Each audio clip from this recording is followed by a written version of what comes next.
Good morning, everybody, and welcome back to the Bend Motorsport Park for round one of the Drift USA State Series.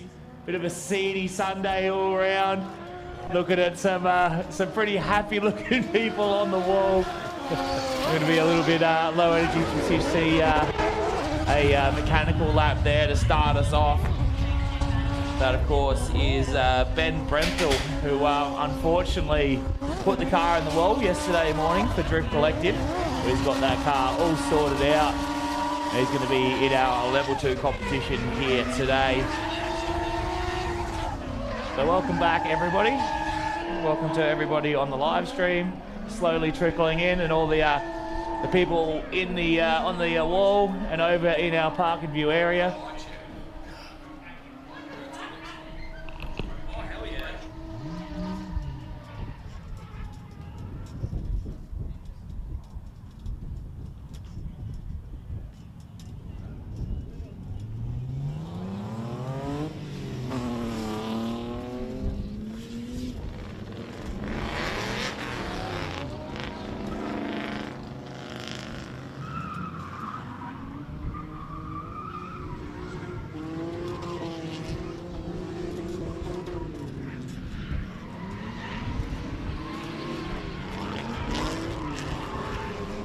Alright, so we've got some cars coming out on track now. We're going to get started, of course, with our L2 battle qualies. I know the live stream says L1, but I'm sure whoever's sorting that out will don't be fooled. Fix that up. This, of course, is our L2. So our guys and girls are a little bit newer to competition. Thanks for the chairs, Stewie. Oh, there's some sore heads in race control this morning, that's for sure. I'm sure so there's some sore heads in these cars and all around the Bend Motorsport Park here today. but we do have a couple cars on the line to get us started. Looks like it's going to be Aaron Coleman in that R34 four-door, and then the V35 over there. I reckon that's going to be Sam Wells. So we're going to get started today. Sam Wells and Aaron Coleman.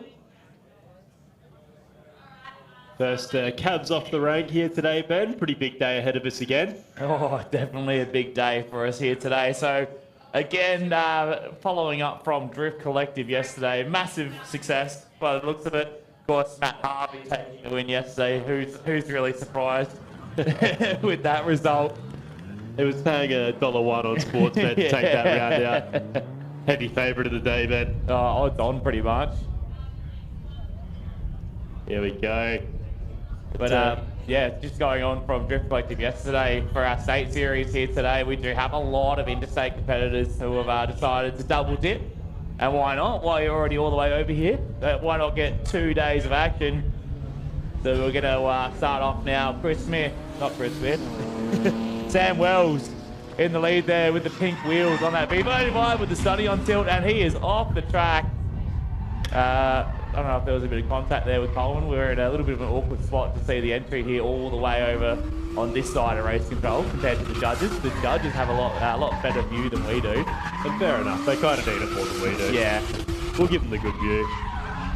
It's still a better view than we had in the actual commentary booth, which has now been taken over by the live stream team. We don't have 2 sets of windows to look through to see that. Yeah, it's still a better view than we get. Oh, that is a pretty solid dent on Coleman's door there. I don't know if that was there previously. It's hard to tell because that car hasn't really ever been straight. Yeah. So a very interesting, pretty expected way to get ourselves started in L2 this morning. Of course, we do send our battles back to back, so we're going to have 2 separate battles. Of course, it's our qualifying battles, so for the people a little bit newer to how we run things here in SA, of course, we don't do a single car qualifying because that's boring. So we do all of our qualifying in battle format, so each of our drivers will get 2 battles to qualify, and the judges score those lead and chase runs out of 10. You get a maximum score of 30 between the 3 judges, and then those scores get tabulated together, and the highest score qualifies highest, and the lowest score qualifies lowest, as it should be. And there you have it. Yeah, there you go. Qualifying scoring with Ben. There you go. We're a little bit softer and more a little bit more sedate. We got morning hours here. Are we after hours again? we're before hours overtime this morning here on the commentary. So you got that red VY Ute of Daniel Clifford. He's going to be in the lead there, getting chased down by Brad Sellis in the AU Falcon with the Mustang teeth on the side. Oh, as Daniel shuts it down there in the lead position. Clifford, the big red Ute, shuts it down. Good, the hazards straight on. That's never a good sign. You're reaching for the hazards before the brake pedal. That looks like a lot of camber in the front of that Ute right now. I don't know if that's more than it should be, but...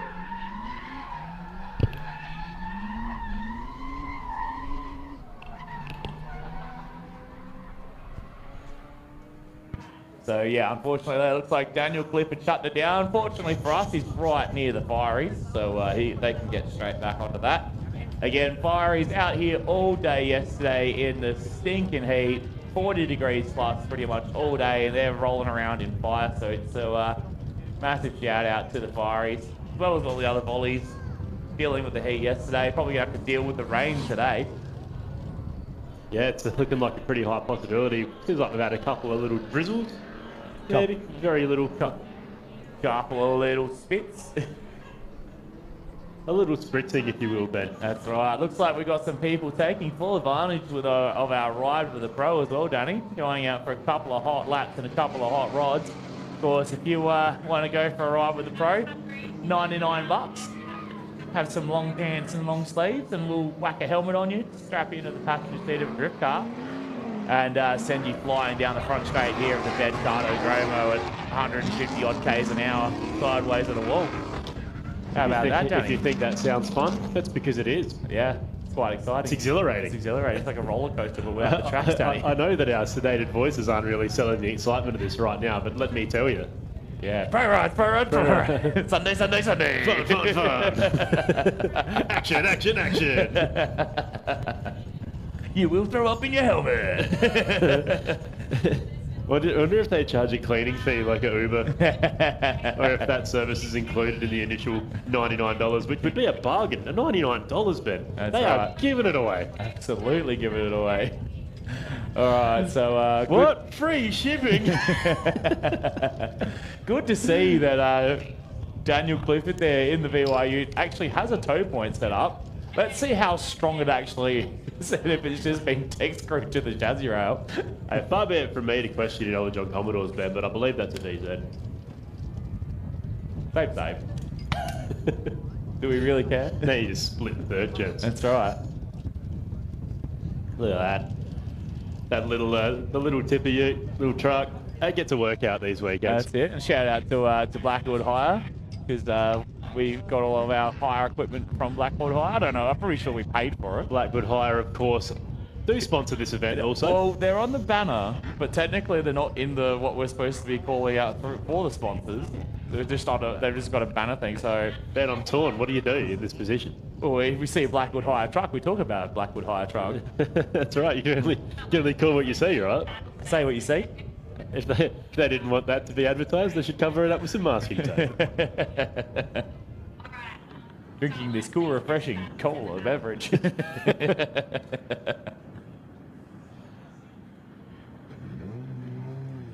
Okay, so they are going to second half of this battle. Send them again after some slight potential contact between these two guys. Let's see if they can try and make it through the course a little bit tidier this time. Been updated by Jock Manta, man on the ground job, say that you've got 10 degrees of camber in it. That's quite a lot. Which one? Oh, the ute. All right, here we go. Aaron Coleman there in the lead, being chased down by Sam Wells. Sam keeping it on the track this time for the most part. Coleman just tucking away a little bit tight through that first corner.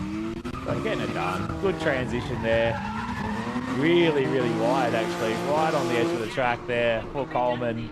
Good transition into that. As he just dropped a couple of tyres.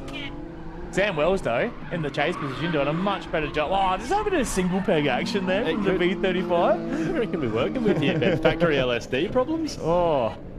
What are they? They're still an R200, aren't they? I actually don't know. I don't know enough about that particular chassis. We need to phone a friend. We've got Dan Hollins on the line. Tell us what's the go. Don't worry, I'm sure he'll hit us up at some point. Let us know. Where do you get some reception for a row? Yeah, look at that. 6 cars in a row for our SA Pro Ride. An absolute, it's an experience that you always say, oh, it's an experience that money can't buy, but you can actually buy it. It's an experience that only money can buy. It's so accessible. All you need to do is go down to the tent, which is located just behind our race control Cardodromo building. Give them some of your hard-earned money, and you can go out. That's right. Even if it's not hard-earned, even if like your grandma gave it to you for your birthday, and it was just even if you took it out your mum's purse. Yeah, that's all you need to do is go. As long as it's legal tender, that's all we care about. $99 worth of legal tender. It can be in $1 coins. Yeah. Give us your shrapnel. Please don't go and pay for a pro ride with $1 coins, but if you do, record it. All right, so looks like Brad Sillis now. He's going to do the lead run all by himself as Clifford was dragged in. So there we go, nice entry there from Brad in the AU. Making his way through turn 1. Big long corner. Multiple apexes there, Danny, on turn 1.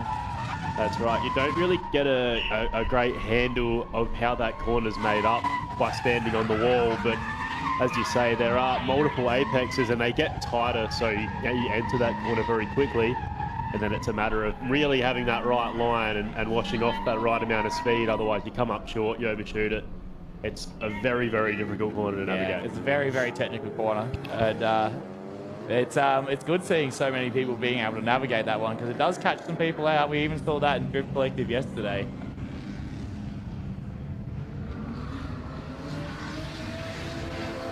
So we're just a couple more pro rides coming down the front straight there. And then a few more. So instead of 6 by 1, they're 3 by 2. 5 whoppers and 5 more whoppers. 5 cougars, mate. It's good to see that all of our pro ride cars survived the yesterday. They were out all day during our Drift Collective round yesterday, giving some laps. Yeah, in the sweltering heat. Ben Candy's doing a pirouette. Alright, so a couple of E36s now coming through the pace zone. I know that that chase car is the maroon one, which is Riley Greek. So even though it's entered as red, it's maroon. But so Riley Greek there in the chase, just trying to really pick up, more of a burgundy. trying to pick up our lead car there. So that's Brandon Cotton in the lead, and he's being chased down by Riley Greek there. So there's a lot of E36s out here today. Good to see a lot of E36s rather than a lot of AUs. The classic European choice. That's right. I mean, they are the AU Falcon of Europe.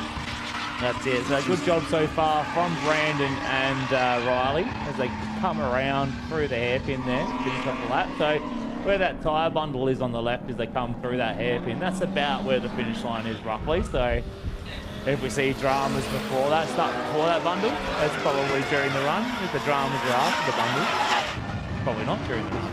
Probably the opposite of that. Yeah. It's outside the parameters of the run. And if there's dramas crossing the bundle, well then that's our job for our judges. We have our extremely experienced and competent panel of judges sitting next to us. And confident, not incompetent. That's what I said, right? Lucky this isn't being recorded on some live stream. Of course, you can head to driftingsa.com.au/live to have a look at the live stream as well as our scoring. The scoring gets updated after each session, so you can keep your eye on where your favourite driver is. As we've got Preston Black there coming down in the lead position there. So Preston Black in the lead, being chased down by Daniel Colasco. Colo in the Dirto. Again, if I mispronounce your name, sorry, but that's just how I am as a person. But Preston Black there from New South Wales in that lead position in the purple S13 there with the white bonnet. Being chased down by Victorian Daniel there in that E36 with the M3 style wing that you always see. So just a reminder too, for people on the wall, you need to be behind the wall, not sitting on the wall.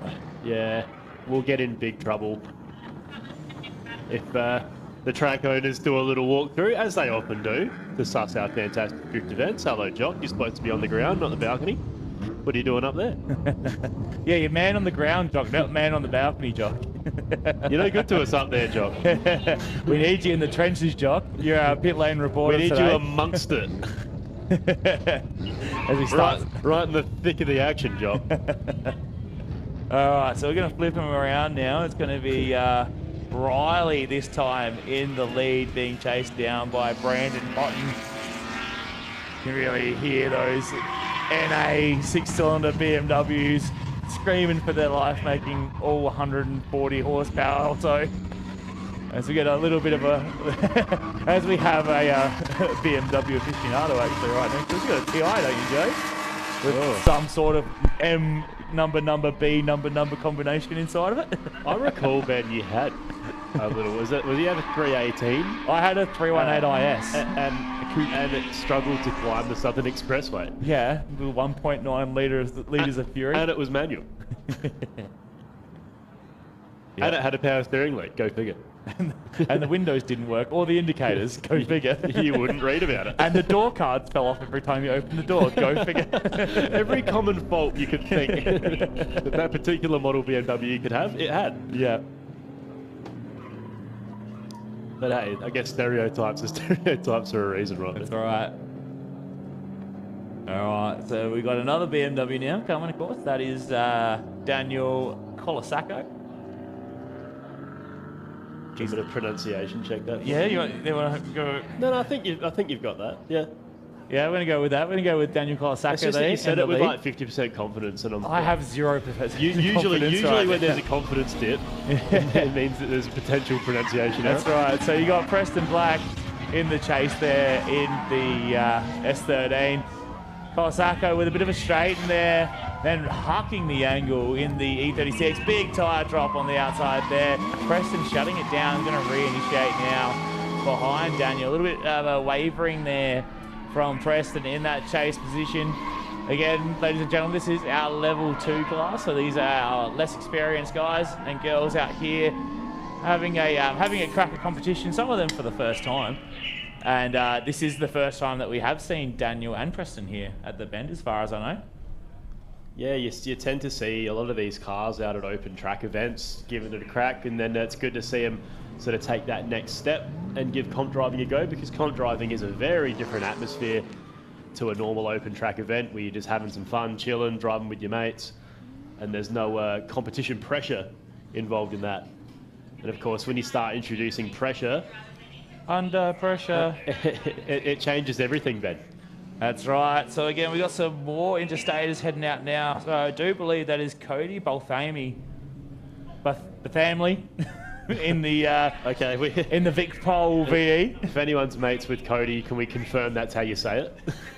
We just don't want to offend people anymore. Just going to stick with Cody. This is character development you're witnessing before your own eyes and ears. And of course, in the chase position is Caleb Harris in that the R33 four-door with the S14 front. Caleb again. I think this is his second season with us now. He did some L2 last year from memory. I have seen the car around here before. So I did freestyle stuff. It's a very hard car to miss. Yeah, it's not the sort of car you forget. It's a very unique. As we've got the typical cop in the movie going the wrong way, misses the corner. I'm not too sure what's going on here at the start line. He's getting pulled over. Is he going to get defected? I'm waiting. He should be really. It's good to see he's not doing a lights off pursuit. I don't know if that wing's ADR approved, Ben.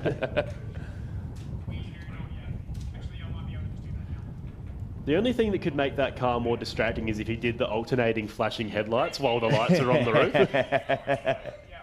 Might be something to look into. That's right. So we're going to back Cody and Caleb back up now, and we're going to just start them again so they go the right way.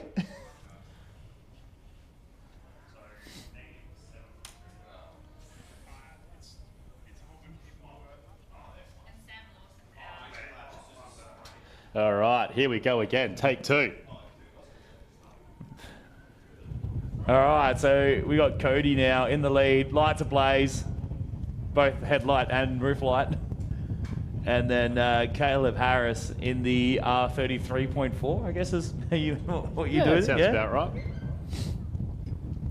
So again, our L2 guys being nice and leisurely through the pace zone. We kind of want to get them to pick the pace up a little bit through there, because we have so many of them to go through here this weekend. Like Caleb's getting gapped a little bit anyway, Ben, out that pace zone. That's right. See if he can close the gap now. A little bit of a, what we're not used to seeing there is a cop car being chased by a drift car. Normally it's the other way around. But Cody doing a great job there in the lead, getting right out nice and wide in the VE, smashing that limiter, being chased down by Caleb there. Of course, the LS Turbo under the bonnet of that R33 as well. Both our R33 four-doors in L2 today, LS Turbo.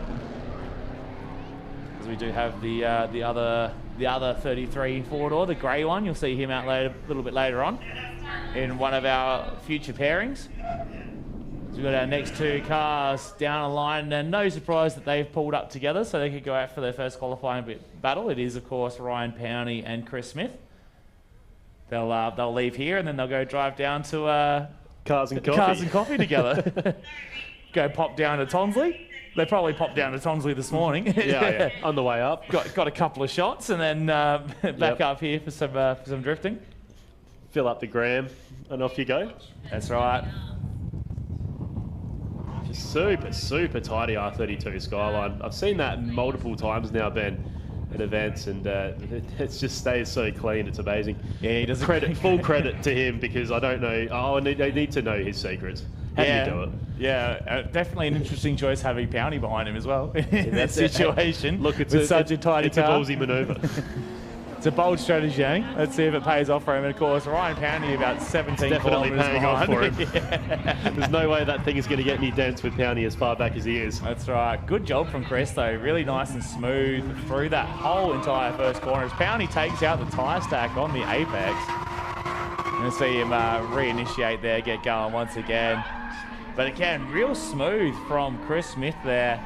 It's great to see such a tidy car still being driven quite aggressively as well in that lead position. So great job there. He's not being shy, pushing that thing out towards the tyre stacks, which is exactly what we want to see.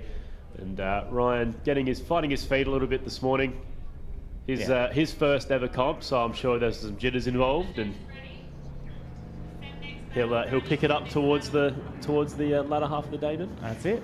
Yeah, of course, there is a fair few competitors here today, so some of them won't even make it through these qualifying battles. Because, of course, after these first two battles, we go to our top 32. We take the top 32 qualifiers and we send them out for another couple.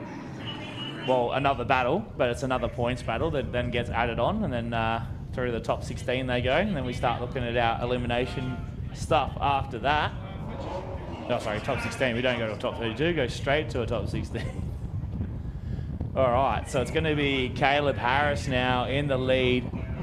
Now this is a bit more traditional. Yeah, see the cop car in the chase position. Absolutely. All right, so we've just seen a typical Anzac Highway on a Saturday night there. Is Caleb Harris in the lead position, throws it down, nice and wide through turn one as well. Cody in that chase position doing a great job, just sitting right inside that pocket there, about a car length and a half behind. Which for our level 2 drivers, it's pretty much what we're looking for there. But great job from Cody in that chase position as Caleb just drops a tyre through that left-hand sweep as a transition into the horseshoe. Nice and wide for Caleb Harris, almost dragging that win over the tyre bundles as Cody almost getting a little bit too far inside there and almost overtaking Caleb through that last corner, Danny. Yeah, that's it then. And these guys are drifting the bowl now, apparently, which I don't think they're supposed to be doing.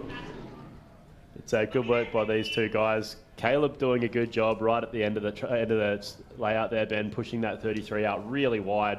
And that, of course, gives the chase car in Cody the opportunity to suck right up on the door and maximise their qualifying score for both of these drivers, Ben. That's right. These guys are trying to work together. That's the whole point here. They are getting scored. They're not taking points away from each other. They're trying to lift each other up. The old saying, a rising tide lifts all ships. That's what they're planning for. They want to give a nice chaseable lead, so the chase car can do a nice chase, and then they both will score pretty well. As Ryan Powney with a bit of an underbite there on the front of the car. It looks like he's had a couple of off-track excursions there.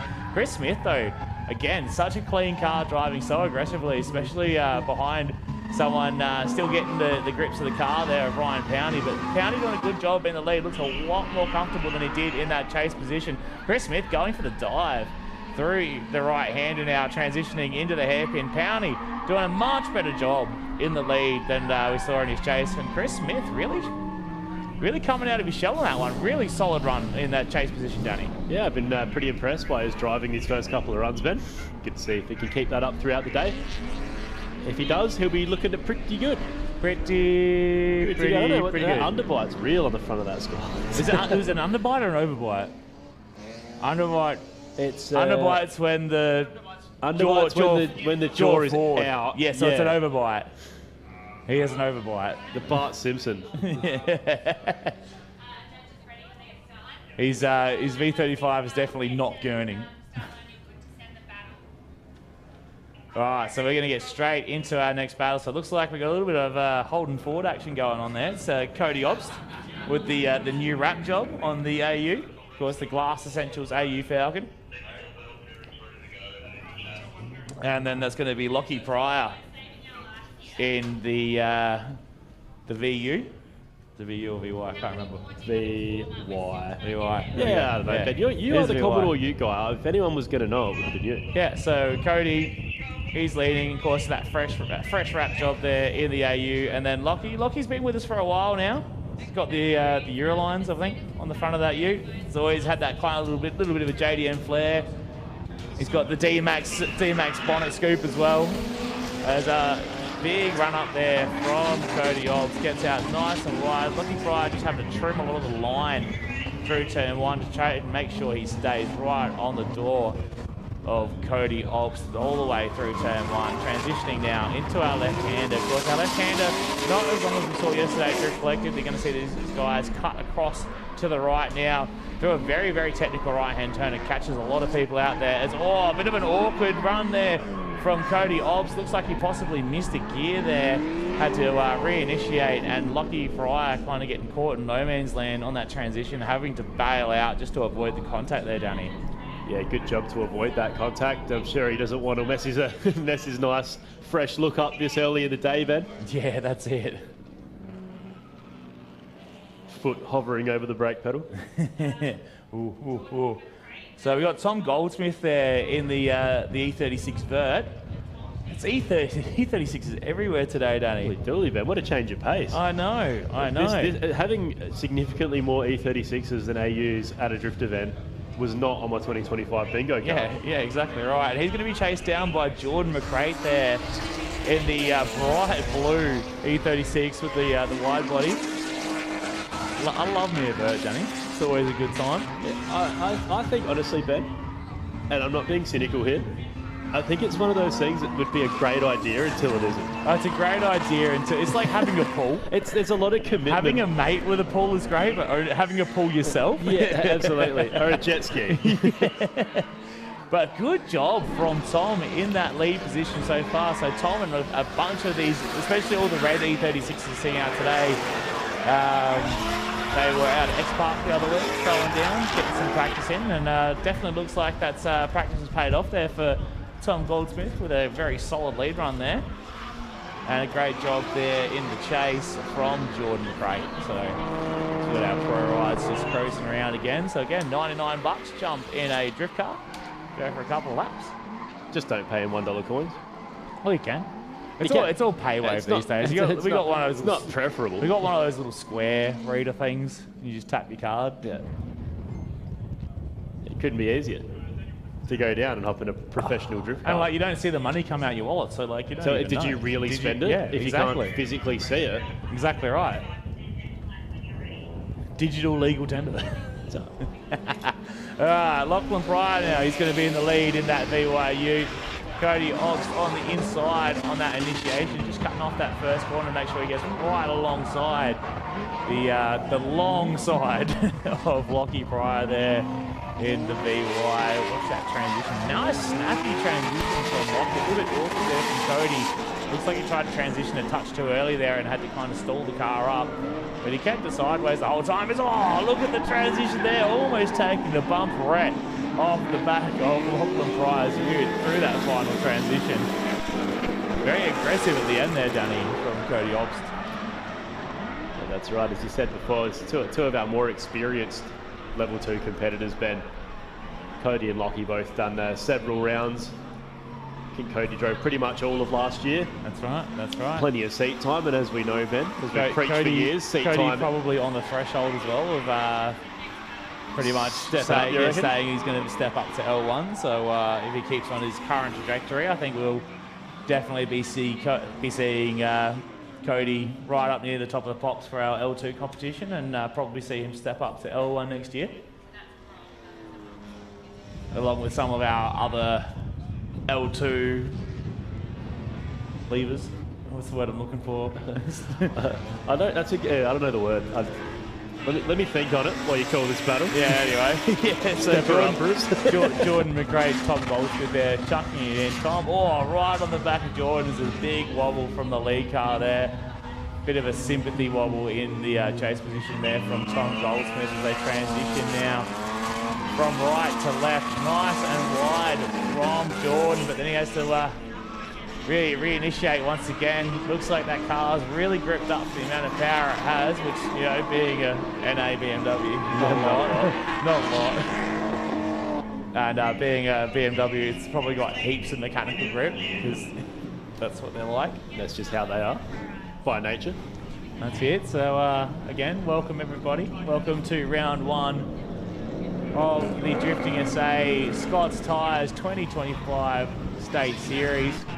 So we've got our pro riders just coming down the hill now. It's good to see Graham Docking back out after a little bit of hiatus. Got the fresh graphics on the side of the Falcon there. Sunny on tilt. Or sunny on pop, either or. Sunny on pop. Sunny on pop. Well, it's tilted. Don't you dare discredit my pop-up sunroof by saying it doesn't tilt, it pops. Well, technically it does pop. As an owner of many pop-up sunroofs.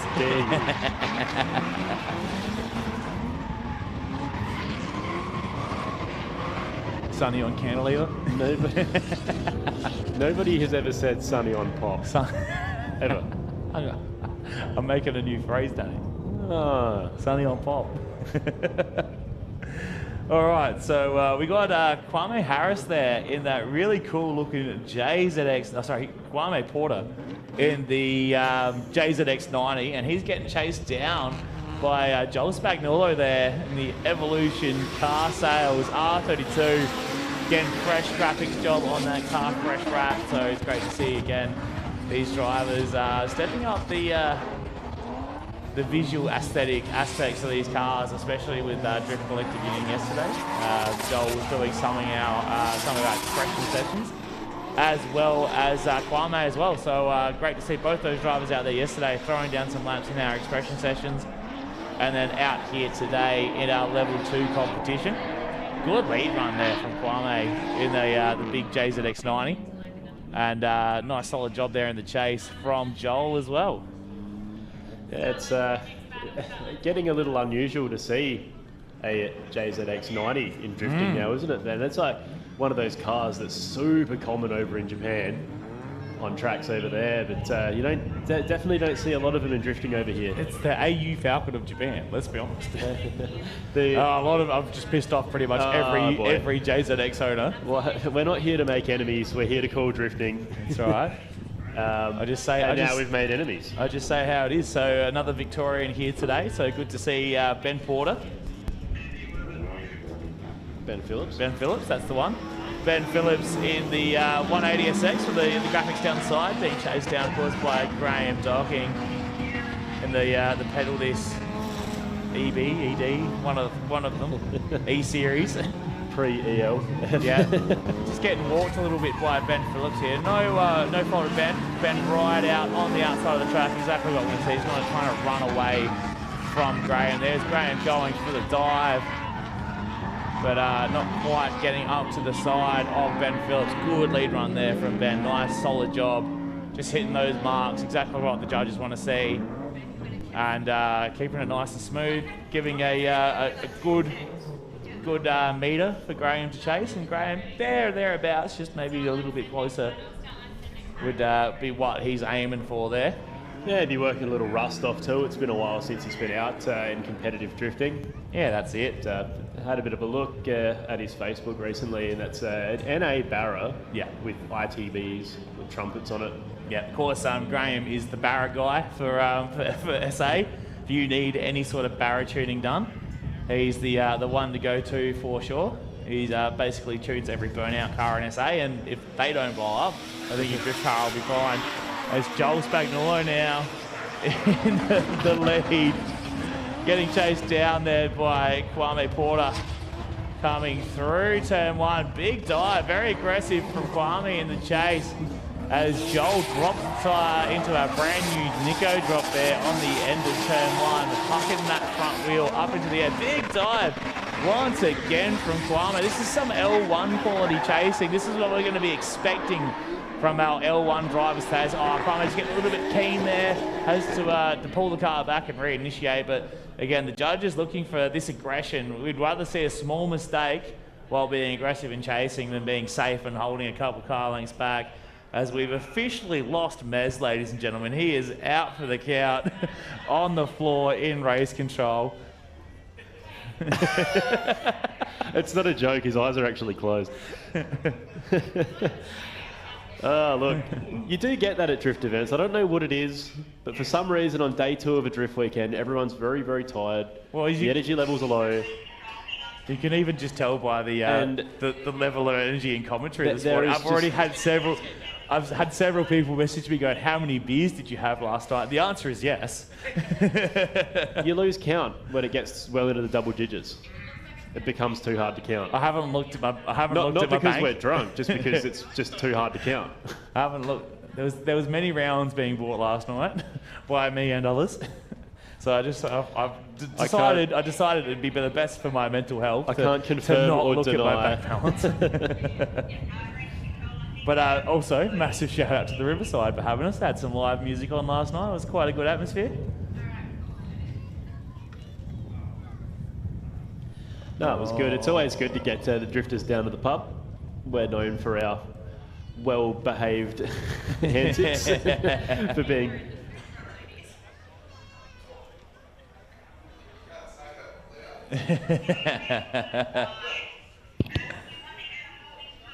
All right, so looks like, is it Graham that's having the drama, or is it, I think it is Graham.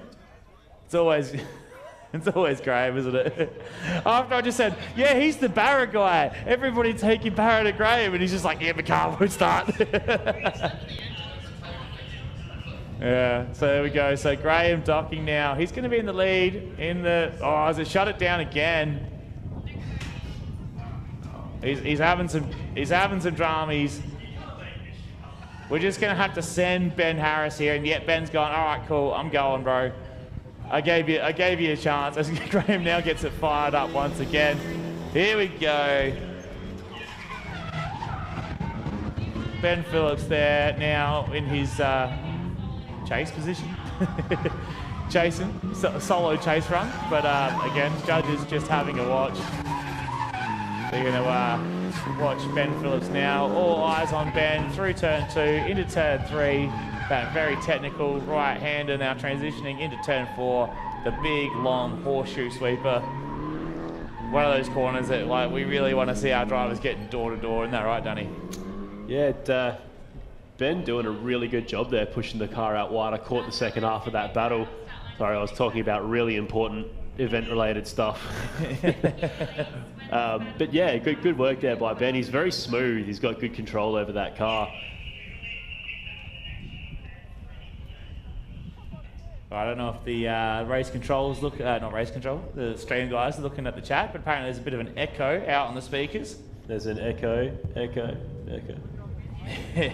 Just kidding. That was artificial, not a real one. Did you catch that? You fooled me, Danny. Annie? I never, ever would have thought of that. So ever? Ever?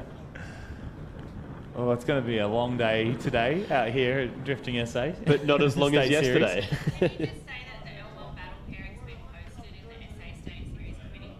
All right, so our L1 drivers, we have posted our battle pairings for our first quality battles. So make sure you jump over to the drivers group there and suss your pairings and head over to form up, so we can get our L1 quality battles underway soon. I actually just remembered, Ben, that past me put a 1 litre lemon lime Gatorade in the fridge of the car. Yeah, the fridge that's definitely not on right now. Anticipating that I may need it today. Yeah, same as past me put a Maximus in that same fridge. So the fridge isn't on, is what you're telling me. No, my dual battery's dead. I could still put it in the esky. You could. If you want to go get it, Danny, you can. I'll cover you. Is that okay? I'll cover you. Would you want me to get yours also? As long as you get mine as well. Okay, I can do that for you. All right. I'll be back. We're gonna lose Danny for a second here. As we got our next group of drivers heading out there. You can see there Ben Brenthal in the S13. One of the many Murray River Motorsport cars out here this weekend, so it's great to see all those guys heading out and supporting both the Drift Collective and the State Series here this weekend. So Ben will be up against Anthony Carabetta in that white S13. So again, Ben Brenthal will be leading there in the Murray River Motorsport S13. Anthony in the chase as they come through the pace zone. Good to see these guys carrying a little bit more pace through this pace zone. That's what we want to see. We want to see them almost grip racing through there, getting to the start line as they come around now onto the front straight. Ben Brenthal in the lead. Carabetta in the chase as they come down into turn one. Nice and wide from Ben in that lead position after fixing the car yesterday, after having a bit of contact with the wall, keeping that car on the black star, doing a great job, really carrying a lot of speed compared to Carabetta there in the chase. Absolutely walking Carabetta right now. Carabetta's doing a great job there, trying to close that gap. And Ben, again, nice and wide, still has a solid amount of angle, just got a lot of pace in that car. And maybe just caught Anthony napping there a little bit. Again, these quality battles, we want to see those lead cars really laying it out, throwing some big angle, trying to keep the door wide open for that chase car to get right up in there. That's how they're going to get the best scores. If the judges think, oh, he's actually just trying to run away from the lead car, he's actually not going to get as good a score as he would be just throwing a big angle and very smooth lead there. So a couple of Lipchinskis now coming around through the pace zone. Of course, it is Ricky Lee, Lipchinski in the lead. And then in the chase, that of course is Todd Lipchinski, her brother-in-law, coming through turn one as Todd goes off into the rallycross circuit. Ricky Lee doing a great job keeping it on the island, right in the middle of the track there. She comes through turn two, watch the transition into three now. As she transitions now into the final corner. Great job from Ricky Lee finishing that lap off. And so too Todd Lipchinski with the fresh paint job, the fresh panels on that S14. Boy, have I got some news for you, Ben. Touch that. The fridge was on. Oh, nice. Even better. So we can tuck into our electrolyte-ridden beverages here. Oh, yeah. Now we're talking.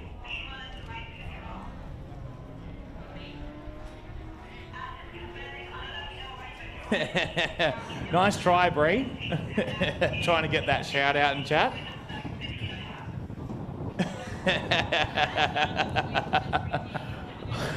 Oliver close off. Is he related to Ben Dover? I think he's also related to Mike Roch. All right, here we go. It's Anthony Carabetta in the lead. And this time it's his turn to get Ben Brenthal there. But of course, Ben carrying a lot of speed through turn one in that last run. Let's see if he can close the gap between himself and Anthony. I think a little bit of an early transition there from Ben. Has to really massage the car through that left-hander to get it done. Good job in the lead so far from Anthony, really cutting through. Oh, a big transition there. Ben, I think, saw that one coming and just bailed out. Saw that one coming from last week. What's the Mayday shout, Danny? Bail out, Mayday. Sound the air raid. Oh, I can't do an air raid siren right now, man. I don't have it in me.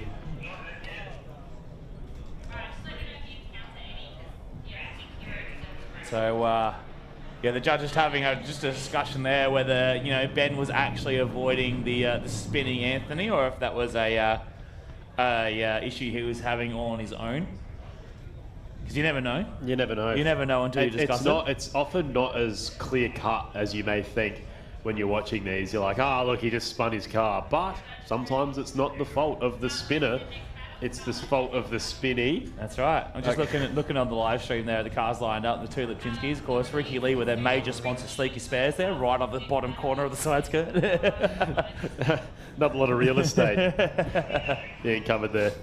They paid big bucks for that one. Sleeky Spares, of course, a very long time loyal sponsor of Drifting SA State Series and are, of course, on board again this season. And we're going to do a sponsor read very soon because we're about due to do that. But now's not that time because we have a battle. We have a battle. We have a battle of the Lipchinskis now. As Todd now in the lead, coming down into turn one. Nice and wide there from Todd. He looked a little bit uncomfortable in that chase position. Let's see if he does better in the lead. A little bit wavery there from Todd. But a good job there from Ricky to really maximise the proximity with Todd maybe not being the easiest car to chase right now.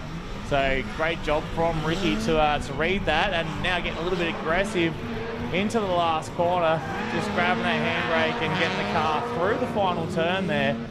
As again, Todd gets through the course much better than his first run, and Ricky doing a great job in the chase position there, Danny.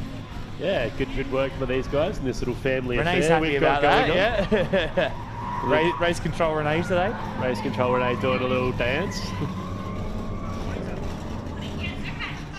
I met Todd in the Coles Gawler car park. Yeah. I was in my R31 Skyline and I went to get in the car and I heard a voice go, "Are you Danny?" And it turns out that I was indeed Danny. And he said, "I'm Troy's brother." And I said, "Dude, you look and sound a lot like Troy." It makes sense. So that I can put two and two together, and he was indeed Troy's brother. He wasn't lying. And that's how we met. It was a beautiful moment. Speaking of R31 Skylines, I think I see Vinny Jarvis's HR31 parked over there. What a machine. Oof, big oof. Good to see Vinny out here. He's just come for a quick drive from the drop zone. Did you drive that out of an AC-130 cargo plane and parachute it down, Vinny? Because that's the sort of thing that I could see you doing. You loose unit. That's right. So a couple of loose units now out on the track. We've got Leo Chingola. He's going to be in the lead in the S14, chased down by our newest young gun, of course. That is Ryland Snell, son of Jackson. Not in his car, in Kenny Henny's car. So let's see if he drives it better than Kenny. Oh, as Leo goes around, full 360. Keeps the footing, gets going once again. So he's going to reinitiate, chucking it sideways. Let's see what Ryland can do here. He's also got to get it going once again.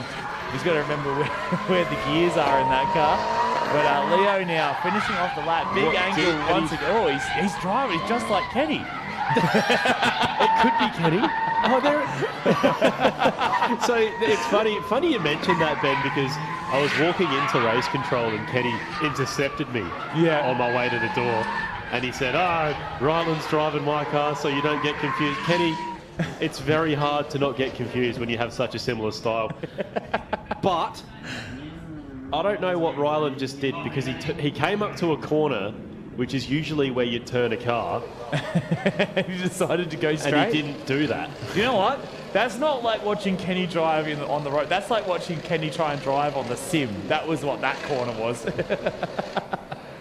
Oh, Kenny, we love Kenny. Kenny's our favourite verbal punching bag. You're second to none, my friend, when it comes to being a verbal punching bag. We love you, Kenny. We love you. All right. And he's Kenny from Mount Gambier. All right, here we go. So we got Mozzie and Bonnie now. So Daniel Dunn in the lead in the S13. Bonnie Thomas, Bonald in the chase there in the K70. Couple of old school BMX heads coming around trying to show us that style that you see from a lot of these former BMX people. Of course, with age comes a cage. There's a couple of old heads in those cars right now, and a great job from Mozzie and Bonnie there all the way through the course. Super smooth, super stylish, and both get... It's really happy to see Bonnie throw down such a good chase there. I was actually wondering how many times during one run you could call Bonnie old, and it turns out the answer's 3. Yeah. Impressive, Ben, that you've managed to fit that many age references in one run. And I'm sure she's going to love that watching back on the live stream. Bonnie's a vampire, though. She doesn't age. You know she's old when she refuses to advertise how old she's turning when she makes a birthday Facebook event. She's like, she's down the old, how old do you think I am? Guess. All right, it's 21 plus. Yeah. 40. I actually don't know. I can't remember how old she is. It's in the 40s. Yeah. Sorry, Bonnie. You never actually say exactly how old they are. That's rude. We'll stop calling you out. All right, so that's Aaron Davey there. That's our other LS turbo-powered R33. If we had $1 for every LS-powered turbo R33 in this comp, we'd have $2, which isn't much, but it's weird that it happens once. I remember talking to Aaron. I think it was either last year or the year before. Having looked, basically, that's got a turbo on it, running like 4 pound. Basically, because it was easier to put a turbo on it than make manifolds fit an LS into an R33. So. Basically, it's turbocharged for packaging. Is it? And he goes, I can make 300 kilowatts with stock everything and a turbo that makes 4 pound a boost, and then, or I can spend 10 grand on a cam package and still have to make extractors fit. It becomes a question of, is it easier to just put a cheap turbo setup on it? Yeah. 4 pound, you'll never blow a turbo up running that low boost. No, not even a max speeding rod turbo. Really hating on Max Speeding Rod today for some reason. Well, they don't sponsor the event, Ben, so it doesn't really matter, does it? I've put my life on the line with Max Speeding coilovers many a time through the hills. Yeah, every drive is a gamble. And then you got Shockworks coilovers that have shafts made of old Nokia phones. You won't break that. Oh no, sir. All right, so it looks like we've got Leo Chingola now out for a solo lap, so maybe Ryland Snell having some dramas in Kenny's car. Of course, Ryland did have his own car out here today. He's done a lap and a half in that, and that decided to break itself. So here we go, Leo coming down the front straight now. Nice snappy initiation there, pretty mid-track from Leo as he comes through turn 1, but he keeps it on the black stuff so far. Oh, he does a bit of a straighten and reinitiates into the final apex of turn 1. Right out on the lock stops the whole way through that left-hand sweep of turn 2, transitioning into 3, and then again into the final corner now. Big angle from Leo, midline through the corner, which is actually not that far off what the judges want to see. We're not asking for him to be touching those tyre stacks. We want him kind of 3/4 of the way out, Danny. Yeah, absolutely, Ben. Took the words right out of my mouth. Cool. I was just looking over at the Safiro that's very calmly rolling onto the track. Now, who is behind the wheel of that today, Ben? As far as I know, it's still Shinji, so I don't know who's actually in that car. That would mean that... Well, that's fair enough, Landon. Like, the car doesn't like running cold, but you don't like running at all. So... That's basically every drifter in this room. I was just singling out one particular person. Nice to see Stewie on the quad and conscious. Someone's hit him with the smelling salts. Stewie, you've got a job to do.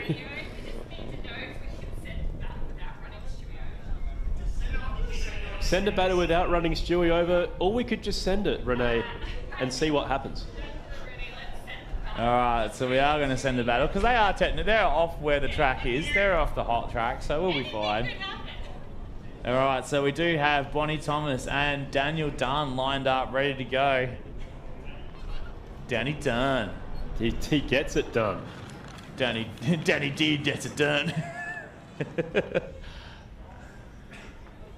Yeah, day 2 of a drift event. Commentary's not going to be top notch, is it? Especially after going to the pub. You get the dregs.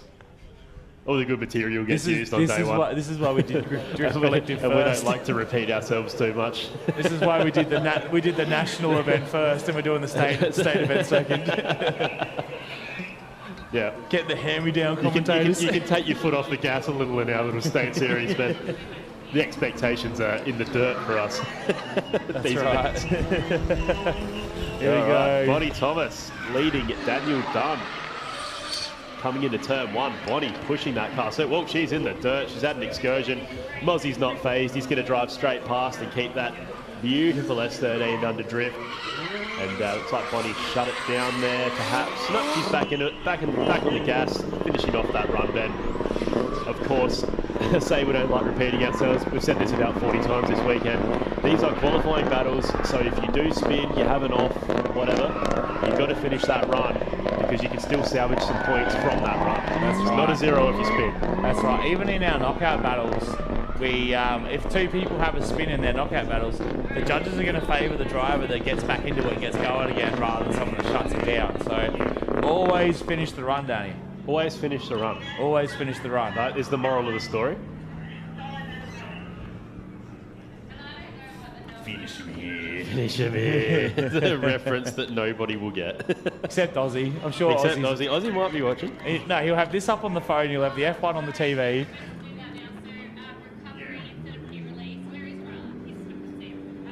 All right, here we go. So Aaron Davey now back out for another lap in the LS turbocharged R33 four-door, chucking it nice and wide after the wall almost. Really filling that outside zone. Good job through the entirety of turn 1 now, transitioning into 2. Nice and smooth there from Aaron as he transitions into turn 3 and then into the sweeper. This long left-hander right up against the tyres and then swings it around all the way across the line. Nice, smooth. It was a very elegant boat. Almost boat-like. Almost. And remember when 33s used to be the biggest cars in drifting and then we discovered Falcons? Even on day 2 of a drift event, I'm not going to stoop so low as to make that terrible 33 boat comment joke. It's so... I can't do it, Ben. We're better than that. That's right, we are. So we're going to drag Rylan back in Kenny's car because Kenny's going to need to drive it. But looks like we've got our level 1 drivers out for their first qualifying battle. So what an interesting pairing to start us with, Daddy. Shay Ponsonby and Dale Campaign. Yeah, not the 2 cars you would think would want to... No, the possibilities of this battle is endless. Of course, Dale about 20 minutes away from being referred to as Bale Campaign for the remainder of the weekend. I tell you what, I had some pretty savage comments lined up for him but today. He did, I was like, no, he's not going to come. He did show his face at the pub, so good on him. Yeah, he did the bare minimum. And that's all we asked for. All we asked for is the bare minimum, Danny.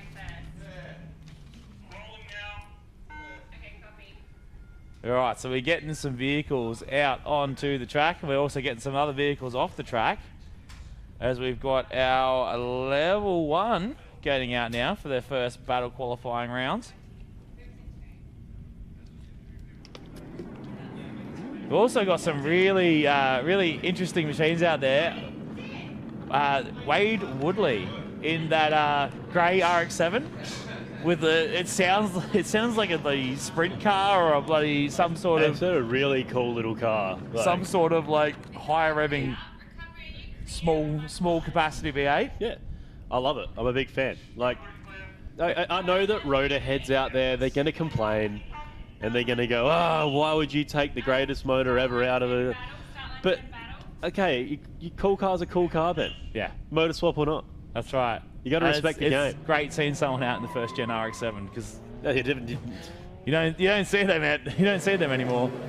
But here we go. We're going to get started now. First battle of the year, first quali battle of the year for our level 1 competitors here at round 1 of the Drifting SA State Series. Brought to us by Scott's Tyres. It is Shay Ponsonby right up on the wall. Big dive there from Dale Campaign in the Smith Partners Real Estate 1-Via all over the side of Shay Ponsonby. Great job from Shay, really keeping the car nice and wide, nice and smooth, allowing Dale Campaign to get right up on the door of the freshly repainted R32 of the Team No Brakes team. So great job there from both Dale and Shay. Very, very smooth lead there from Shay. And Dale really trusting him as well to put it right on that door for the entirety of the lap. Yeah, it's probably one of the, honestly, better runs we've seen Shea do this weekend. And I think having a top-notch driver like Dale behind him maybe put that little bit of extra pressure on him that he needed to step up his game, Ben. Exactly, and of course, we were just talking before about L2 drivers stepping up to L1. This, of course, is Shea's first weekend in Level 1 this year. Came from Level 2 last year, as well as Troy Clark as well. He's stepping up to L1 this season, so... On these guys, it's good to see some progression. These guys aren't scared to step up with the big dogs. That's right. So we got Wade Woodley there and Nathan Beasley, a couple of Victorians throwing it down into turn 1. Again, how tough is that RX-7? Filter out the bonnet.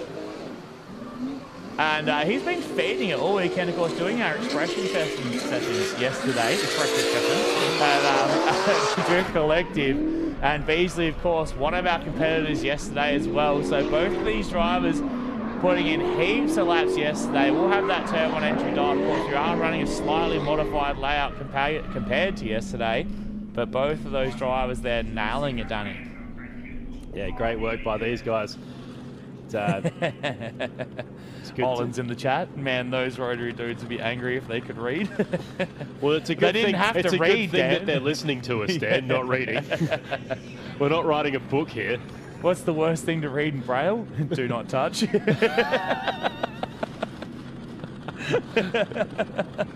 Oh man, no group is safe from us today.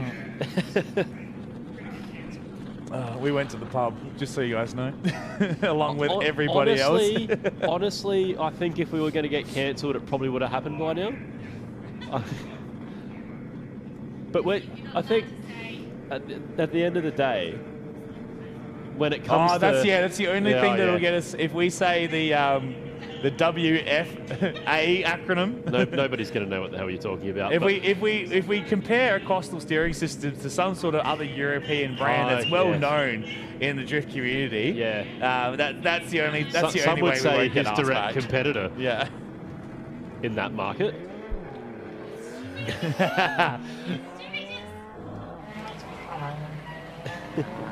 All right, so it looks like we got the second half now of Dale Campaign versus Shea Ponsonby. Let's see what Shea can do in the chase there. A little bit underpowered maybe compared to Dale Campaign as he gets walked a little bit. Dale nice and wide on that initiation. Shea following Dale's line, just trimming a little bit of angle there, trying to get back up onto the door of the Smith Partners 1B. A great job from Dale, really filling that outside zones. You can see Shea now just trimming again that little bit of line, getting back up onto the door, trying to maximise the score he gets in that chase position. But again, Dale not trying to run away. Nice smooth lead run. Exactly what I want to see. Shea getting right up on the door across the line. Great job from both of those drivers there, Daddy. Yeah, that's it. Couple of really good, solid qualifying runs. And there's nothing better. The possibilities are endless. So don't say it again. Yeah, no, I'm gonna. You come out and you get a really good qualifying run straight off the bat. Yeah, it can really help you, obviously, take that pressure off yourself. It's not like it can help your daily campaign. I'm about 3 seconds away from dropping this headset and walking out the door. I'm gonna have a smoko. Take over for a minute, Danny. All right, so we're actually going to be safe from Ben's terrible puns for at least a minute. So in the meantime, let's enjoy some drifting action. We've got Nathan Beasley leading Wade Woodley in that RX-7. Super aggressive flip there from Nathan in the lead. There's... Yeah, g'day team, how are we? Oh, mate, we are getting there. I just thought we'd clock on and watch this brilliant battle. Yeah, what a brilliant battle it is, my friend. What are your thoughts on the V8 RX-7? Do you think it's good? No, I was just saying yesterday, it's the type of car that your mate goes, yeah, my uncle's got a sick drift car, and then you go in the garage, you're like, what is this? Yeah. But it's unreal. I love it.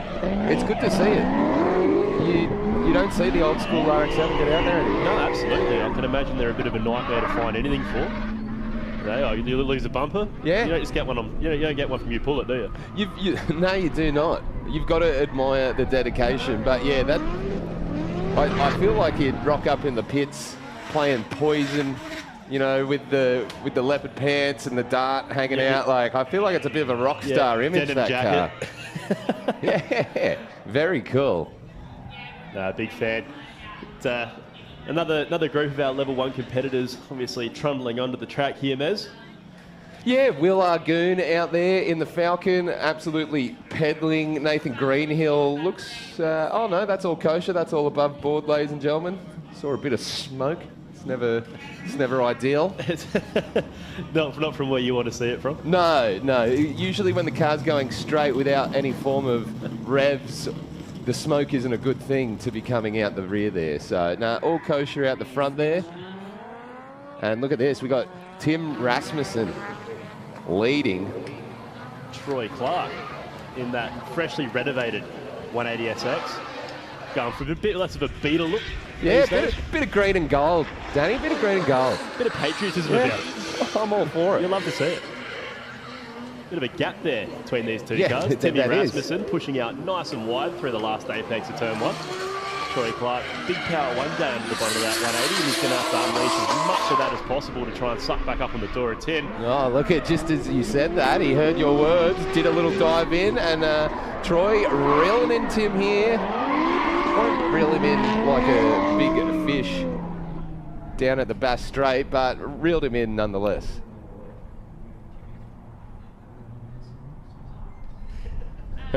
Danny just getting some information fed to him. I'm sitting here coaching drifting, and I'm getting coached on commentary at the same time. Good work by these two guys, throwing it in, trying to get their first quali battle of the day on the books. Will Argoon, Nathan Greenhill, 2 race cars at the opposite end of the spectrum, but both absolute weapons. They might be on a spectrum, Nez. Oh, look at this. Nathan, right up against the wall, Danny. That was beautiful. Will on the chase, slightly cutting the line there, but you got to do what you got to do to make it work, Danny. That's exactly right, especially with a super gripped up monster in front of you like Nathan Greenhill in that 180SX. Will Argoon to push up again, nice and tight here as we come into the really tight technical part of the track, Mez, this last half of the layout. Yeah, this is where you can get real busy and start to enjoy those transitions with a bit more confidence and faith, because, yeah, when you're hucking at the wall, you're like, oh, dear God, hang on. But when you get into the tight stuff, you're like, I got this, second gear. Yeah, oh, child's play.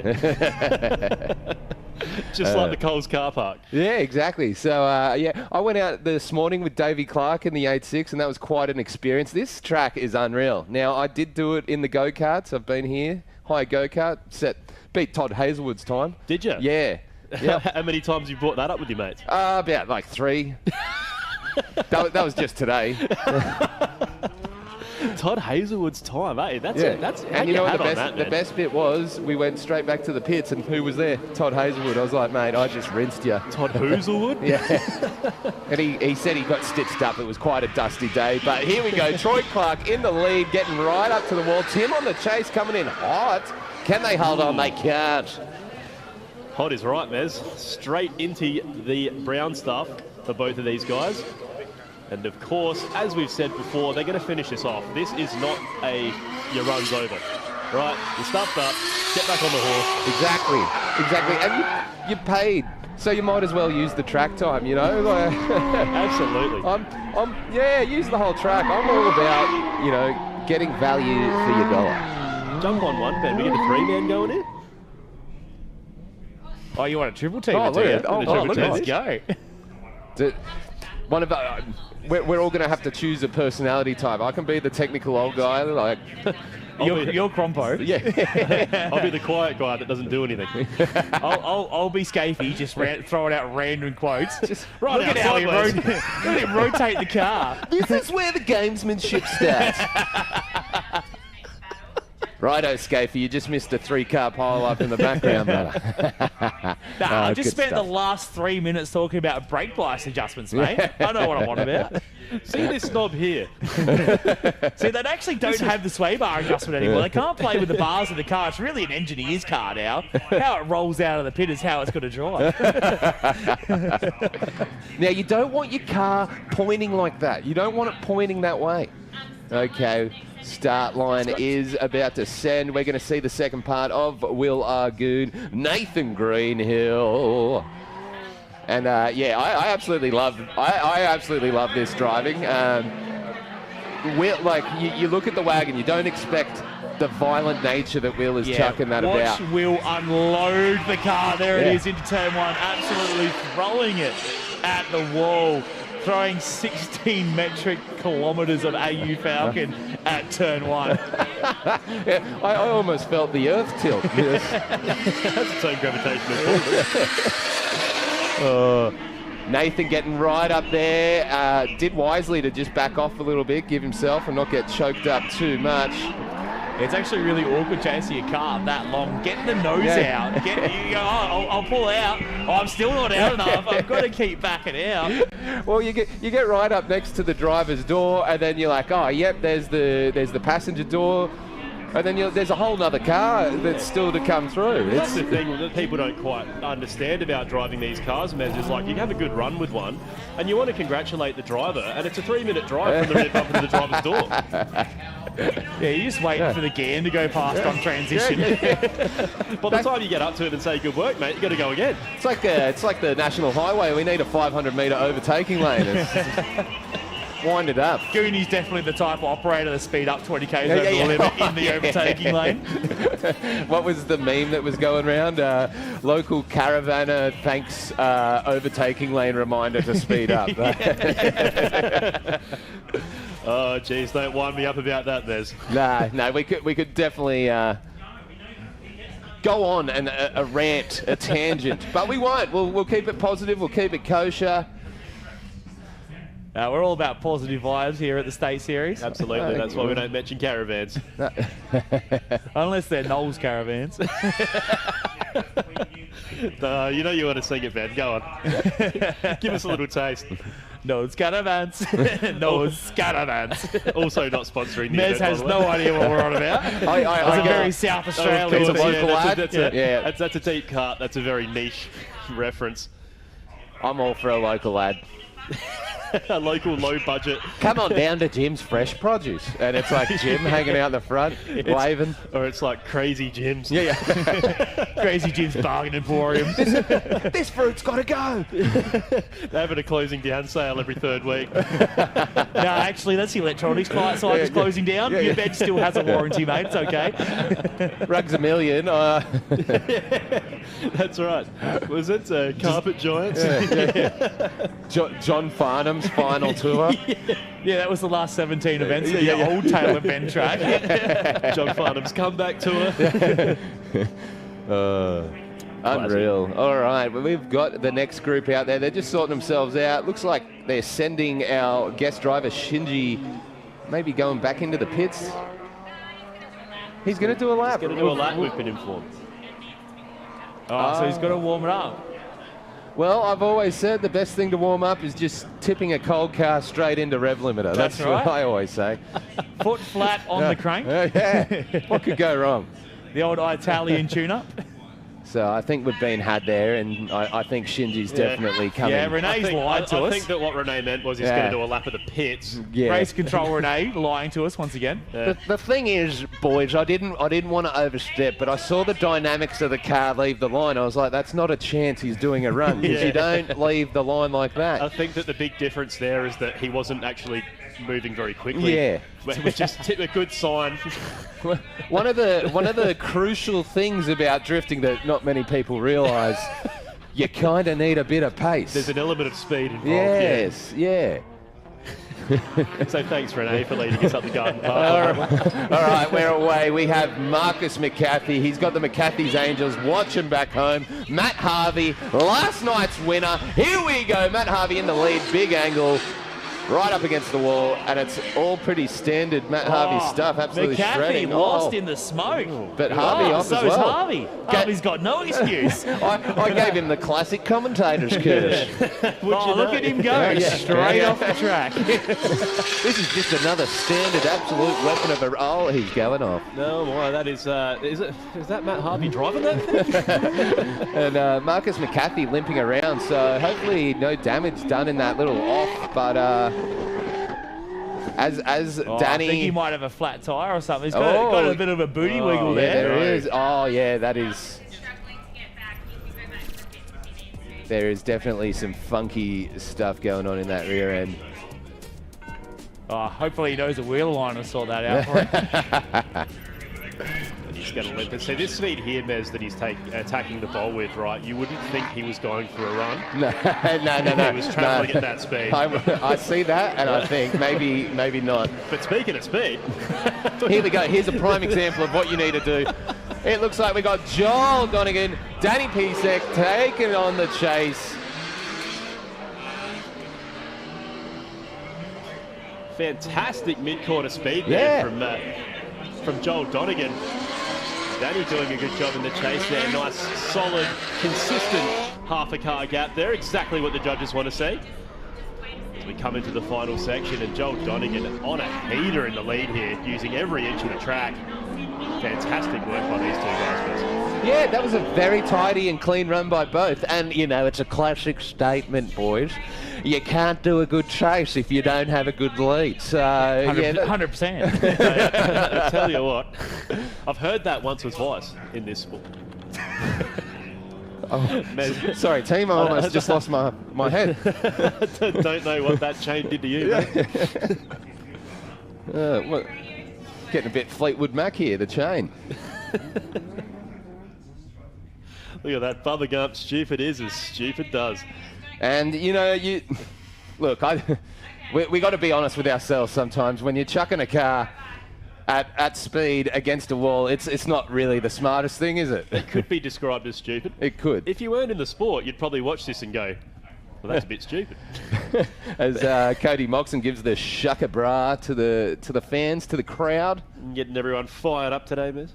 Yeah, I reckon he is fired up, ready to do it. We see Matty in the background there. He's zeroed in. He is focused. He is locked in. That is the look of the man. Someone give his helmet a tap. That is the look of a man who's wondering, did I leave the oven on at home? Do you want someone to go there and check for you, Matty? I'm 90% sure I turned it off. Yeah, I remember I walked and got the keys, and then I checked the knob before I walked out. It's a triple tap. But did I though? I feel really rude here. I've just stolen your seat here. You go back to sitting on a nice stool, and I'll get myself back onto the Peasant Express. Look at that. You guys want to sort of pack sardine ourselves in here a bit more? Maybe Joe's got about 3 metres around him, so he could probably move over a little bit. Renee doesn't have cooties, Joe. You'll be all right.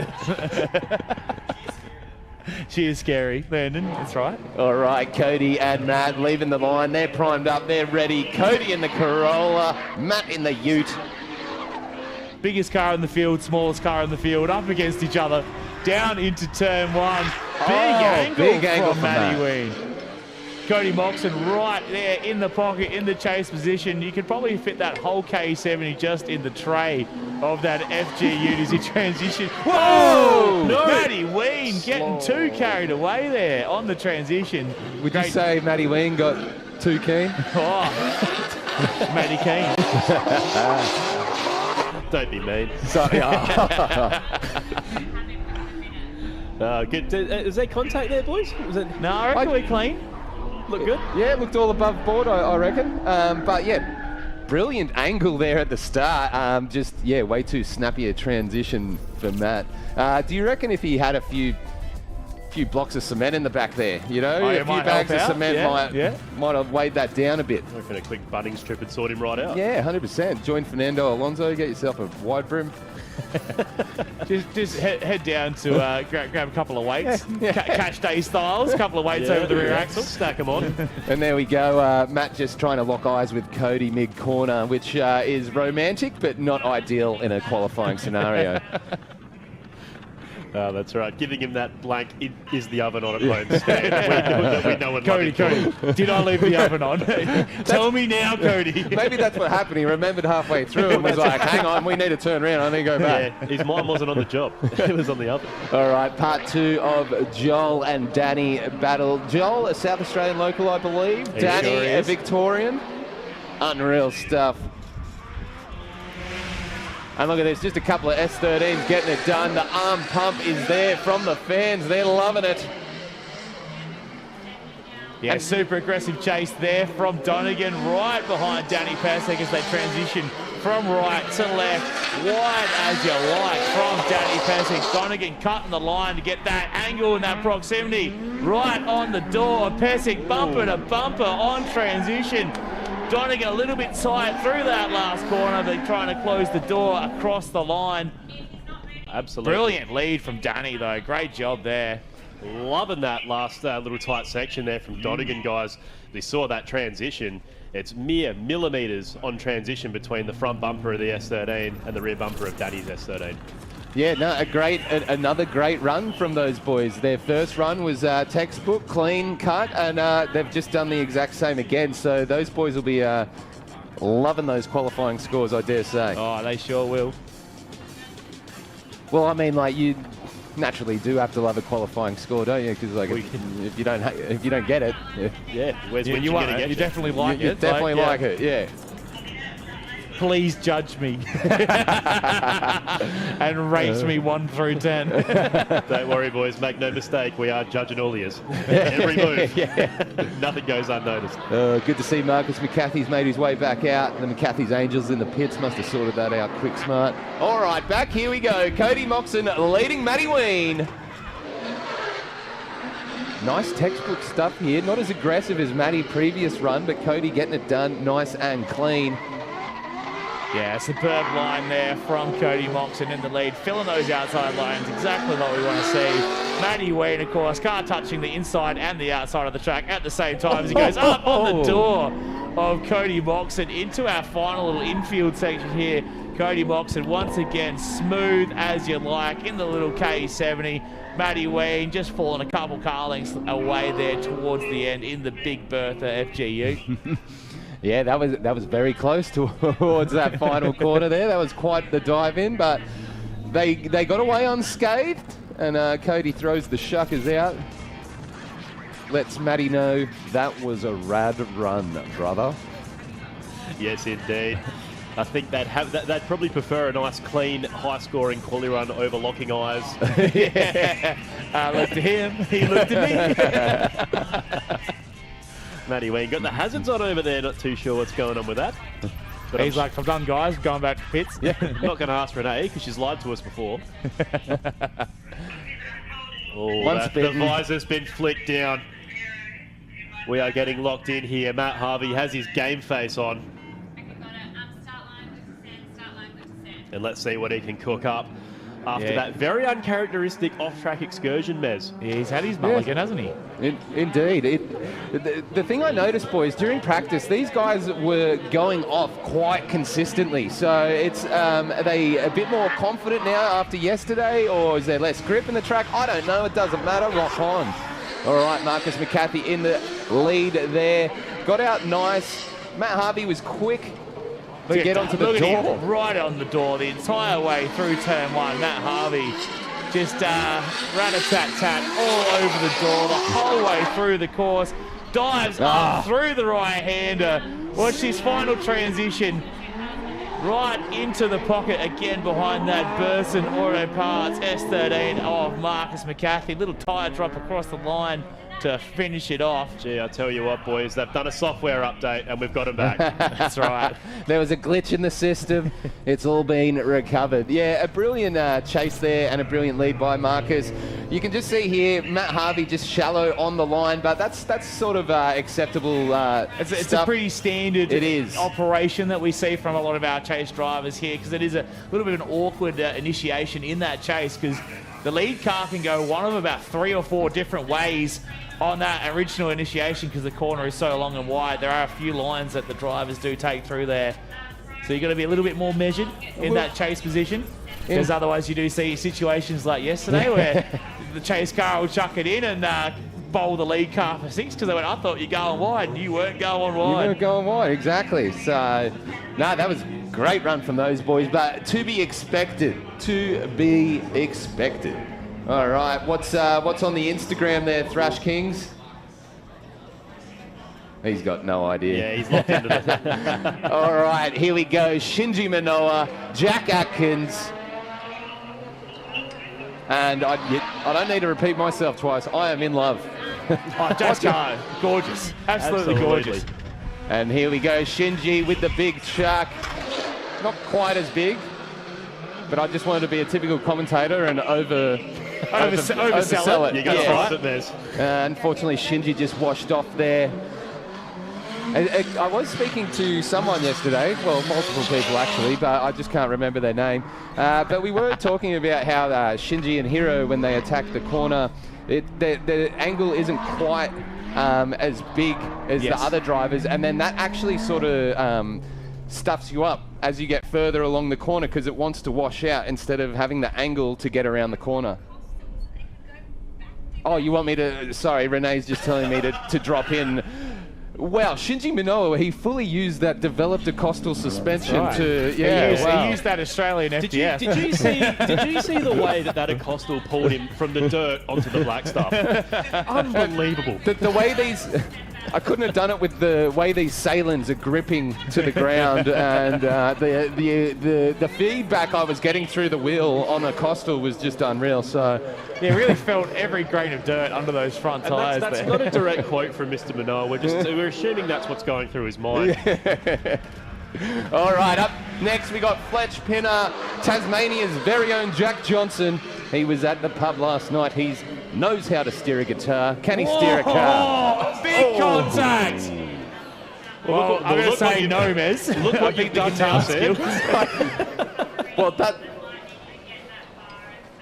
Hopefully there's not too much bad stuff going on in the front end of that R31, but they are made of granite, so I'm sure he'll be all right. Tier Therapy S15. That's Mitch Correa, I believe. All right, now... The late entrant. Extremely late. The S15 doesn't look too bad, but the wagon does have a bit of front end snuffage there, which is crazy considering out of those two vehicles, I would have imagined Fletcher's car would have copped that a lot better than the Sylvia. Generally, a rear quarter's a lot stronger than a front end, though. Yes, that is true. Actually, you raise a very good point. Yeah, you both make convincing arguments. I can't pick a side. Now we've just had a bucket hat absolutely throw itself onto the track. It must just be loving the action. Oh, good heavens, that's a good looking hat too. Yeah. If you've lost that hat, let our officials know, because you never like to see someone lose a bucket hat. No, it's coming back. Maybe we could we need to encourage that bucket hat back towards the pit lane there. Come on. Here you go, mate. Come on. That's a good boy. Bucket hat, dinner time. Come on. Someone dangle a treat over the wall. Try and lure it back. It's kind of like when you're at the train station. We need some catnip. But you're at the train station and you kind of just want to cross the tracks because it's 2 meters there, but that's highly illegal, highly stupid. But the same here. That hat is just 2 meters there. You just let me jump the fence. You know what, tantalising. You know what, fellas, it's the very definition of so close, yet so far away. Indeed it is, Daddy. All right, our lovely officials just out there sweeping off and cleaning up the debris left from that little crash. Unfortunately, Fletch and Mitch coming together. Yes, it's a classic Fletch and Mitch affair. Look, I'm going to stay positive about it. The intercooler looked like it was in one piece. That's a good start. And, the intercooler's all right. Everything else is going to be all right behind it. Exactly. We can make moves from there. We can make moves. We can push on. One thing, knowing Fletch, he'll still have a smile regardless. The smile, it's what is it? Infective. Is that the word? Infectious? No, it's not. Infectious. There we go. Thank you. Boys. You've got 3 brains together and we come out with some pretty good stuff. We've got 1 brain cell between us. like I said, it's about a floppy disk of memory. I said processing power yesterday, but we're getting there. We're slowly getting there. We got some live scores on the screen here. That looks very 1980s Formula. Up next, we got Nathan Greenhill with a 25.1, 25.8. Greenhill, see? Yeah. Greenhill, top of the tables, you see? He's a spectacle, this man. You have to see him. This is where the gamesmanship starts. Watch the way he rotates the car. All right, coming up, we got part 2. Jack Atkins is going to be leading out Shinji Minoa this time. Jack from Tasmania, coming in hot with the KDT crew. And look at that, we're slapping the wall. And Shinji Minowa's actually, pulled out of the drift there. Again, not having the speed to carry through that drift. That is, it's maybe... it's Jack Atkins and as Jack well. is also. Well, maybe Jack's just a team player and saw Shinji doing that. Was like, all right, I can emulate. Yeah, man, like, let's do it together. I spoke to Shinji yesterday. He said that car was getting hot, and then the power steering also. So, like he said, he could get about 1 to 2 laps, and then it'd need to cool down. So I'm just wondering if that. Although it is a bit cooler we're today, having isn't actually it? the opposite issue, according to race control, Ray. Oh, Renee. okay. It's actually too cold. It's too cold. Yeah. Oh, I'll just get on the brake and the loud pedal, and that'll warm it up. Just give it every RB20 tune-up ever. Limiter bash it in the pits. It seems like we're dealing with quite the temperamental vehicle here, gentlemen. I love a good rev in the pits because I love driving, but when it comes to cars, I actually have no idea what's going on. So that when there's something wrong with my car, I'll just kind of rev it in the pits, just because that signals to everyone like this guy's got no idea. I'll go help him. This guy's a fuck. They're sitting there thinking, we're actually sitting here in this house. Let's go and get this sorted quick, smart, and get him back on track. As our Ride with the Pros make their way round. About a Corolla pull aside there. That's not ideal. Ben Candy with -1 tyre. Just back to that point, Mez, do you rev it in Morse code? Do you rev it SOS? I sort of try to make a bit of a tune though. Oh, smooth, easy listening. Yeah. Trackside radio. All SR all the time. After hours. It's loud, it's proud, it's trackside radio. Love it. There you go. Well, Matty Bennett's rounding out the pack there, fellas. Matty had a bit of I believe, a wall contact scenario yesterday, which has rendered him undrivable. But not so now. He's back. And he's been throwing it hard because when you've got a car with the back end's already cactus, what do you care about hitting the wall? Well, that's exactly it. You've got about another meter's worth of playing room. Yeah, when you start hitting the fuel cell, we'll start thinking about our actions. But until then. Right to the Pro. Tim Greaves leading the boys out. We've got a bin down in the commentary booth, ladies and gentlemen. All this clattering, this chaos you're hearing, it's justified. The bin's down. People think we're just sitting in aircon, but let me tell you, it's tough work up here. These bins will jump out of nowhere. We need to get rid of that stigma that conditions are immaculate in the commentary box. Come join us. Come sweat with us. It's warmer in here than it is outside, that's for sure. Well, actually, yesterday it was a bit... You got a little 2 kilowatt split system contending with a giant server. Yeah, and let me tell you, it's fighting an uphill battle. The aircon isn't actually in this room for the people. It's for the server, the massive server in the background here. All right, Tom Hemmings on the chase. Matt Mason there in the lead in the Zoo Performance E46 BMW. Matt, again, one of our drivers stepping up from level 2 to level 1 and doing an absolutely stunning job. Did well yesterday in the Drift Collective as well as Tom Hemmings as well, getting into himself through to the top 16. That Lockheed's Tyres S14, again, very aggressive on that transition. Every time we see Tom Hemmings right up there, sacrificing bumpers and bash bars every time he transitions behind whoever he's behind. Yeah, absolutely. And we're seeing an instant step up in Hemmo's driving, because I was having a chat with him yesterday in the pits, and the high temperature was causing his car to cut. The safety cut. He's going, nah, if you keep driving me like this, I'm going to throw a rod out. So imagine spending all that money on a link for it to tell you, no, you can't go have fun. Well, that's why you spend the money, Ben, so it can control your life. It's, haven't you seen Terminator?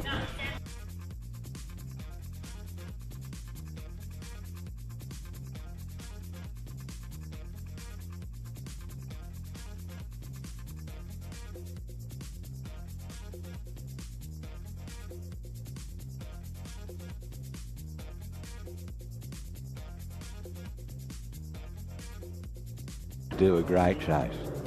Absolutely, ladies and gentlemen. Wise words with Sam Meredith. On Trackside Radio.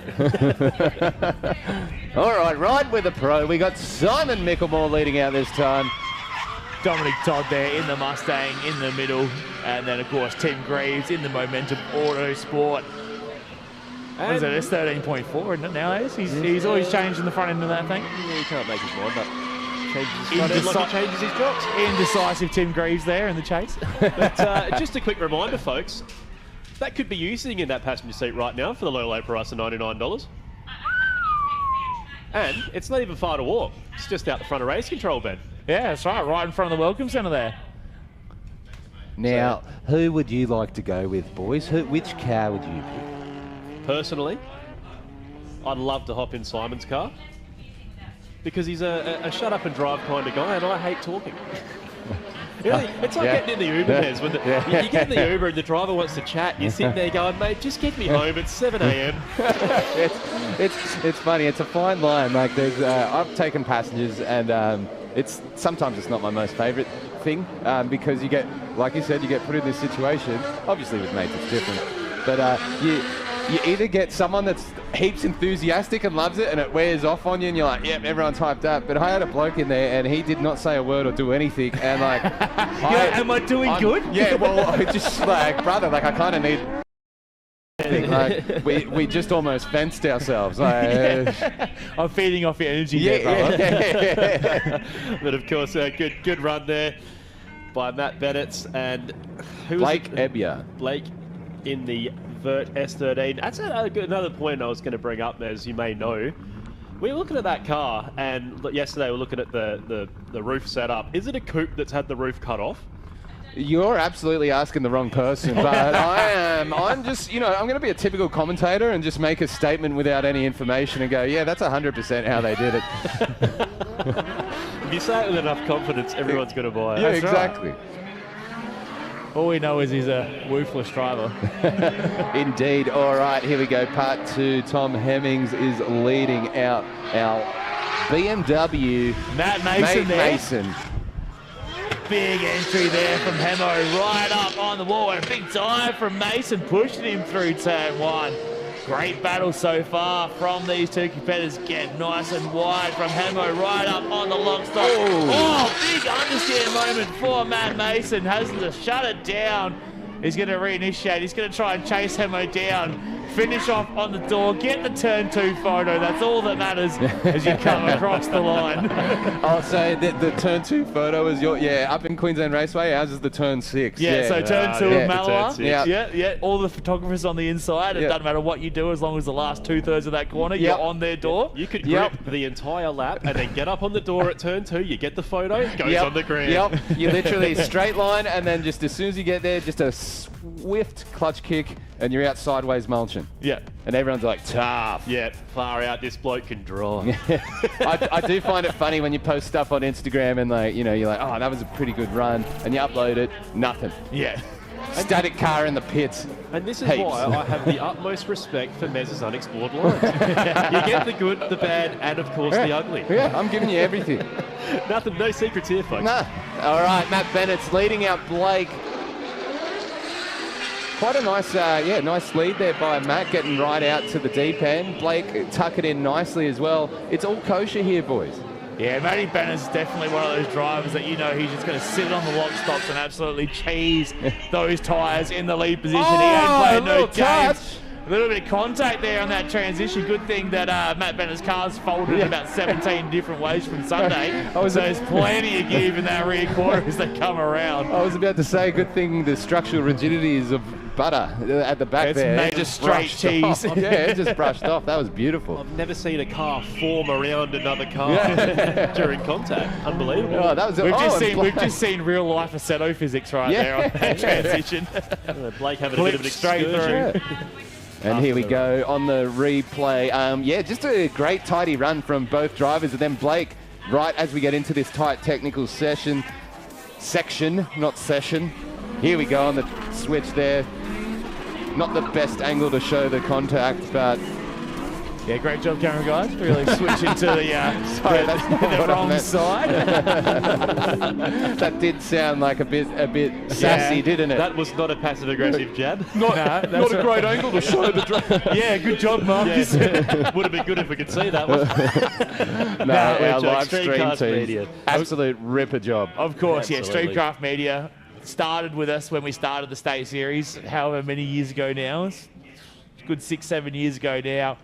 And watching their live streams come up leaps and bounds along with the state series, it's been absolutely amazing to see. Yeah, absolutely. 100%. And like the thing I think a lot of people don't realize is just how much work it is to run a live stream. Obviously, you've got multiple camera operators, you've got the boys in the booth here making sure it all works out, but just the setup, you've got to run an amount of cable, all this stuff. You should see the amount of equipment here. It's unreal. So yeah, props to the whole Streamcraft Media team. Absolutely. Yeah. As I'm looking here, and this is our commentator stuff alone, there's a little box here with about 30 knobs on it, and I'm getting, there's flicking lights, I'm getting anxiety. Look at that. Just don't look at it, Danny. All That's right, let's focus off the lights. Onto the track. Cam Martin leading out Jason Farron. Both big boys angle. backing it in. Farron will not be able to pull that one up. Bye, Jace. Oh, wow. Hero Cobb. That was really sexy stuff at the first few seconds there. And yeah. So Josh Rogers here just opened up the excuse book for Jace Guard. He hasn't practiced at all this morning. That was his first century today. He was on 265 yesterday. He's on the 235s today. Just completely uncharted territory there for Jason. You're going to love that Victorian comradeship. Straight to his mate's defence. Me and the boys were out there this morning and we're just chasing setup. Yeah, we're not quite there, but we're still dilly-dabbling around. And, you know, full credit, we've actually been adjusting the setup and it always comes back to the setup. That's right. We've got too much point in the car right now. Yeah. Might have to take a little grip out, put a little grip in. I would have made that run if the setup was there. The word of the day. The funny thing is that, like, as a driver, there are times where you're fighting the car and you're spitting out, you're doing all sorts, and you just want the world to know, hey, it's not me.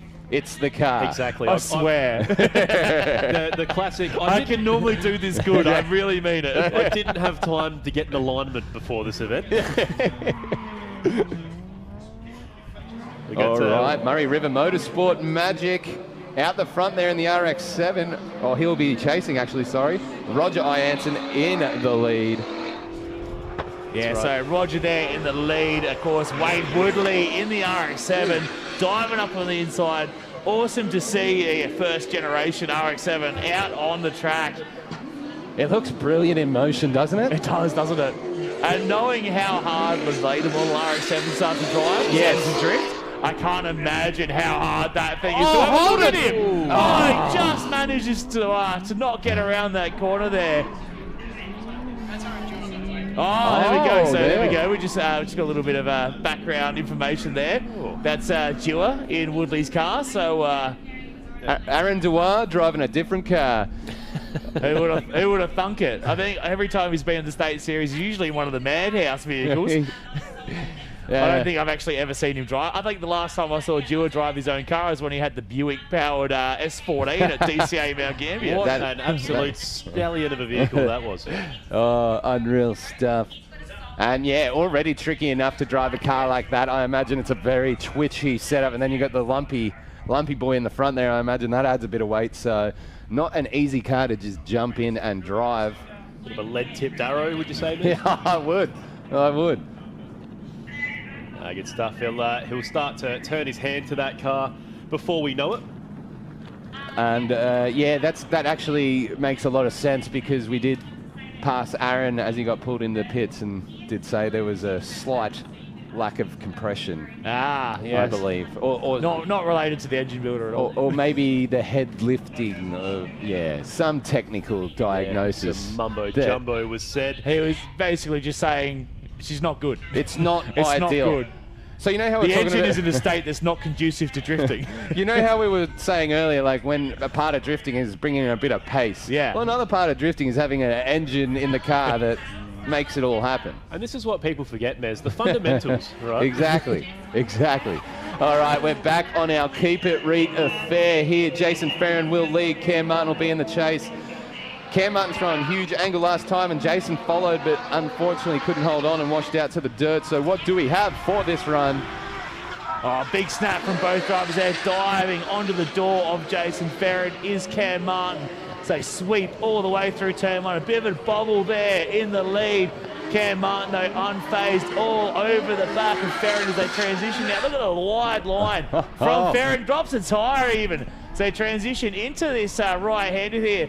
Cam Martin just dropping back a little bit more than we're used to seeing. We'll see that aggression, and there it is, popping right up onto the door of Ferrin, all the way around the final corner and across the line, Mez. Yeah, that was quite a neat run. Not quite as aggressive on Ferrin's behalf with the entry there, but still marvellous nonetheless. And yeah, that little tyre touch out there, it was millimetre stuff. So very buttery run from the Victorian fellas there. And yeah, as we see the mulch come on.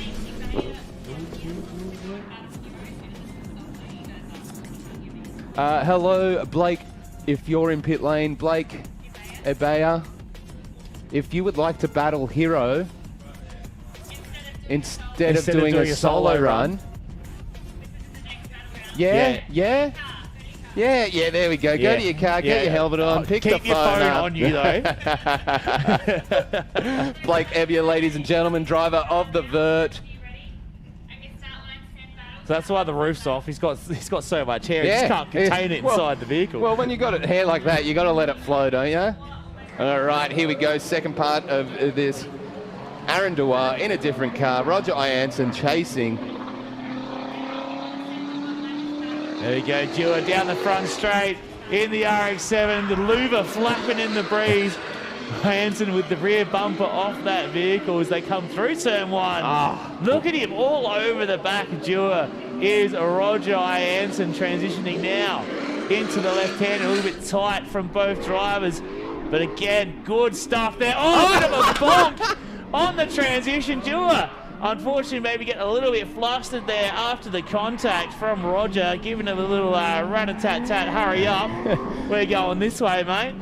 That was pretty funny because it bumped, it pushed him, and Aaron's like, yep, no, we're good here. Oh, Jesus. Then he got back on the throttle and went, whoop. Don't know where my wheels are pointing there, fellas. And that was pretty spicy stuff from Roger. Very nice on the transition there. Yeah, again, we're used to seeing Roger be very precise and very confident and knowing exactly where the car is. But again, seeing him step up that aggression a little bit is good to see as well. Definitely a calculated driver.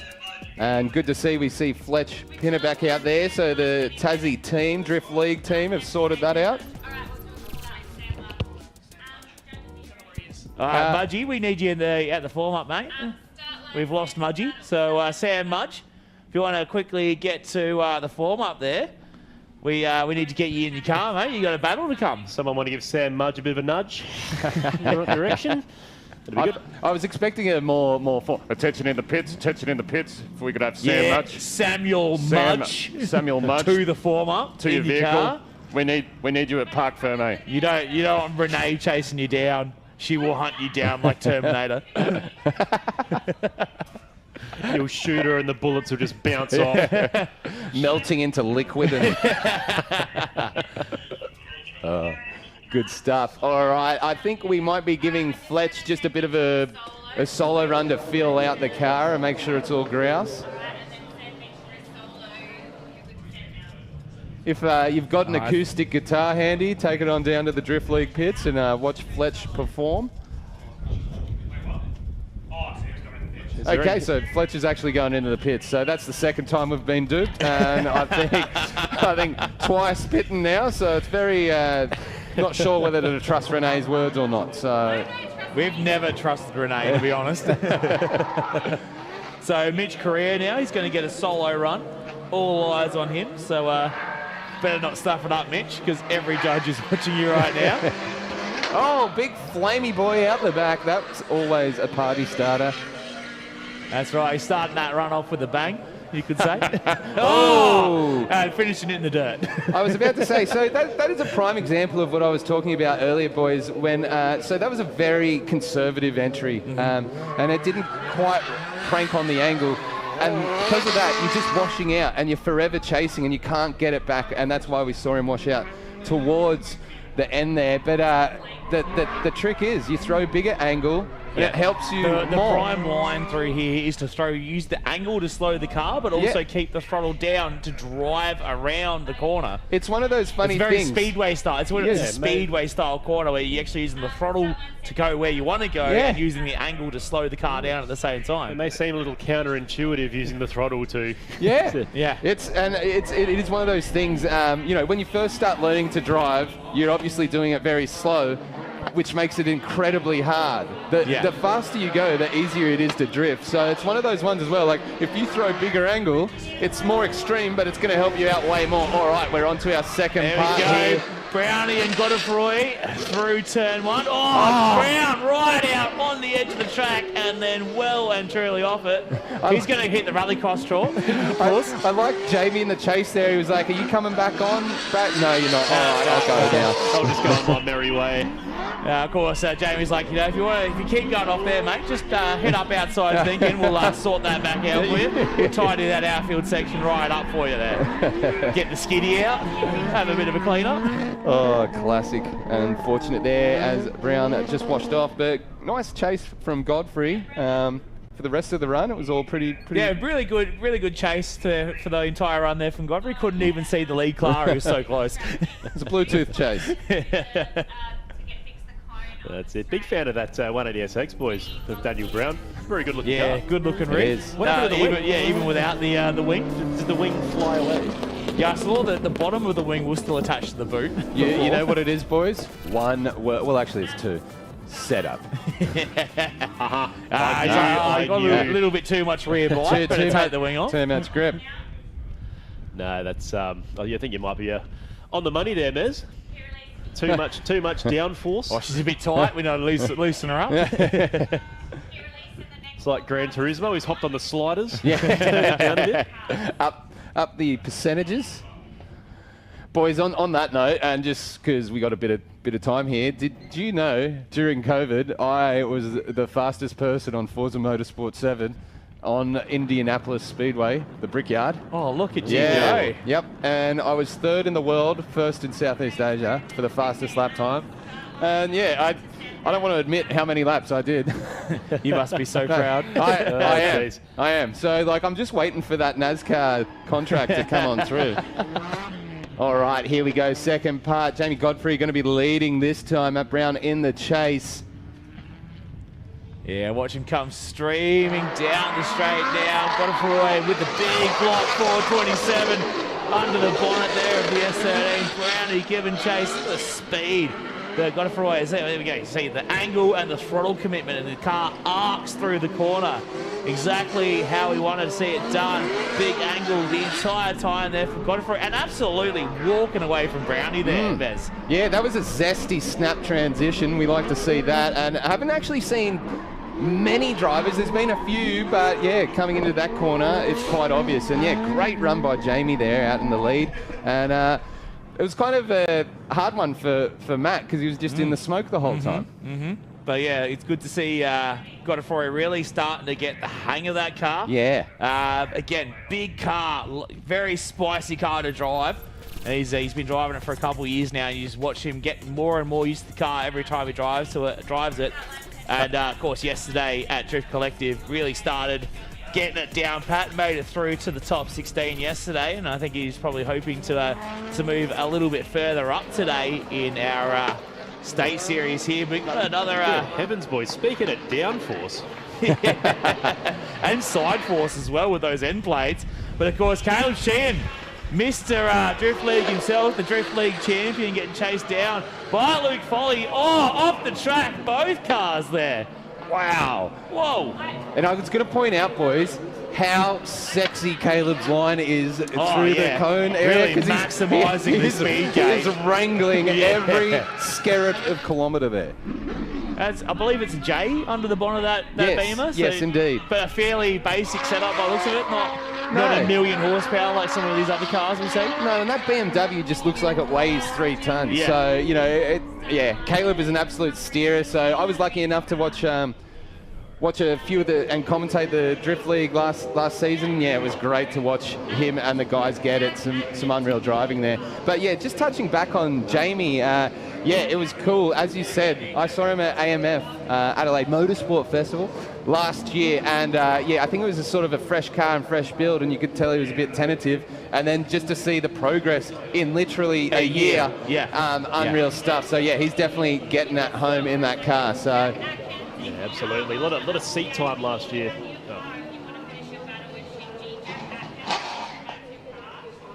All right, there we go. So we want Jack Atkins back at form up in your car, so you can have another crack at that final battle with Shinji.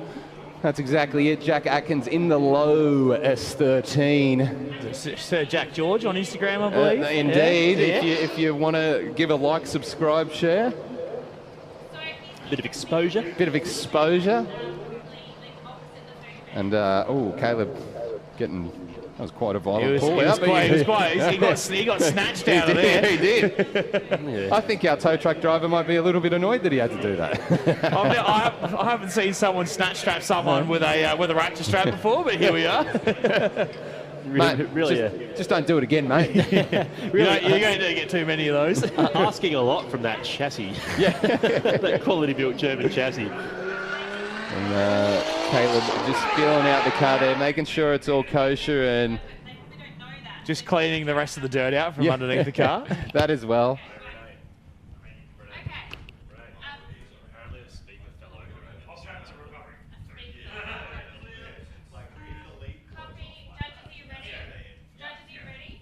All right, so we're gonna get a battle going once again. Really trying to punch through these battles today, Danny. Yes, because if there's one thing we learned from yesterday, Ben, it's that schedules are very hard to keep at drift events. Okay, here we go. Kane entering in the lead.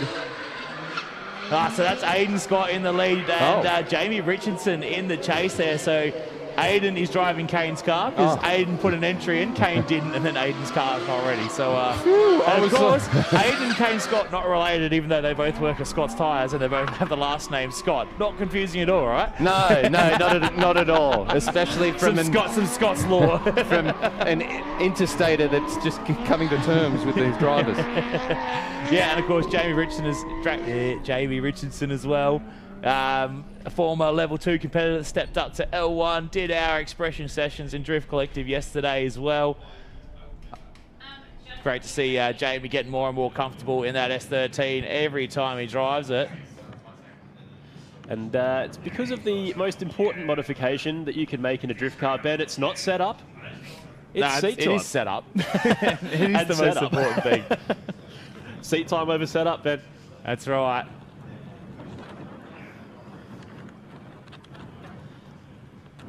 So we got Luke Foley and Caleb sitting over there on the line. Looking for a bit of redemption after they went off. Well, Caleb went off and then Foley was on the chase, so... Where did he have to go, Mez? Where did he have to go? Well, exactly. You know, if I'm a judge, I'm thinking he had no choice. I'm thinking he was coerced. Yeah, but then they're like, if your friends go and jump off a bridge, you got to go follow them. It's like, yeah, probably. Well, it could be a fun jump. Especially if you're Vince Jarvis over there. Loves jumping off bridges, he does. He's long gone. Damn it. Oh. All right, we are away. Foley will be leading. Caleb on the chase. Oh, Caleb backing in the chase if he holds this. He doesn't. Yeah, a bit of a Carl Scott backy there. If you're familiar with it, South Australian drifting, you definitely know what we're talking about there. But Luke Foley doing a good job there, keeping it nice and wide as Caleb now trying to jump back up onto the side of that immaculately presented R32. Oh, it's Foley! Shuts it down, misses a gear or something there, and has no drive. Yeah, Caleb just gave him a little smooch. If you want to keep drifting, of course, you need to keep those back wheels spinning, don't you, Mez? So another crucial thing. The fundamentals. Judges hate this one simple move. I'll tell you what, if you've never drifted a car before, you're going to leave today with that much knowledge on how it's achieved. Basically, all you need to know is wah and then da. Exactly. And if it's not going, you need more wah. But if it is going, cool it on the da. Yeah. All right, our judges just deliberating with one another, saying, hey, that was a bit all over the shop. What do we do here? Yeah, tough job being a judge, Mez. It is, it is. And That's why we don't do it. No, we don't. That was quite odd from Luke Foley, just watching the replay there. It went to full lock, and then it just kind of went nowhere. Maybe he backed it right off. There is a bit of a ripple strip there. Maybe didn't want to rough ride it too much. All right, here we go. Part 2 of our South Australian battle with... That's it. Jamie Richardson there in the lead, getting chased down by Aiden Scott in the Scott's Tyres machine. Jamie off the track. Aiden follow him off in suit there. We're going to see them jump back on, so neither of them beach, so we don't have to pull them out. So we'll get him to reinitiate and finish this lap off. Bit of separation between the two there. Of course, the off-track excursions will do that as we transition. A big chunk of dirt flying out from the rear bumper of Jamie as they transition into the final corner. Aiden getting right back up onto the door of the blue machine there as they come around and finish off that lap. That's going to be their battle done and dusted. Emphasis on the dusted. Yeah, that... Look, we're not judges, but I don't think that one's going to rake well. All right, Shinji Minoa back out there. Jack Atkins as well. Shinji, get in the Seppi. And Shinji, stay on the track. Possibly the lowest speed off-track excursion you've seen today. I dare say that would have just been the dirt that got left behind there. He's like, hang on a sec. Got to get the red and yellow slippery surface flag out for that corner. Back to the Brickyard, Mez. What was your time? How quick are we talking? How quick did you get over that line of bricks? I actually can't remember, but it was zooming. Oh, the plot holes are starting to surface now. So it started out, a bunch of us boys were doing 420 horsepower Civics. Yeah. And we'd do races with that, and we're like, that's pretty fun. Had a ton Going of for fun. 6.9 second Yeah, passes. yeah, exactly. Yeah. And then we're like, oh, maybe we should try NASCARs on the NASCAR track. That would be sick. And we did that. And then we got so bored, we were like, what's the fastest lap time? And it was done with a Porsche 929. So we stepped it up to Porsche 929s, and let me tell you, we were flying. And speaking of flying, here we go. Shinji Minoa out in the lead. Jack Atkins on the chase. Big entry there from both drivers. Shinji nice and wide. Big dive again from Jack, trying to keep the car behind Shinji as they go through the corner again, as Mez was saying before. Shinji just a little bit shallower on the angle compared to some of our other drivers. Jack right up there. Oh, and he misses the gear or something, has to shut it down. He's going to reinitiate and get going once again. Shinji just finishing the lap off. Nice measured run there from Shinji Minoa in the lead. Jack Atkins, a bit of a mistake in the middle of that run, but the aggression was great to see, Mez. Unreal. And yeah, Shinji's got this buttery style, and I think it's just sort of using everything that car can offer. Yeah. I haven't inspected the Safiro, but I imagine it is a bit of a It's standard, fairly basic. Standard it does have Safiro-esque. it does have a Costal front end in it. I did say a Costal landed. And when the turn-in that the Costal front end provided was just unreal. It's a lot of front end bite. Almost too much sometimes. But yeah, just a real buttery style being displayed by Shinji as we see Will Yardley get himself jacked up. Yeah, liking the new look of Will's car. Although the last look with the pinks and the blues was definitely quite wild. It's really the sort of look that would split a room down the middle, you could say. Some loved it, some hated it. 100%. But he's still got the bright racing suit to go with it. Oh, so yeah. if you didn't see the car, just look at his race suit and that'll give you an idea of what we're talking here. That's right. So he's going to have to update the suit at some time soon then to match the new livery. The one thing about race suits is they actually are quite expensive. Oh, yeah. He's He's more expensive than a bit of rap, that's for sure. Absolutely. So Yardley now, he's going to be in the lead, getting chased down by Kenny Hennig all the way from Whyalla. Moon to wherever else we've seen him from over the years. Somewhere on the Copper Coast. But Yardley heading off to the Copper Coast himself, well and truly off track the entire way through the end of turn one there. Gets back on track once again. Usually we're used to seeing Kenny doing that sort of line, but Will's doing it instead. Kenny staying on the track. Bit of an awkward transition there, but gets back on it through the last corner. Good dive from Kenny to get it right up on the door of Will Yardley across the line, Danny. Yeah, that's right. Will doing his best Kenny Hennig impression. Yeah. Trying to show off in front of him a little bit, perhaps, but going to say, I know your style and I can do it better.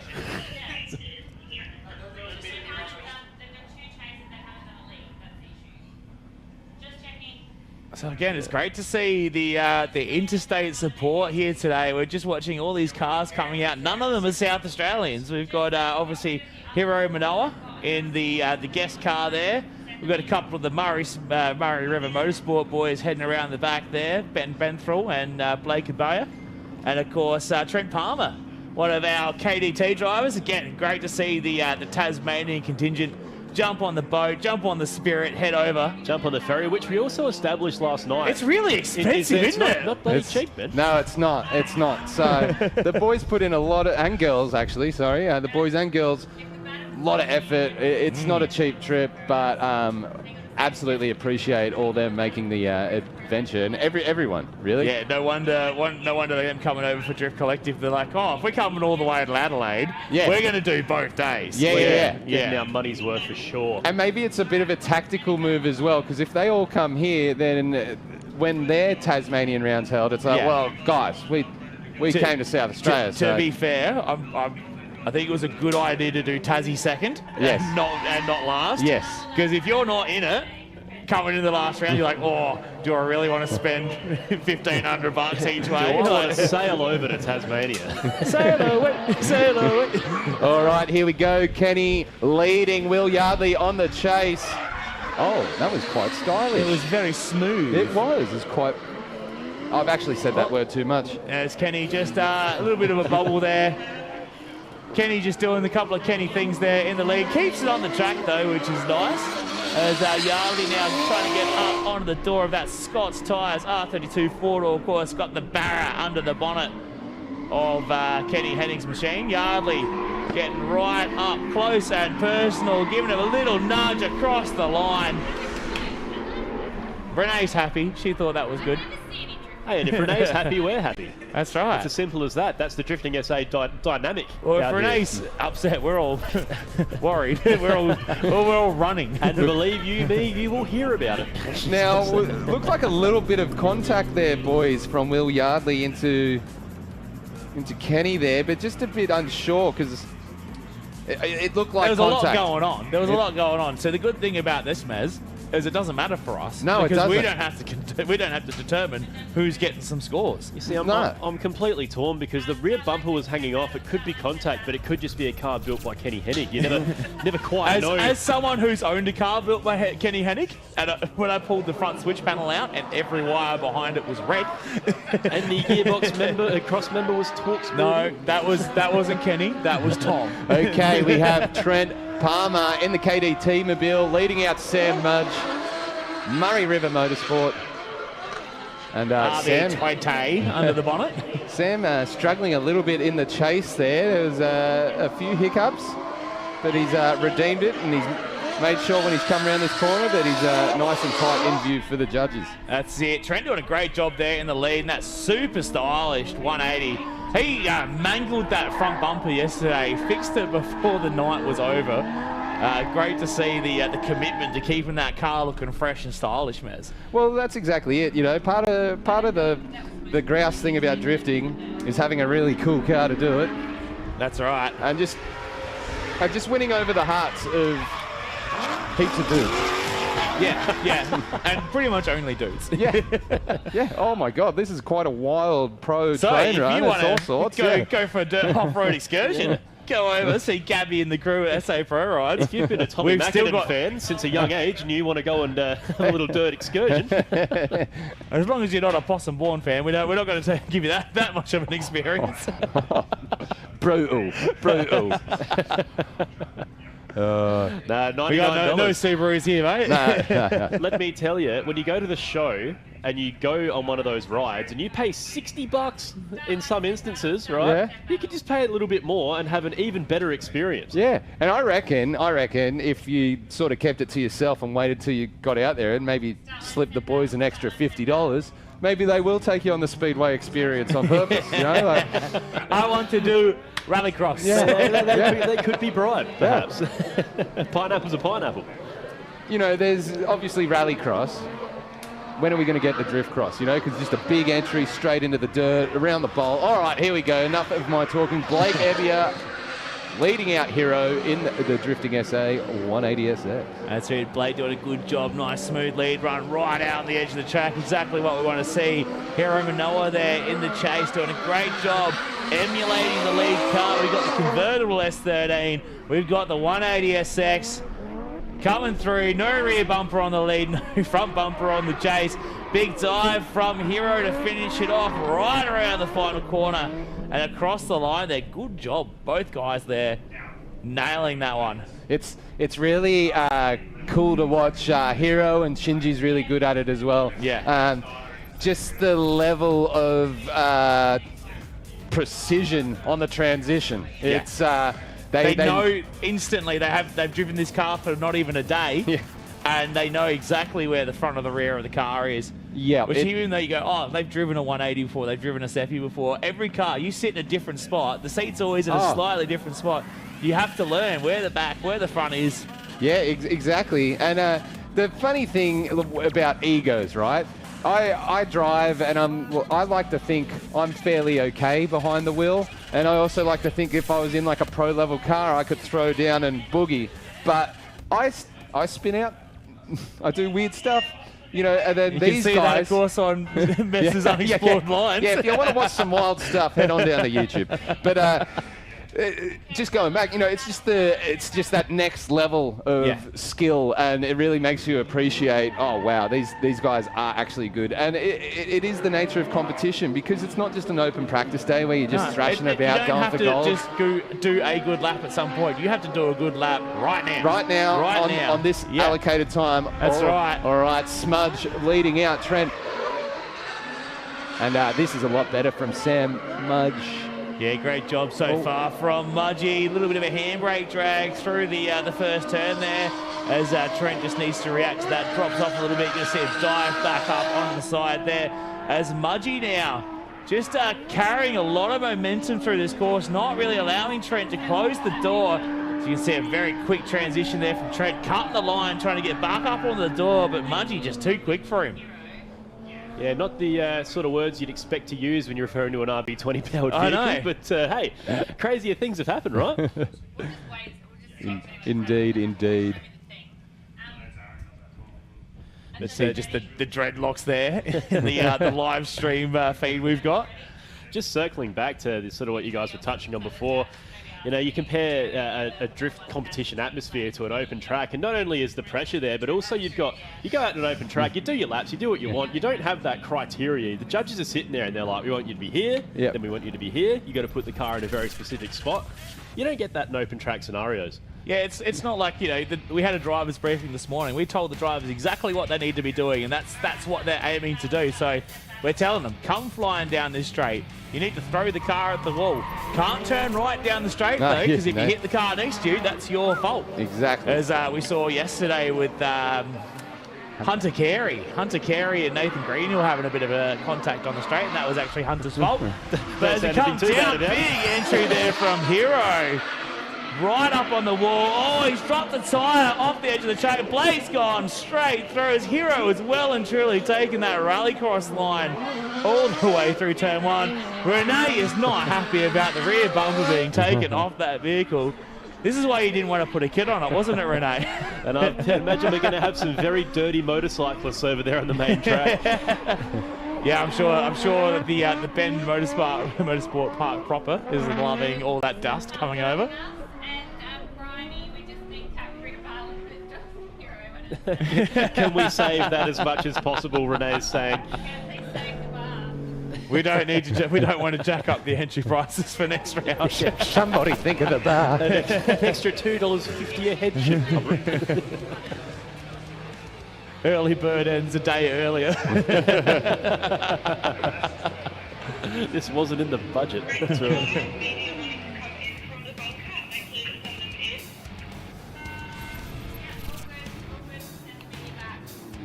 All right, so I believe that's going to be the end of our first round of battle qualies for level 1. And we're going to go back to level 2 very, very shortly. We're going to send those cars out in a moment. We're just going to get the media guys that are in the center of the track coming back across. We might send a couple more in. We're just going to transfer some things around.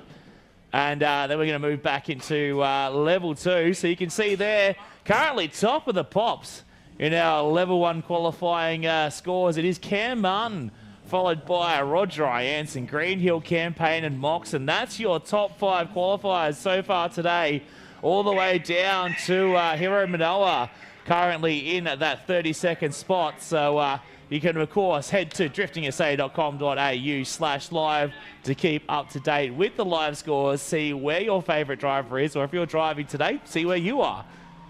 Yeah, a couple of heavy hitters up there in high qualifying, Ben, and a couple of names falling out of contention a little bit, which is surprising to see. Marcus McCarthy not having the best morning so far. You watch him, he'll go one of 2 ways when he comes out second. That's to that second quali battle, knowing he's got to punch out some big scores.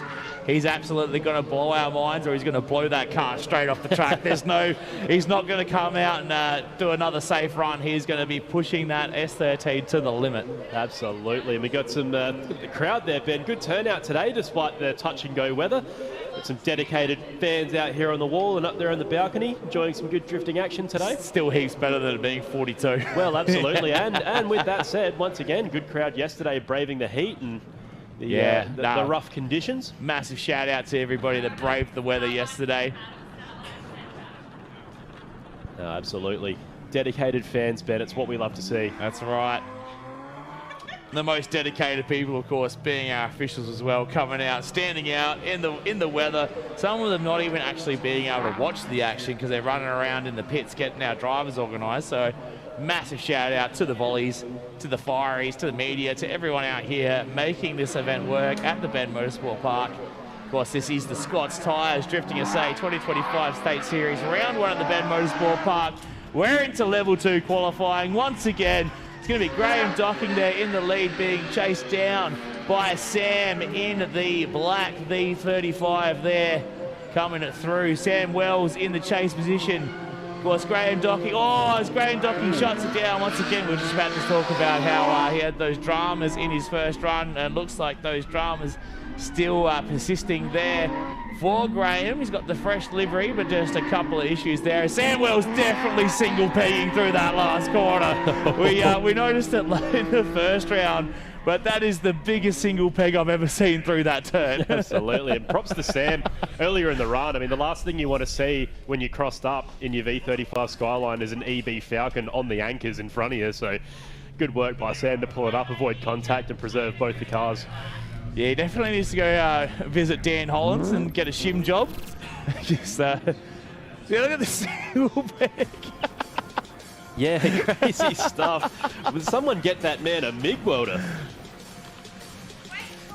Oh yeah, there it is, just opening up. And I mean, is that a V35 or a VT? That is, you've got a high grip chassis by nature, a low power engine by nature, and you throw an opening up, LSD in the equation, and it makes your life very difficult. Then. It sure does, Danny.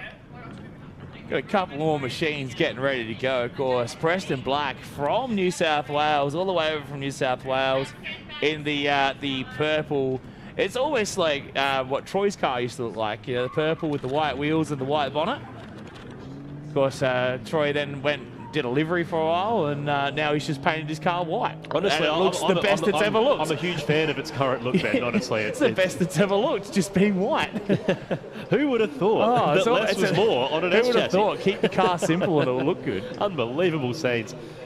There we go. So Leo Chingola there in the lead in the S14, being chased down by Preston Black in the purple S13s to come through turn 1. A bit of an understeer moment from Chingola. A lot of wheel work going on behind the steering wheel in the S14, but getting it done.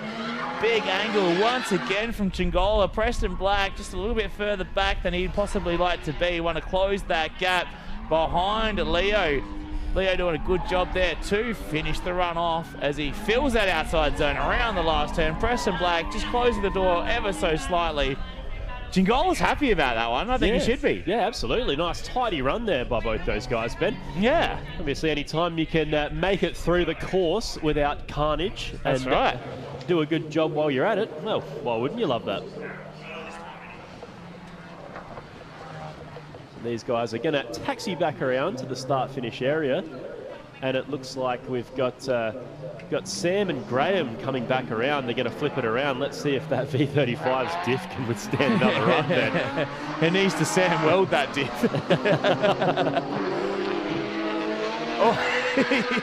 Yeah, he's definitely not clutch kick entering that. Needs to use the handbrake to get that thing sideways. A bit of inertia and motion is going to be your best friend in that scenario for sure. Yeah, it's got that little bit of body roll too, so it really wants to pick up that inside wheel. Yeah. But it's quick. It just goes real quick like that, though. It goes, and he's got the sunroof in the correct position, so he's got extra points from us. Couple of sunnies on tilt, Danny. What a good way. Sunny on pop. Yeah, that's all right. We've got one on tilt, one on pop, if you want to be completely pedantic about it, Danny. Look, unfortunately for these guys, it's a bit hard to come up with some positives for that one. But no, Graham kept the car sideways the whole run, which is good. Both cars are running, and they didn't crash. Yeah, there exactly. You go. 2 big positives from that one. All right, so up next, we've got the second half of this battle between Preston Black and Leo Chingola.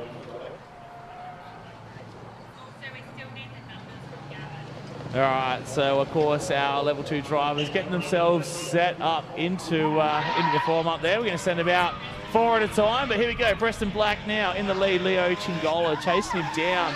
Nice solid initiation there from both drivers. Good angle from Preston in the lead, filling that outside zone. Our L2 drivers really impressing us with their lead runs. Oh, Chingola shuts it down in the chase position. He's put the hazards on. He is a hazard himself on the track right now. But Preston now getting around, getting it done. Yeah, Preston just doing a rad job of filling out the outside of that turn 1 section there, Ben. Really, he seems to be pushing it out a little bit wider than most of our level 2 competitors today. Yeah, he's doing a great job there as we've got got some E36s once again. The L2 definitely class of the 36 this year. Yep. Oh, sorry, for today anyway, at least. Another display from the little German noisemakers. That's right. So that's Jordan McCrate there with the, looks like he's got the 360 cam hanging off the rear window there on the selfie stick. So he'll be getting some cool like Need for Speed style shots out of that. Yeah, a bit of a chase cam. Bit of chase cam footage. Real Assetto Corsa style before you put the camera mod in, so it's just locked to the back of the car like Gran Turismo. And then we got, of course, the other BMW, which is one of many red BMWs here today, but I do believe that is Brad Beecham. I'll just have to confirm. No, not Brad Beecham. It's another one of the red E36s.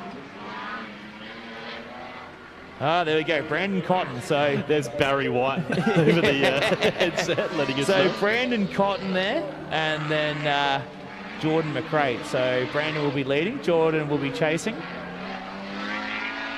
As you can just hear the symphony of E36 straight pipe goodness coming through turn 1. We have an awkward initiation there from Jordan in the chase. Big under for a big over. We got some real takeover styles open right now. As Brandon now just trying to get the car through the rest of the course, understeering through the right hand and then hucking it in, gets the left hand hairpin done, finishes it off pretty well. And then I think I've had about 6 clutch kicks through the last corner there for Jordan, Danny. Yeah, a few wadars to get you through, Ben. Yeah, a lot of wadars. We're talking about the necessity of the wah and also the dar. Yeah, the wah to dar ratio, extremely important, especially in a low-powered car like that. Yeah, the dar is a lot higher ratio than the high power machine. Really breaking it down to usually a high powered car is a pretty constant wah, and also a little bit of a liftage even going on, a bit of a wah. Whereas low power car, you're talking wada, wada, wada, wada, wada. We're going back to the old do you feed it to send it or send it to feed it? All right, here we go. So we've got Aaron Coleman down. Surprised his car's still running at this point of the day. He's made it through right up on the wall on that entry too. Getting chased down by Ben Phillips from Victoria in the pink and blue machine in the chase. Good job from Coleman so far. Looks like he's removed all of the headlights and the front end of that car. I don't know if that was by choice or not as he continues around the course. Again, very solid job from Coleman there, but Ben Phillips all over the back of him. He's got the hand out the window. He's happy about that run, Danny, and I think he should be. Yeah, absolutely. Good work there in the chase. Real race car looking race car. Extremely presentable car. It's unusual to see a car styled like that in our level 2 competition. Yeah. Obviously, level 2 drivers being newer to drifting and competition in general have that sort of lower budget. But that's a very, very nice looking automobile. That's it. It's a pretty. It's still a fairly cheap way to make a car stand out, though. He's like with the graphics and stuff like that. As we've got Jordan McCrate now in the lead, getting chased down by Brendan Cotton. See how they go in the opposite positions from that first run. Brendan a little bit awkward there as Jordan really having to use that handbrake a few times to get the car through that first turn as he has a couple double dips coming through the left-hand sweep, but carrying heaps of speed, heaps of angle. Big dive there from Brendan. Oh, there's a little bit of a spaghetti going into the chase, but just there she wasn't sure where Jordan was going through that last corner. Perfect prime time viewing here in the commentary box to see that panic set in that chase position. He goes, yeah. Where's he going? That's exactly right. You see it all unfold before your very eyes. I saw his pupils from here. You see him go through the several stages of grief. Acceptance. Panic, anger, sadness. It all comes full circle. All right, here we go. You're going to flip and reverse. Ben Phillips and Aaron Coleman here. Again, Ben Phillips from Victoria in the 180. Sharking it in right up on the wall. Good to see there from Ben. Massaging the car through turn 1. Aaron Coleman now trying to get his nose right in the pocket of Ben Phillips as they come through turn 1 into turn 2. Coleman falls back slightly. A little bit of a wide line there from Phillips, really just a little bit of wavering. So transition from left to right, then back to left. Once again, big dive from Coleman right up on the inside there. Needs to get the car back and behind Ben Phillips, and he does so as they come around and finish off the run.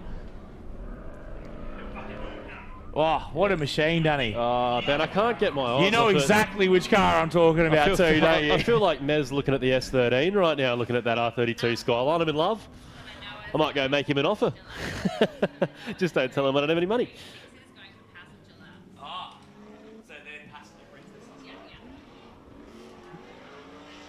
So we've just had some information from Race Control Renee, so we don't know how accurate it actually is. Yeah, so take it with a grain of salt. But I do believe that the passengers in those SA Pro rides in Simon Michelmore and David Clark's car are the Manoas. Oh. So we've thrown the Manoas in for a little Paso run. Gone.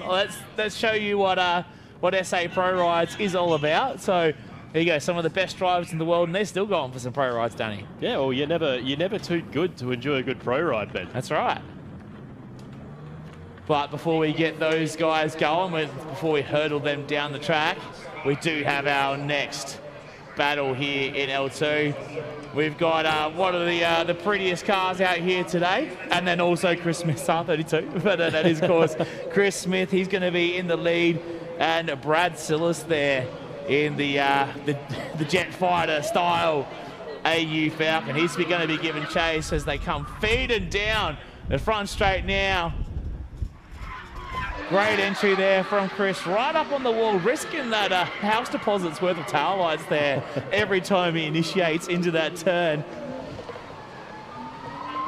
Yeah, a lot of commitment, Ben, drifting a chassis like this with metal guards and original parts, but he's keeping it together, doing a really nice, tidy job. Very smooth on transition. Excellent style of driving by Chris in the lead, and good work there.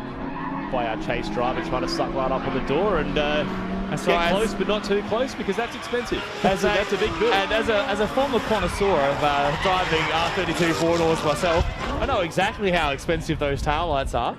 And so did the DCA judging staff at Mount Gambier that year, because the only reason I won that bar tab over Cal Scott was because I sacrificed $500 on a R32 four-door taillight. That was expensive almost 10 years ago, Ben. Imagine the price now with inflation. House deposit. In this economy? What? In this economy? Holy These prices? What's that got to do with the price of carton eggs, Danny? What's that got to do with the price of tea in That's the China? only thing worth more than a set of R32 taillights right now. Tell me about it. All right, here we go. So we've got Riley there in the lead in that E36 being chased down by Ryan Powney. Of course, Powney, friend of internet celebrity Christopher Roche. So, he'll love that shout out, of course. You'll see that on VinWiki next week. We transition now. Riley doing a great job. One of the less gripped up E36s we've seen actually managed to keep the car nice and smooth and sideways throughout the whole entire run. Powney there in the chase getting it done as well, don't he? Yeah, it's you say like less gripped up, looking a bit skatier than the other ones. I'd be wondering what sort of rear pressure he's got in those tyres, Ben. If you go near it and you gave it a tiny little kick with your foot, it might explode. It's sitting there rumbling away with that much pressure in it. Whoa, that's a good squishy. The sort of pressure that when the tyre de-lands and lets go, it takes your entire rear end with it. Yeah. Dangerous game. Dangerous game. Oh, Simon Michelmore! Bang, bang, bang! Michelmore's involved, Clark's involved. They're all in defence. We've got trouble. Turn 4. Come on down to the Ben, folks. It's a yard sale and everything's got to go. We've got Corolla panels, 8.6 panels. Mustang. Come down to Crazy Mez. Crazy Mez's Bargain Emporium. Now, this is quite an odd one, because... Who's moving first? Yeah, we have to red flag that level 2 run, because we do have clean up on turn 3. We've got Davies trying to back it out, but he's literally bogged. He's stuck. He can't so move. As you know, the Manoas were in those vehicles, so even our pro-rise drivers get a little bit starstruck and want to turn it up to 11. Yeah, God, I'm going to really have to drive hard to impress these legends of the game. Do you guys get this in Japan? Watch this. Oh, poor. And this is how we do a 4-car pile up in Australia, boys. You want the full drift experience? We'll give you ignoring track officials. We'll give you ignoring track limits. We'll give you death gaps. Holy dolly. But just when you think you've seen it all, gentlemen. That's right. So we're going to get a little bit of a clean up here right now. Maybe a good time to go through our legendary sponsors, Ben. Give a shout out. Thank you so much to Acostal Steering Systems, Blackwood Hire, Custom Imports today, DC Motorworks, unfortunately involved in that pile-up himself, Edwardstown Powder Coating, Evolution Car Sales, JTR Race Trailers, Light Next Building, Adam Wood. Unfortunately, Woody couldn't make it. Woody do? Woody would have come if he could have come. But Woody hit a roo, so Woody's out for the weekend. So I'll just finish out that lineup. Outside Thinking, Rural IT Solutions, Scott's Tyres, and of course, Chris at Shockworks. So Shockworks, of course, sponsoring our Level 1 series here this weekend, as well as Drift Collective. Level 2 brought to us by JTR Race Trailers. And of course, not to leave them out, big thank you to Sleeker Spares. Yes, of course. Go see Dave and the crew. Of course, they've just moved as well from Para Hills West to Salisbury. Of course, and if you've just been, happen to be involved in some kind of 4-car altercation, I'm sure they'll be happy to help you out. Yeah, that's right. So they're in the old Tyre Right shop. So they've got themselves a whole new wheel aligning set up as well. So they do a lot of in-house wheel alignments as well. So we're just going to get the cleanup crew off the track and get back to Chris Smith and Riley.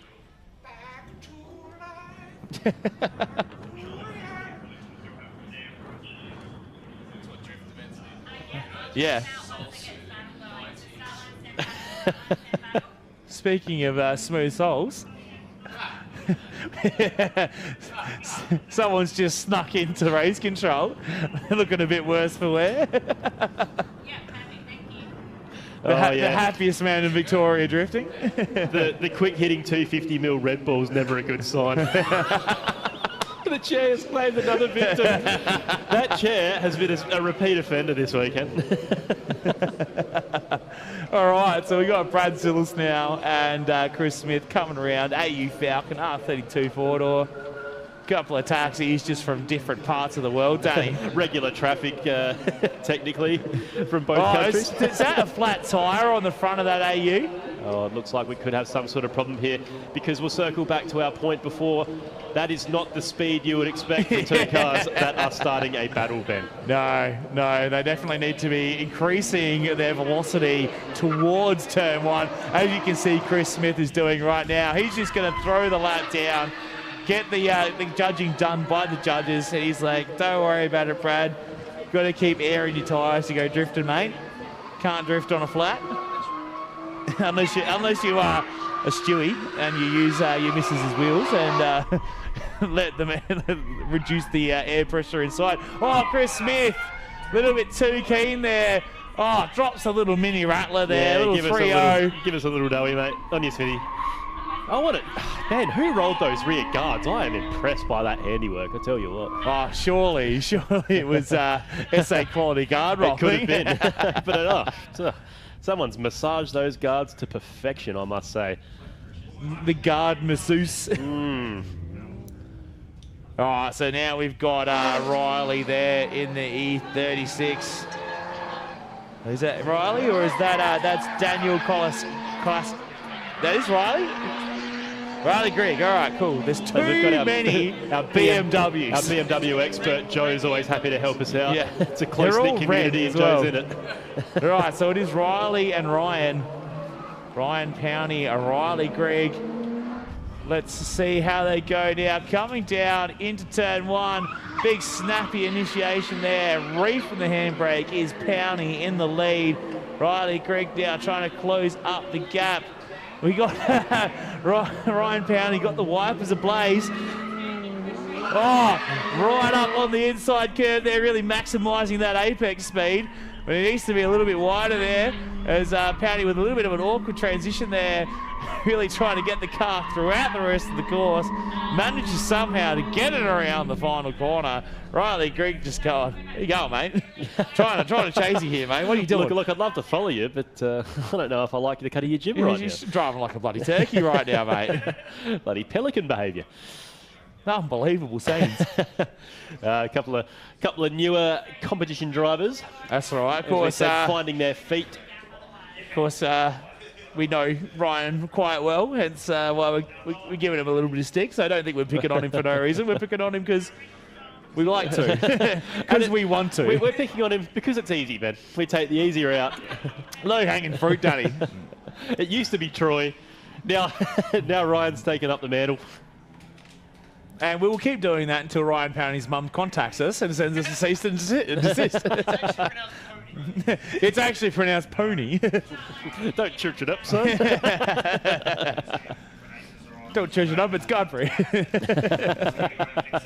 Oh, no. You know what? Mrs. Godfrey coming up here. She'll be unhappy with that. As we just see a couple of scores. A couple of scores popping up on the live stream there with our top qualifiers so far. Of course, we're not all the way through with the level 2 battles, but out of those first few battles we've seen, Chris Smith is top of the pops, of course, in that immaculate R32 four-door. So great work from Chris so far. Currently on top of the pops when it comes to quali here in our JTR race trailers, level 2. Got Cody Obst now and Anthony Carabetta there. So Cody Obst is going to try and throw down a good lead run, and Carabetta is going to try and throw down an even better chase as we come into turn one. Big entry there from Cody, big straighten from Anthony in that chase position in the first part of the first turn as they come around now. The new Venom ramp on the Glass Essentials AU there of Cody Obst. Looking pretty spicy. It's a little bit spicy there was that transition between the two drivers as Anthony went for a dive on a door that was very rapidly closing in front of him, but manages to keep the nose out of it. And both drivers make it across the line unscathed, Danny. Which, honestly, in my opinion, Ben, is the best way to cross the line. Unscathed is usually the way you want to cross the line. Yeah. It's like, well, the smithereens would have to be the worst way to be. Great work by these two guys. Your trophy. Best tarmac takeoff, Ben Snell 2024. Well, now you've peaked. Yeah. All right, here we go. We got Joel Spagnuolo now in the chase. He's chasing down Kwame Porter in the big JZX90 there.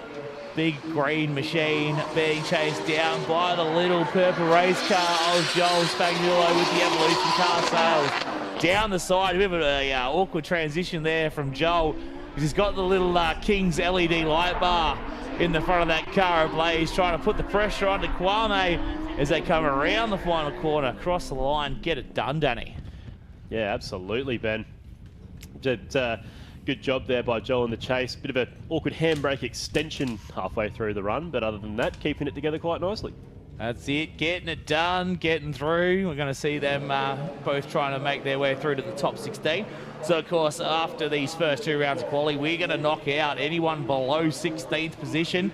Then we're going to send them out for another two runs, or another battle, so another lead in the chase. And then we go into our top 8, and that's where we go to elimination battles, Danny, which is our more traditional style. As we come in now, big entry from Anthony, big dive from Cody there in the chase, trying to keep up with that little nimble S13 in the front position as they come around from turn 1 to turn 2. Cody Obbs trying to cut that line and get that big AU Falcon up to the side of Anthony there.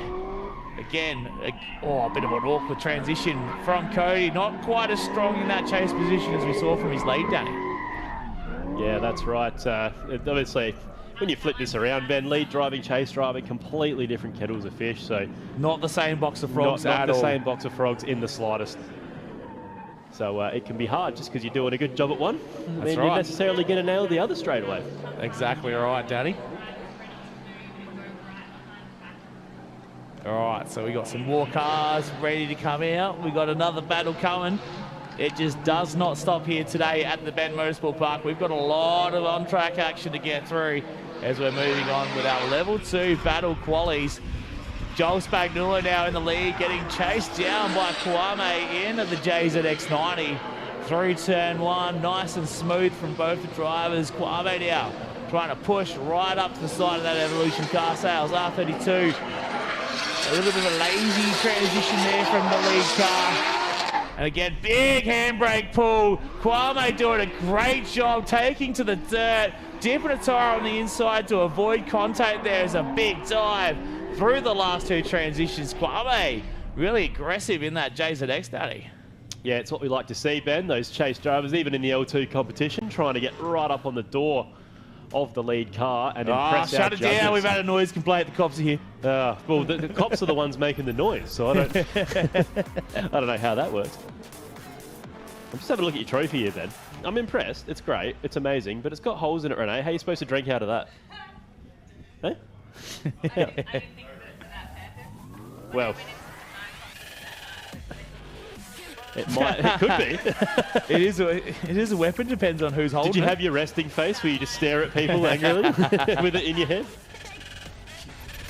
Of course, it's always good to get a trophy when you don't even do a single round of the actual competition. So what did you do to earn that? I did a big jump at the skid pan day in the Lexus. Oh, that's right. Yeah. I got at least 3 feet of vert, which is pretty impressive in second gear. I didn't know there was trophies for driving badly, Ben. I should have Yeah, answered that them. used to be called the Spencer Award, remember? I recall.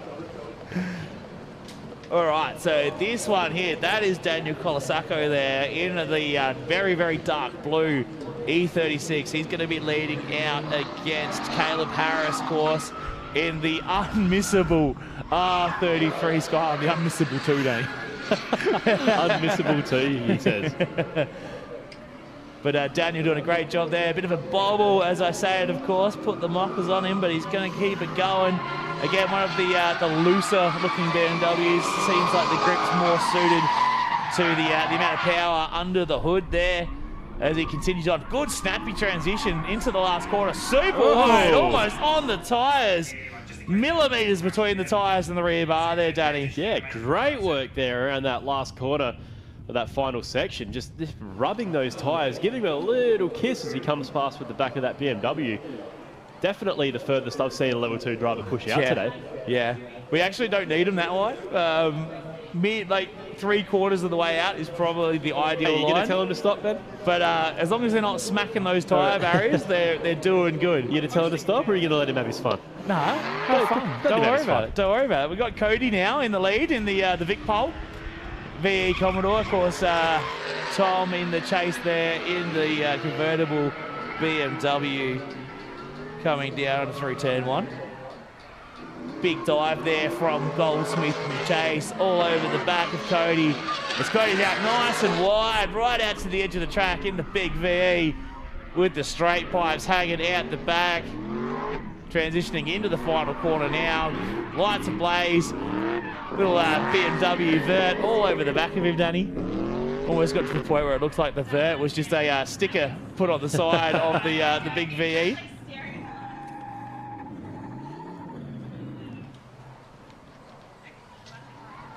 that's it. It's the flashing lights. Gee whiz, Ben.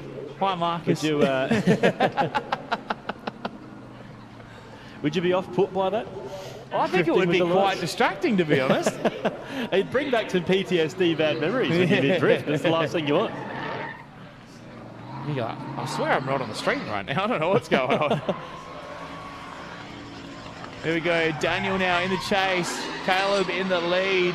Caleb Harris in that R33 with the S14 front. Getting it done. Through turn 1. Out wide. Dips a tyre. Transitioning with all the angle there. Of course, Daniel all over the back of him there, going off with a big dive. Oh, lots of angles from the chase car. Too much indeed. And that's all she wrote there for this run for Daniel in the E36 BMW. Caleb, though, unfazed, having a good old time in the lead there, Danny. Hanging it out in the front there, doing his thing. All right, so again, got Tom Goldsmith in the convertible BMW. This time he's going to get chased down by Cody Baflami. The family. It's a tough one. It is a tricky one. Tom, though, Mr. Goldsmith getting it done into turn 1. Feeding the BMW the whole way through. Cody a couple car lengths back, keeping to standard operating procedures in the chase position of the pursuit there, Danny. Trying to steer clear of a pit maneuver. That's right. Yeah, it just depends. If he feels like Tom's getting a little bit too rowdy, he'll of course use the tactical intervention technique and take out Tom Goldsmith in the lead position. But he hasn't felt that necessary there as they finish off the lap. Oh, we got more cars coming, Danny. This is a massive field here today in both our level 1 and level 2 competition. Yeah, you just think, oh, we're almost done, and then we'll send another set of pairs, another pair of pairs. Had to push the schedule forward a little bit to push the ensure schedule. That we push the schedule. ensure that we get through everything today. And then, even then, we still might not make it through. Who knows? We might end up running out of time. We'll play it by ear, Ben. Always. That's all you can do. Times like this, that's all you can do. Well, I know as everyone in race control now is powered by caffeine and sugar. Trying to just get through this day. Of course, big night last night.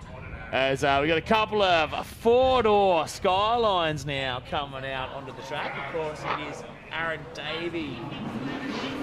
So a couple of 4-door Skylines, one with a Barra in it, the other one with a Turbo LS in it. So Aaron Davey in the R33, Rylan Snell in the R32, Danny. That's right, familiar last name. you wouldn't be related to him, would you? Nah, that would be a conflict of interest, mate. It's a down into turn 1. You're going to have to step down and let me call this one, Ben. Off you go. No, as you were. My apologies. No, but seriously. I can't do this. Good work by Ryland there, trying to get up on the chase car. Ryland definitely not Ben's nephew, of course. Definitely not a judge's son. Definitely. Well, I didn't consider that. But let me tell you that Jack, one of the judges, who happens to be his dad, is also Ryland's harshest critic. Everyone's going to be like, yeah, that was good. That's like a 7, and Jack's like, nah, it's a 4. Absolutely no favours. He should do better than that. He's not even in his own car. He's in something better. He should be killing it. I'm not impressed. Nah. 2 out of 10. Get good, son.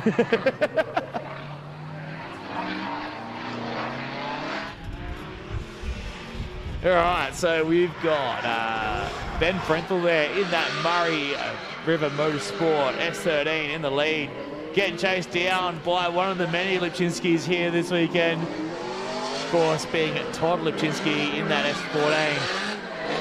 Ben doing a great job there, filling outside the zone. Of course, he had a pretty big wad yesterday and did a lot of damage to that car, but you wouldn't tell, man. They've got a very good job of getting that car nice and straight once again as they come around, finish the lap off. Ben, couldn't even tell he smacked it yesterday, Danny. No, they've lined it out really nicely, haven't they? How good's fiberglass? And liveries. It just pops back to where it liveries do a really good job of masking not straight panels, wavy panels. It's just a shame that liveries really reduce the street car-ness of cars, because otherwise I would just have a livery on everything. Anything's a street car if you're brave enough, Ben. Yeah. All right, so here we go. We're going to have Ron Snell now in Kenny Hennig's R32. Getting chased down by Aaron Davey in the R33. Big angle from both of our drivers there. Roland just cutting that first corner a little bit aggressively, but managed to keep the car on the track. Good job there. As Aaron Davey getting a little bit crossed up there. A little bit of a wibbly-wobbly, timey-wimey there from Aaron Davey in the chase. He's going to try and close that gap up to Ryland Snell, but Ryland doing a great job. In the lead, put the muckles on him, and he's done a 270 into the final turn. Not quite a 360. He's going to reinitiate, finish it off, but Ryland Snell getting a little bit too keen there.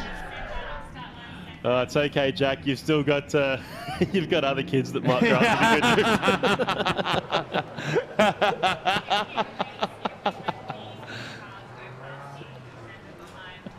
Just remember, he's got 1 year until he needs to be doing FD USA. we're on a tight schedule here. He's got a lot of work to do. He's got some ground to make up. Jokes. That's the other thing when you're related to one of the drivers. I can get away with saying anything.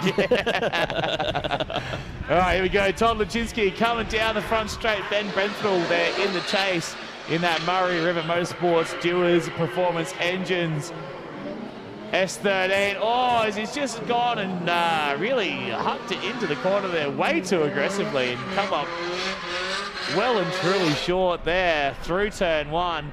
Todd Lipchinski, though, trying to throw down a solid lead. He needs to get himself a good score on the board, and he's working his way through now to get that good score, finishing off the lap nice and smooth as we got even more L2 cars coming out, Danny. They just don't stop coming. It's massive field today, which is, we've seen this series grow every year, obviously. Right. Like, it's grown exponentially since we started. Now it's getting to the point where we, like we said, we've had to push schedules forward. And really, we got Simon Mishamore's come in here. That's right. Can we get you for comment quickly, Simon? just a quick damage report. How much are we talking? Well, that's bad. If you've dodged the question twice, I'm not sure I like where that's going.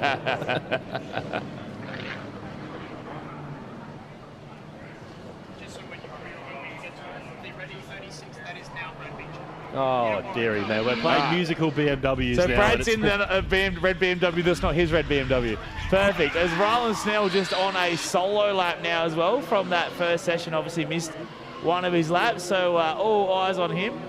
And Rylan, again, a couple of little mistakes in his other runs. He wants to absolutely nail this lap. And he's nailing it. He's doing it again so far, so let's not praise him too much before he finishes the lap. Because, of course, we are pretty good at putting the mockers on people as we're talking about him. But he's absolutely going to make it all the way through. There you go. Jack, I take it all back. 14-year-old Rylan Snell back in the good books with Dad. He's going to get dinner tonight. He's not walking home. He's not going to get left to soccer practice. No, we've got McDonald's at home. He's going through the drive-thru tonight. Oh, here we go, ladies and gentlemen. Our next battle getting underway is going to be a glitter gang battle here. Bonnie Thomas, Ricky Lee Lichinsky coming down the front straight. Couple of SR-powered machines with some ladies behind the wheel as they go on through turn one. Bonnie right out to the edge of the track. Ricky just dipping a tyre on the inside of the apex there. Continuing on now. Again, great lead line there from Bonnie. Big dirt drop as he transitions into the right-hand kink now, into that final sweep of Bonnie. Again, nailing that lead line nice and wide. Ricky just struggling a little bit in the chase position, getting a bit caught up in that final transition and ending up a bit tight there, Danny. Yeah, Bonnie struggling a little bit in the lead there, and unfortunately it's kind of made life really hard for Ricky Lee behind. Yeah. They'll flip it around, come back, try it again. Maybe we'll have more success. Put the thing down, flip it and reverse it, Danny. But then what does she say? Exactly. She says that in reverse. Yeah, but it's easy to say that, but say it. Snip, stick it down, snip. All right, we've got Daniel Dunn and Lockie Pryor now. A couple of well-styled machines now, one of the JDM variety and one of the OzDM variety, with the D speeds on the rear, the Euro lines of some description on the front. But Daniel Dunn, of course, in the fallish line, S13, J-powered machine, CSTs. All right, and L1 needs to go to form up, but again, Mozzie, great job there in the lead. Super stylish car, super stylish ute. In all reality, also in the back there of Lockie Pryor, and a great run from both of those drivers. But of course, as race control Renee just said, L1 needs to get to form up. So we're finally getting through these L2 drivers. Sure they do, Renee. Yeah. Now we've got an E36 being driven by a different E36's owner, which I've just forgotten. Joe told me who it was, but Joe's gone now. Someone's borrowing that E36. The judges know who it is. And then, of course, that ute is, of course, driven by Daniel Clifford. Of course, Daniel pulled over in his first battle, had a bit of a mechanical issue, had to get pulled off track. So is it Brad Beecham? I think it is Brad Beecham driving that E36.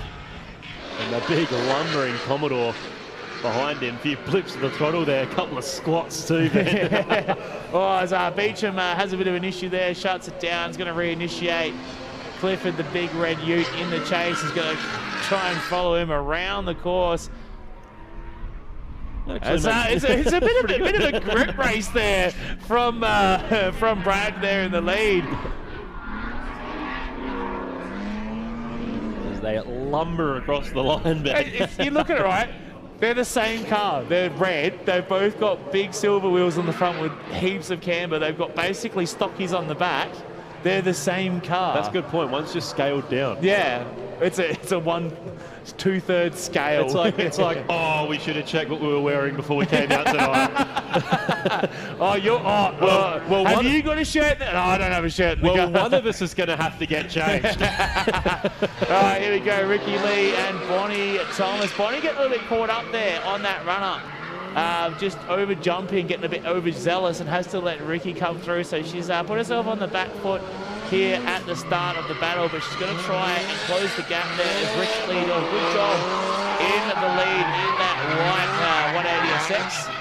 The Sil 80 transitioning into the final corner. There we go. Bonnie getting nice and close and personal to Ricky Lee. A little bit of girl-on-girl action as they come across the line, Dave. Ben, you can't say that on live television.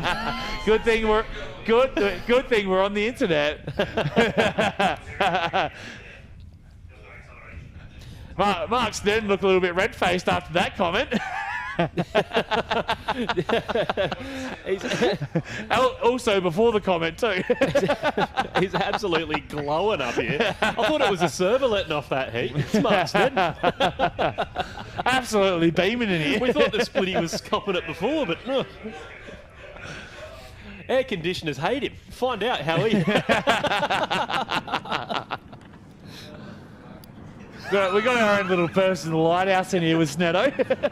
Yeah. He's styled the same as the Commodore in the E36. It's Team Drift, ladies It's all right. and If I spent as much time outside as you did yesterday, Snetto, I'd be just as red. Oh, yeah. If not more so. It's all right. It's not like you got a massive drive home or anything. All right, here we go. So we're going to have Lockie Pryor in the VY Ute there. He's going to get chased down by Daniel Dunn. They're going to absolutely feed it down the straight here, Lockie Pryor. Big snappy initiation. Has to have a couple goes at the wheel there to get the car through the turn, but he gets it done. Dips a tyre on the second apex there of this 3 apex first left right-hand turn, transitioning to the left. Mozzie just a little bit further back, maybe not quite comfortable with the extreme length of the lead car. Oh! That's a lot of smoke coming out of the front of that car. I don't know if that's supposed to be... it's definitely coolant or oil. Hopefully it's just coolant, but that has absolutely launched a steam port if it's like any other LS. And look, we've covered it before. Mez said it pretty well. If you're driving slowly and there's smoke coming out of that car, you're probably not drifting. So there's probably going to be an untoward reason for it. That's right. But look, the big question now, Ben, is it coolant or is it oil? Because if it's coolant, not that big a deal. No, the way it went like that, I'm going to say it's probably coolant. Yeah. Like it's probably either a radiator hose is that going, or knowing typical LSs, it's the Welsh plug that's inside the bell housing. Well, look at the replay here. Yeah, it does look like that instant sort of steam. Yeah. It was steam, not smoke. Did he say he's got some speed or he's got some steam? No, it was definitely steam. That's all right. So, of course, with the JDM style of the Ute, you just wanted to go and have a vape. Get on the elf bar. That's right. 3,000 puffs. So Dan Clifford now in the Ute, getting chased down by, I believe it's Brad in that BMW, Brad Beecham. Oh, is Clifford there going off for an old off-track excursion. That's Commodore's right. doing Commodore things right now, Danny. Poor bike track day a bit more dirt. I'm sure they wanted it. They probably do have the bloody tearaways. No, the slippery surface flag. Oh, that yellow, red and yellow striped flag saying, "Yeah, there's drifters next door, boys. It's probably a little bit slippery." As Brad makes it just across the line before spinning. Got the bonnet up there on Lockie Pryor's Ute. We'll have to have a bit of a look and see what the go is. Lockie Pryor, of course, edging us out in a tandem mini comp. Oh, not upset about that at all, are you, Danny? Look, it could have gone either way.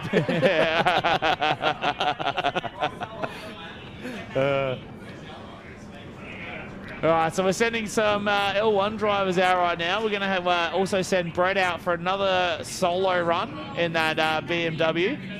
So the BMW is going to go for a quick solo, and then we're going to get into our Shockworks Level 1 qualifying Part 2, Danny. And then we'll keep moving on, keep trucking. But we got a lot of battles to still get through, Danny. But I'm super excited to see Shea Ponsonby and Farron go for it, as well as Tom Hemmings and Matt Harvey. If you like drifting, you're in for a treat because we've got bloody heaps of it coming up. Heaps more to come, so stay tuned.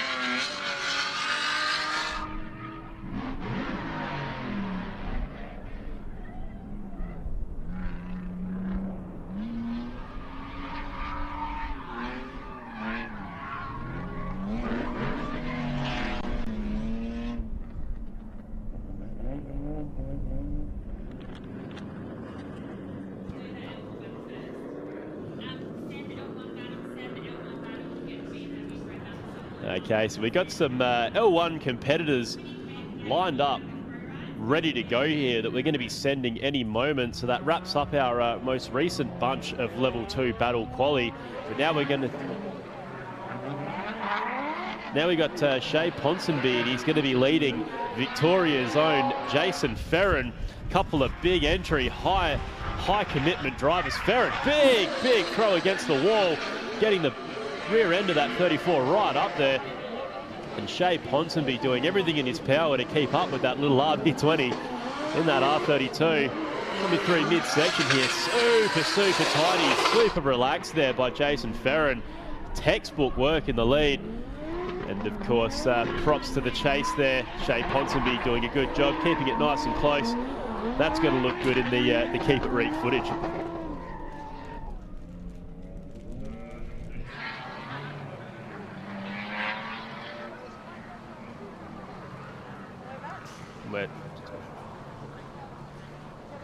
We're just sending one last L2 competitor here to finish up.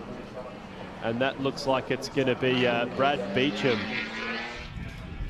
in the E36, doing a quick solo run, getting through, of course, due to mechanical failures. He's going to be going through, hopefully a bit of a formality for him, but still obviously looking to lay out a good run for the judges, fill out all the clips, and maximise his points today. Ah, Ben's back.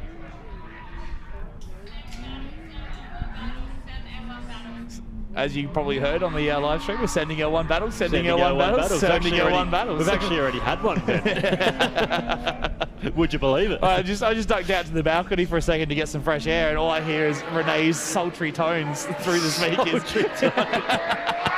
But here we go, Hemo versus Harvey.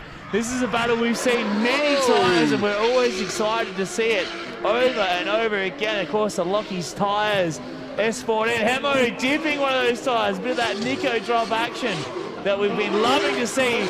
Couldn't fit a rolly paper there between Matt Harvey and Hemmings on that transition. Big dive from Harvey once again, trying to stamp that authority that he definitely lays down time and time again. And Tom's happy. And so's Matt. He's like, yeah, mate, me too. Yep. Sweet. I also enjoyed that. You don't get a lot of emotion out of Matt. Yeah, he's very reserved. So if he does show a bit, you know he's absolutely thrilled. Pop them in the fridge. And they have given themselves every reason to be thrilled about that run. What's absolute top-tier driving then. That's right. Oh, top tier once again. Ponsonby and Ferrin. What a dive from Jason Ferrin on that initiation. No stranger to bullying cars through turn one. Little round of applause from the judges through there. Ponsonby, big dirt drop, big dirt turbo, getting all that extra power for the RB20 he can. Again, not afraid to farm some dirt is Shea Ponsonby, going back to Strath there with all that off-road action, but he gets around the course and across the line. Ferrin, though, all over him like a bloody rash, Danny. Ferrin driving like a man possessed today.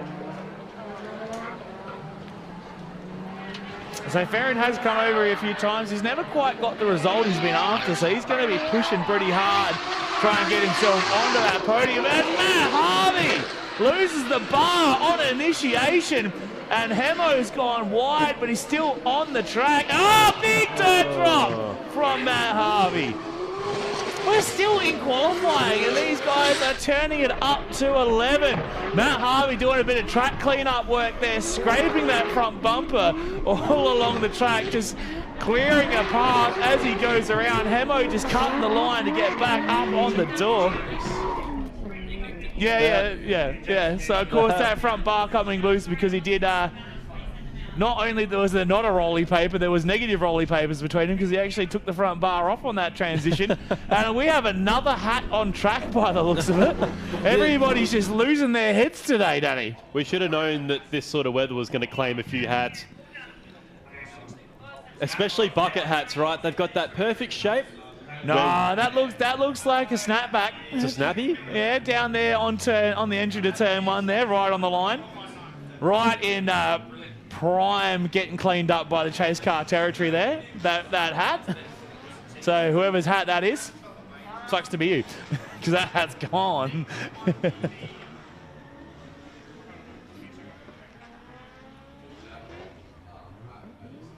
We've got more and more cars coming out to you now. Ianson, Bennett, Donegan, Folly, all heading around the circuit now to the lineup.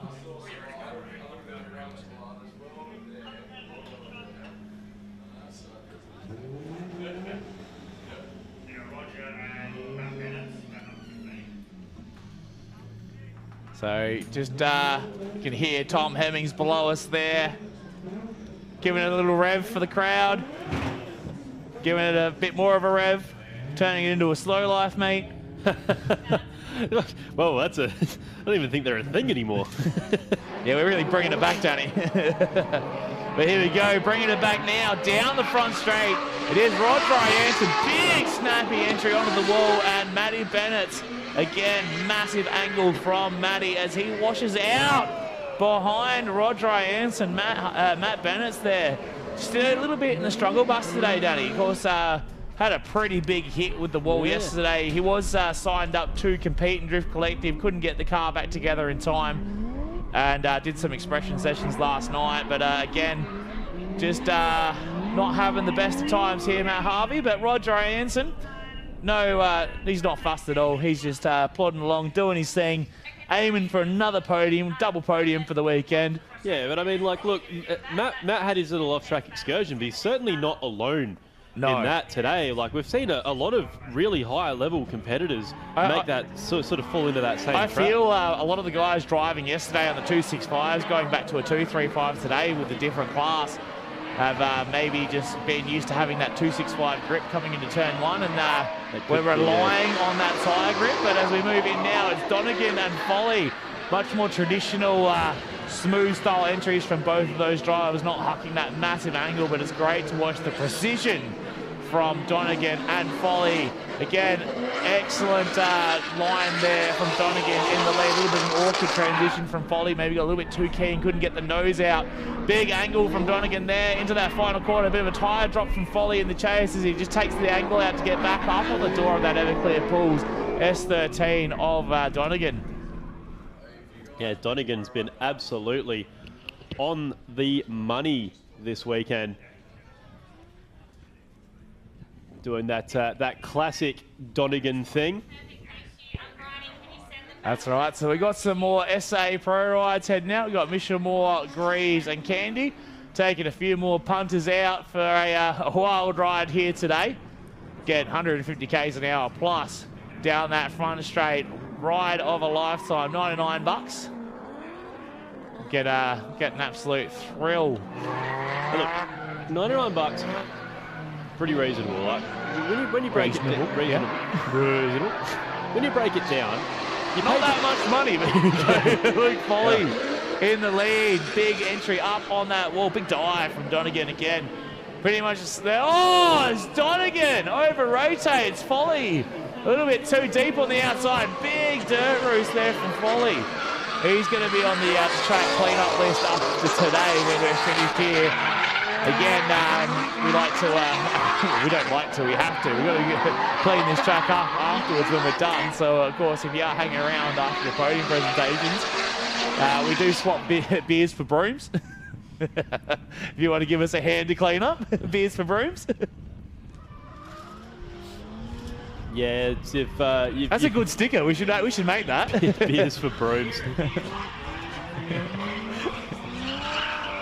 Yeah. We've got our remaining pro ride drivers out at the moment, Ben. Obviously, a few of the cars a little worse for wear after that little altercation mid-track. Yeah, but they're out there and they're still throwing it down. And throwing it down now, we've got a couple of competitors coming down the hill now. Is that Dewar in the RX-7, or is that the actual driver of the RX-7, which is Wade Woodley. So is that Wade or Dewar in that car? It's Wade. So Wade in the RX-7, Jamie Richardson in the chase in the blue S13 with the very bright pink cage. You can't miss it, Danny. But solid run there from Wade, looking super comfortable in that RX-7. Must not be an easy car to drive. We saw Dura in it before. Just struggle a little bit to get the hang of it. Obviously going from a very well set up S14 to maybe something a little bit more of a handful to drive. Oh, passenger there in Michelle Miller's car having a great time there. A little wave to the crowd as they come down the straight, then straight to 150 k's an hour and then also backwards, Danny. What a wild ride. Yeah, absolutely. Simon, obviously, you know, he wheels a car to such a high level. Like he's been driving for that long, really adapted to the new style of drift. You know, sport's kind of evolved, but he didn't get left behind. That's right. So first run now between Mitch Correa and Will Yardley. Will Yardley there in the chase. So a couple of New South Welshmen, I believe. Mitch, either from New South Wales or Victoria, I'm not too sure. But we'll just keep going on with that. Mitch in the lead there, of course. Big dent in that rear quarter after contact with Pinner earlier on today. And Will Yardley, I swear that thing had blown quarters yesterday. Has he got a set of spare quarters on it? Or has he just patched them back up? But great job there, again, to make these cars look super presentable as we go throughout the day. A couple of real spicy looking machines, eh, Danny? Yeah, absolutely. A couple of nice liveries. That's it. Nothing like a nice drift livery, Ben. Do enjoy myself a nice drift livery there. I'm really liking down at the line there, that rear louver. The louver got on the RX-7. Yeah, I love that. Very 80s. Very cool. Very cool. Very cool. All right, so it's going to be Wade Woodley in the chase this time. Jamie Richardson in the lead. Full speed. Of course, the L1 guys getting the full run up here today so they can huck it in at big speed, and too much speed there from Jamie Richardson as he just goes a little bit too deep, throws the car off the track. And that's not going to be a very good qualifying score for him, Danny. As he gets going once again, he's still going to get some sort of score, but obviously not as good as a score he would have got as if he stayed on the track. Yeah, absolutely. It's usually how it works. It's go figure if you don't follow the correct. It really goes back to the fundamentals that we were talking about earlier. A pretty major part of drifting, and a lot of people don't catch this, but a pretty big part of drifting is staying on the track. So another little nugget of information that you can put in your back pocket there, brought to you by Ben and Danny. That's right. Also, Vinny's still here, just so you know. He just sent me a photo. He's got the Bluetooth speaker on the dash, listening to our sultry tones. So shout out to Vinny over there somewhere in his HR. But big entry there from Will Yardley in the S15. Mitch Correa doing all he can to stay inside the pocket. Couple of S-Shaddies. Couple of hot boy race cars flying around the track here. Good line from Will in the lead there, filling outside zone. Big snappy transition. Mitch getting right up close and personal through that transition. A little bit awkward in that last one, but he's going to close the door, get right up to the side of Will Yardley as they come across the line.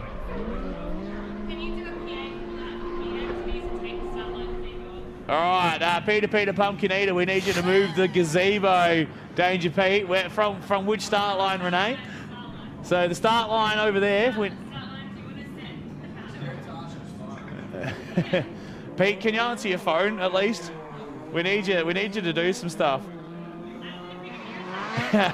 So I just got a message from Ryan Powney before saying my mum said keep going. Maybe we should get Mrs. Powney up here for some guest commentary. All right, there we go. So, we've got Roger Anson actually having a bit of a bobble there behind Matty Bennett. So Matty throwing down another staunch lead, exactly what we're used to seeing from Bennett. Absolutely cheesing those tyres. Struggling to get 2 laps out of him sometimes. He's on the loud pedal that long, but he's feeding it right now. And Roger, unfazed after that little bobble at the start, finishes off the run super strong there, Danny. Yeah, absolutely. Roger, of course, being one of our top guys from yesterday, he's been in fine form, Ben, on the 265s and now 235s. Absolutely no worries. Yeah. No adjustment period required. Very adaptable driver there. We got Razzie now, Tim Rasmussen and Jamie Godefroy. A couple of the standout South Australians yesterday in Drift Collective. And they are both trying to throw down a big, staunch run here in the second part of qualifying and get themselves into that top 16. It's a big fight to get into that top 16 today. And Godefroy really throwing down, looking super, super comfortable in that car. Put the mockers on him once again. And Godefroy just getting a little bit too keen there on that final transition.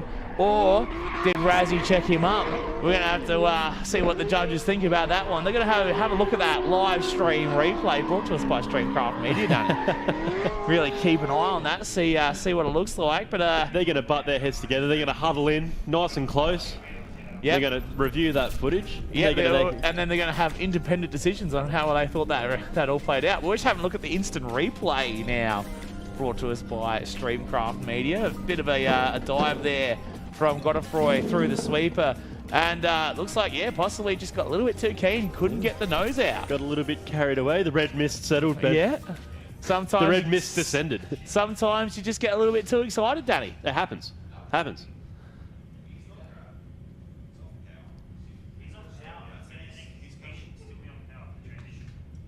Definitely some serious discussion going up here. You could cut the air with a knife up here, Ben.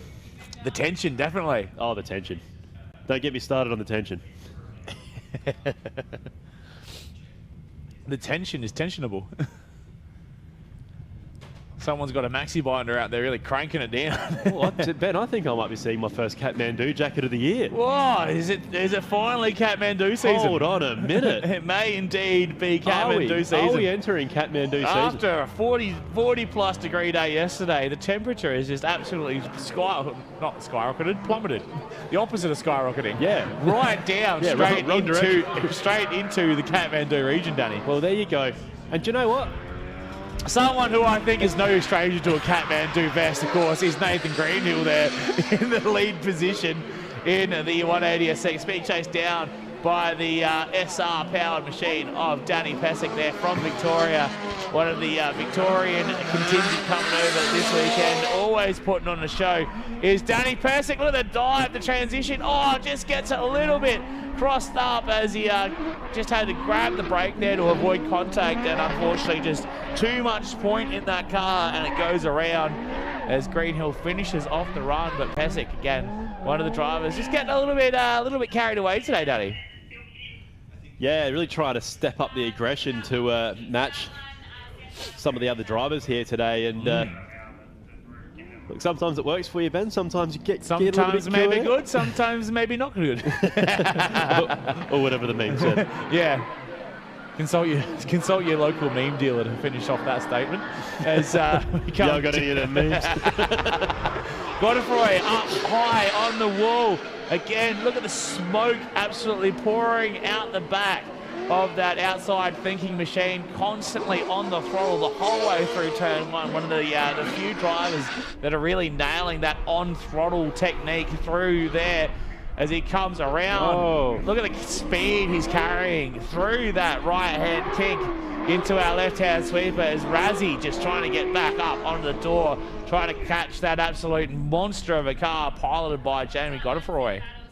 Yeah, and Timmy getting a little bit choked up in that same section where they had the contact last time. That's a really, it's kind of hard to see on the wall, but it's such a tight little section. You have to wash off that much speed. Yeah. But you're carrying a lot from that left-hand sweeper. Yeah. So not only are you transitioning, you're also trying to shave a lot of speed off. That's right. So here we go. Pesic now in the lead. Greenhill giving chase. Couple of very similarly styled machines there. The black S chassis, the flavour of the month here today, the flavour of the battle. Danny Pesic nice and wide through that left-hand sweeper. Greenhill getting the nose out, sticks his nose back in through that right-hand turn into the final corner now. Great line in the lead there from Pesic. Greenhill taking full advantage and getting right up close and personal. looks like a couple of teammates out there, Danny. Very similarly styled cars. Yeah, absolutely. Pesek obviously a bit more of a sort of subtle street. Greenhill going for more of that track weapon. Well, Gordo was going. Yeah, yeah. Greenhill's put more carbon fibre on it though. That's carbon fibre. But also, you say, oh, Greenhill's car looks a normal race car. I've definitely seen that car driving on the street. So we just got an update on the leaderboard there. If you have a look on the live stream, we do have some scores popping up. Of course, we're not all the way through these battles, so they're not going to be inducive of the entire score.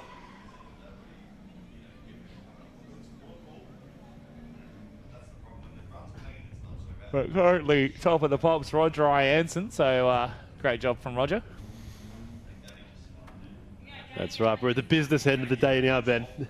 We're still technically we're still in qualifying. Day two, three-ish o'clock. This is what separates the men from the boys, and I'm not talking about the drivers. I'm talking about the commentary energy level. This is where the Red Bulls come into play. Red Bulls, plural. Mm-hmm. Gave man on the grand, Aaron Coleman, $20 and went, get me as many Red Bulls as this will buy. Turns out 4. Not bad. Juice this lobster. Convert this money to Red Bull for me, please, immediately. But I tell you what, it's doing the trick. It's helping, for sure. That's all you can do. Until about 10 minutes time when the sugar in the cafe stops doing its thing. But here we go.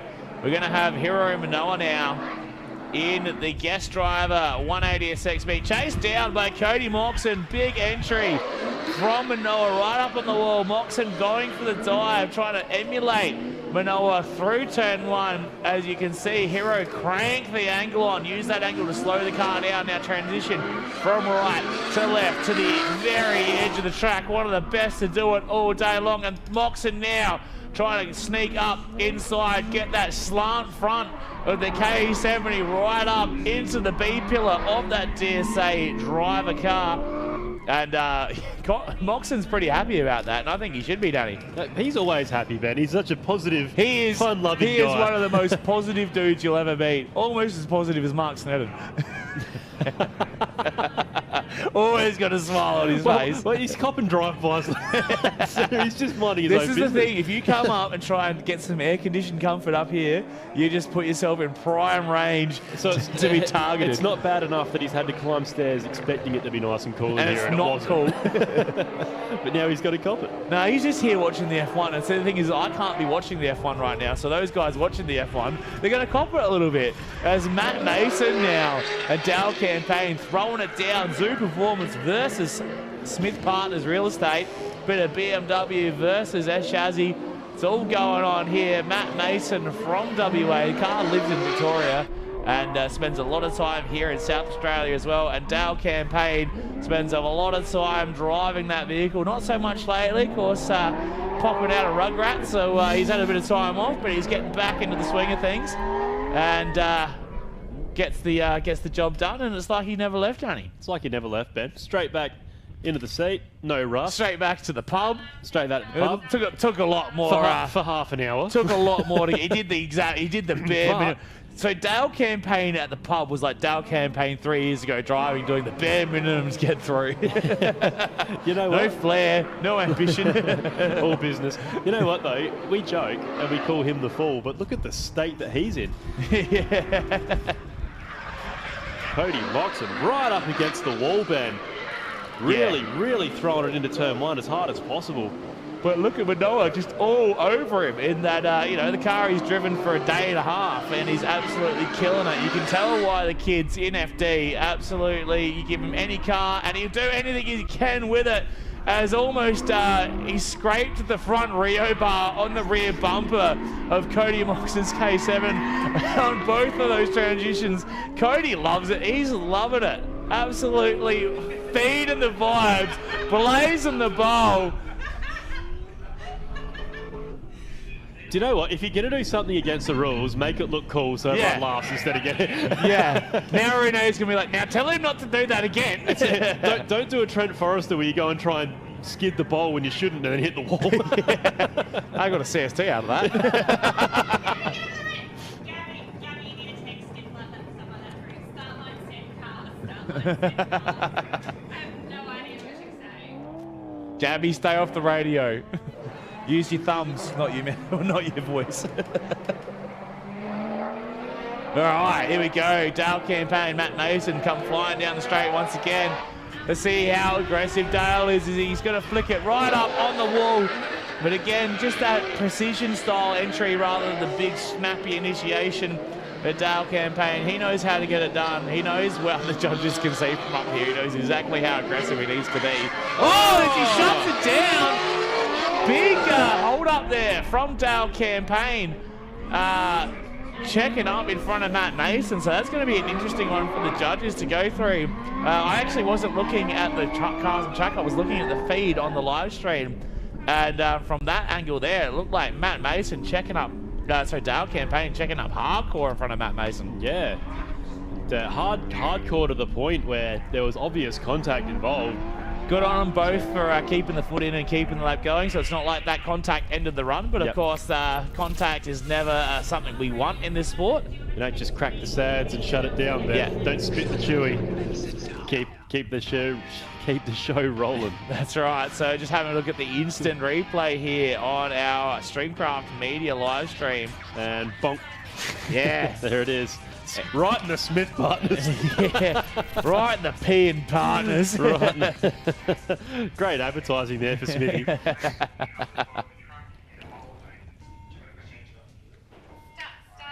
send cars, start line, send cars.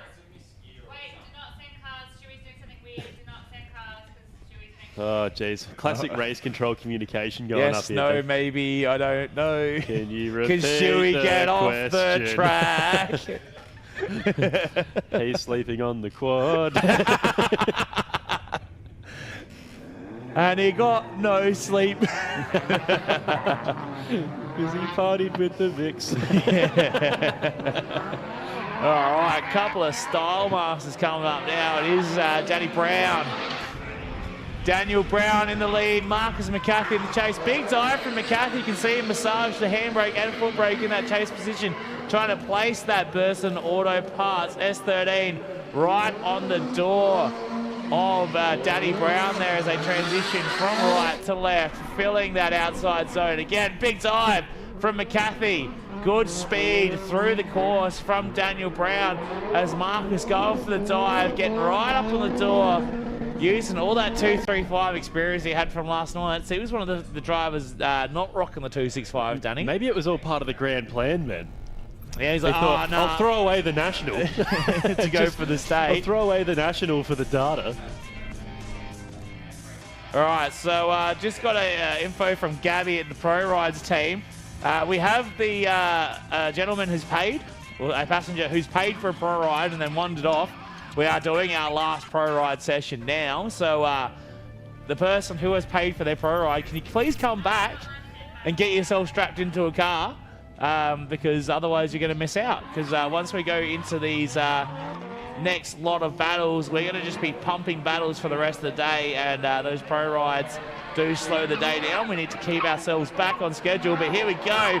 This is going to be a battle of the ages here. Cam Martin, Will Argoon into turn one. Big entry from Cam up on the wall. Argoon going for the dive, almost taking out Cam Martin through turn one. Really drops back off there. You're going to watch Goody try and trim the angle and get right up back on the side of that Elite Auto Garage R33 of Cam Martin as he transitions from left to right. Cam, two tires off. No. Big dirt drop there. That allows Goody to get back in the game all over the side of Cam Martin as they come across the line. Goody getting a little bit of dirt just to finish off the day as well, Danny. You see Goody, like he's almost come to a complete stop when Marcus had his little excursion there. Yeah. He kept it under drift, kept going. Yeah. Fantastic work. Yeah, those Shockworks really are doing their job there, Danny, in both vehicles. Did you say Shockworks? Did say Shockworks, Danny. Of course, this is our Shockworks L1 at the Scott's Tyres Drifting SA 2025 State Series Round 1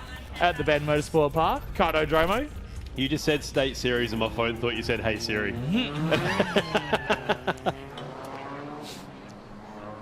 All right, so we go. Marcus McCarthy, Daniel Brown coming around once again. Big entry from Marcus again. A bit of active aero from the boot, opening and closing through turn 1. Big angle, really using the angle to slow the car down. That's what we like to see. And then big snappy transition in the lead. Really filling that outside zone. Again, chucking on the angle everywhere is Marcus McCarthy, really driving the car almost on the lock stops the entire lap. And Danny Brown now trying to close the gap, get around through turn 4 and across the line. Marcus is happy, he's going to keep feeding it. Oh, here we go again. We're going to get into the bold days. I mean, like, 1 or 2, you know, the officials will brush off as, yeah, it's all fun and games. Yeah. But I reckon after 3 or 4, they're going to be like, hey, guys, can we stick to the plan here? You please stick to the designated drifting areas, please. Drifting areas. Keep drifting within designated drifting zones. All right, here we go. Wuar Gu now in the lead. Watch the big booty shake of that AU wagon up onto the wall. Absolutely chalking those tyres is Wuar Gu, and Cam Martin unfazed. He's got that big black void of a car in front of him that he's just aiming for. The big back, big booty in front of him, absolutely swinging in his face. And Cam Martin, he loves it. He's chasing that thing all over the track. He just can't get enough of that AU, Danny. Oh, you know Cam's got that little grin going in that. Yeah, and of course, Goonie's like, yeah, on the foot brake, absolutely chalking the bowl there in the AU.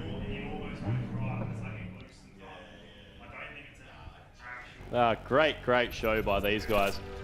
The judges was talking about Goody's entry, how it almost looks like he's moving to the right, which you're not allowed to do.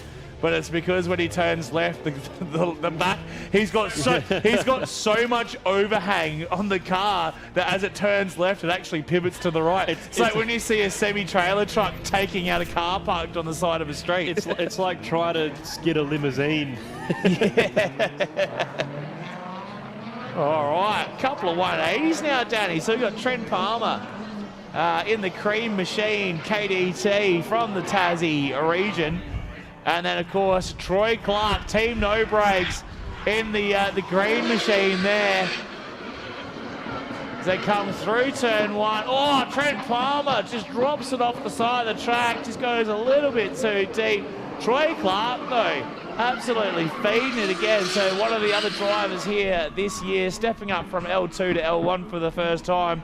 And Troy looking super calm, super comfortable as Trent Palmer there just trying to close the door and finish off the run, get some sort of score on the board. Of course, we only have the top 16 drivers from this moving through, so there is going to be a fair bit of drop-off after these first 2 battles, Danny.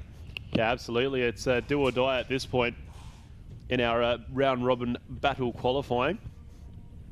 So it's shape up or ship out, Ben. That's right. Now another, we go, oh yeah, Marcus Carr's like absolutely railed. And then like Jack Atkins rocks up and goes, hold my beer, bro. Like, you want to see a slammed S13? I'll give you a slammed S13. Very Dermody-esque. Oh, it is the Dermody of Victoria there with Jack Atkins absolutely feeding it. Oh, Tassie boy, that's right, sorry. So Jack Atkins absolutely feeding it through turn 1, leaving Kenny Henning behind a little bit in that Barra-powered R32. Atkins again nailing this run so far. It's so low. It's so good to watch. Oh, it's so nice. It's so good, and it's quick as too. Yeah, it's like, even if you don't qualify in a car like that, you still look so cool. Yeah. You can't lose. Yeah. And if you don't do well, it's the perfect excuse. Like, my car's not built like a comp car. Like, yeah. I'm out here to have fun. Obviously. Sorry, I'm a style master. Somebody's got to do it. Someone's got to have a good-looking car. Somebody's got to keep drifting stylish. And I'm glad that the people are still coming out with a good-looking car. And you don't have everyone coming out here going, I need to have my car with 16 mil of droop for this one corner, and then I need to set my shock rebound. Setup. It's all about the It's all setup. about the setup. Do you know what the setup is? Low. down. Yeah. Page down. Spring Page down. down your coilovers. Spring down. All right, we need L2 drivers to form up, but here we go. Troy Clark, big speed from Troy Clark on that initiation, trying to carry that momentum through as Trent Palmer from Tassie in the cream machine all over the back of Troy Clark there, blazing those tyres. Troy is one of those drivers who just loves to just sit it on the lock stops and sit it on the limiter, and it's great to watch. He's a great driver to follow, and he's showing that right now as Trent Palmer absolutely being able to bury his car into the side of Troy Clark as they come around across the line. Troy, how about you get the car under control and then celebrate, mate? He stuck the hand out the window. His classic quick arm behaviour right there. Oh, who would? Now, I've heard that some people are foolish enough to try and lazy arm corners. It's a rumour. Allegedly. It never happened. Allegedly. That was a lie. It doesn't exist. It's a myth. Great run there from the 2 180s there. Troy Clark and Trent Palmer.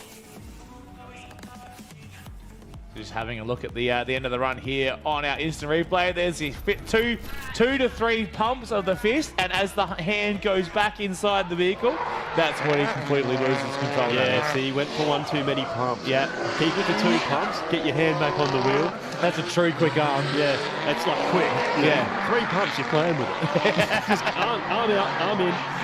You get the photo, right? That's all you need for a photo. Just, all you need technically is 1/60th of a second. Is our pro ride drivers just coming through right there? One frame, that's all you need.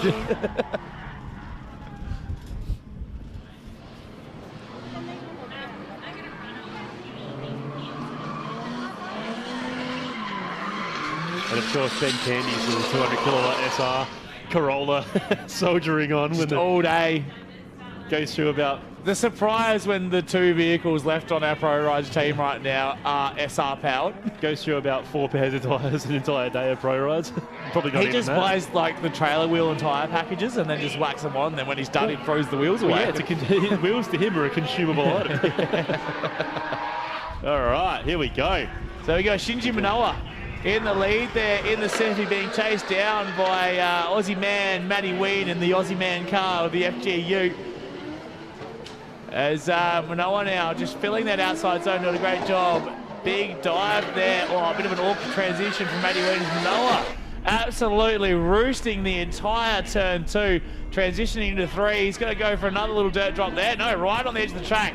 Dive from Matty Ween. Of course, Matty, I think he podiumed last time he drove this layout, which is a few years ago now. He had a bit of a hiatus, had to rebuild the car. But Matty Ween making it all the way to the finals in that car, which is, of course, Darren Gunn's old ute.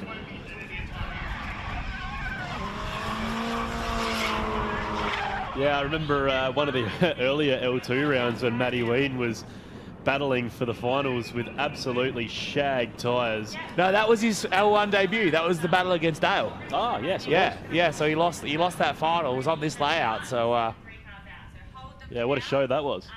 yeah, what an absolute show. And what an absolute show our pro riders are putting on right now. Ben Candy just all over the side of Timmy Greaves there in the Momentum Motorsport S13. Of course, Timmy, we used to see him driving that big VZ ute, but he's got that S13 out of the shed going once again. But here we go, Caleb Sheehan having a lead now with Nathan Beasley giving chase. Tasmania versus Victoria. Big dive from Beasley there all over the back of Sheehan. Sheehan's right down the edge of the track, gets that Nico drop action through turn 1, transitions now into turn 2. Nice mid to wide line, exactly what we want to see from the lead car there. Sheehan, good transition from both drivers, mimicking each other through turn 3 into turn 4. The speed that Sheehan carries into that final corner is quite impressive as well, Danny. Yeah, absolutely. And love the aggressive sort of diving midway through turn 1. He's kind of launching the car forward, like intimidating driving. That's right, Danny. It's great to see. We got some more cars coming out. So again, we're seeing Wade Wooley's RX-7 back out, so I'm assuming that's going to be DeWar in that Probably car. Aaron. Yep. So we've got DeWar in Woodley's car. We've got Aiden Scott in Kane Scott's car. We've got Mudgee out there in Mudgee's car. I'm assuming it's Mudgee. Yeah. Well, you know, that's the thing about drifting. It's like musical chairs with cars. It is. But as we got coming down the straight now, it is Matty Ween in the lead, Manoa in the chase, Shinji all over Matty. Oh, as Matty goes off the track, was there contact? We'll have to have a look at the replay to see that, because of course from where we are in the commentator's position, we have the big beam with the lights on it that actually blocks half of our view of turn one. The judges have a slightly better view than we do, but we're looking up, we're looking down. It's like trying to look past an A-pillar on a car with airbags. The Like, hilarious thing about it, Ben, is if that beam was a metre higher or a metre lower, it would not be a problem at all. But it's at that perfect height where it's just blocking the view. But hey, you work with what you got, don't you? that's it, Danny. And I'm going to work with a little shortbread cream here, I reckon. Yeah, I thought I was grabbing a Delta cream, but I've definitely grabbed an orange cream. That's an orange Delta cream. Yeah, I've never seen an orange Delta cream before. An orange cream, it looks like it's like a white. It's white. It's a white biscuit. Yeah. So I was like, is that a factory defect? I don't know. It says Delta on it, but it's got But orange it's got orange filtering. cream I inside. don't know. I don't like it. I don't know, man. I don't like change, huh? Yeah, well, obviously they did, because I'm eating one. Joe, hey. No. No, the only time I see packets of these biscuits is in the family all sorts, which the boss buys and puts them in a jar. There you go, Beasley now in the lead. Sheehan giving chase. Beasley in the Silver Bullet S13 getting chased down by Caleb Sheehan from Tasmania, winner of Drift League 2024 Tasmanian champion, and showing why he is the Tasmanian champion right now. All over. Oh, look at the time with Beasley. Beasley's gone around. Was there contact on that transition? Because that was super aggressive from Caleb Sheehan right there, Danny. Yeah, it didn't look from where I was sitting like there was contact, but Beasley did a good job to stay in the power, loop that car around. That's probably what saved those two cars from 100%. from hitting each other. That's what you want to do, Ben. If you feel that thing coming around and you can't, you know, you're gonna spin in front of someone. If she's gone too far, commit to the spin. Commit to the spin. That's right. You can't have commitment issues in drifting, Ben. Can't do it. No, not at all. It'll get you nowhere.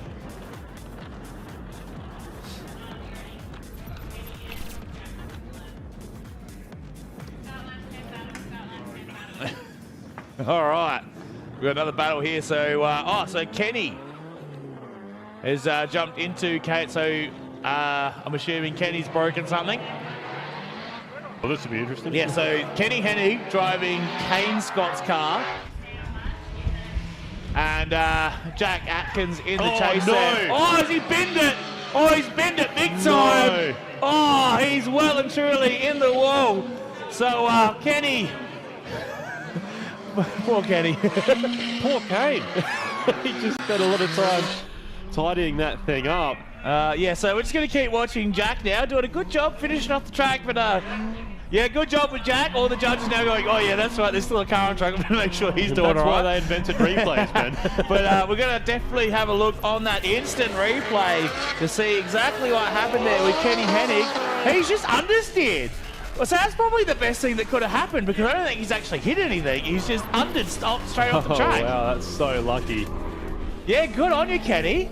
If you're going to go flying off the track in a blaze of glory, don't hit something. Understeer has the implication that there was some steering. Yeah. He just went straight. Yeah, looks like he's gone to unload the car like he's driving a Falcon on choppies, and he's just giving it a little wiggle, and the S13's gone, what are you doing, mate? Yeah, that's I mean, he didn't have a sight lap or anything in that car. Like, it's just completely fresh. He's gone to huck it in like he would his own. And no good. No good at all.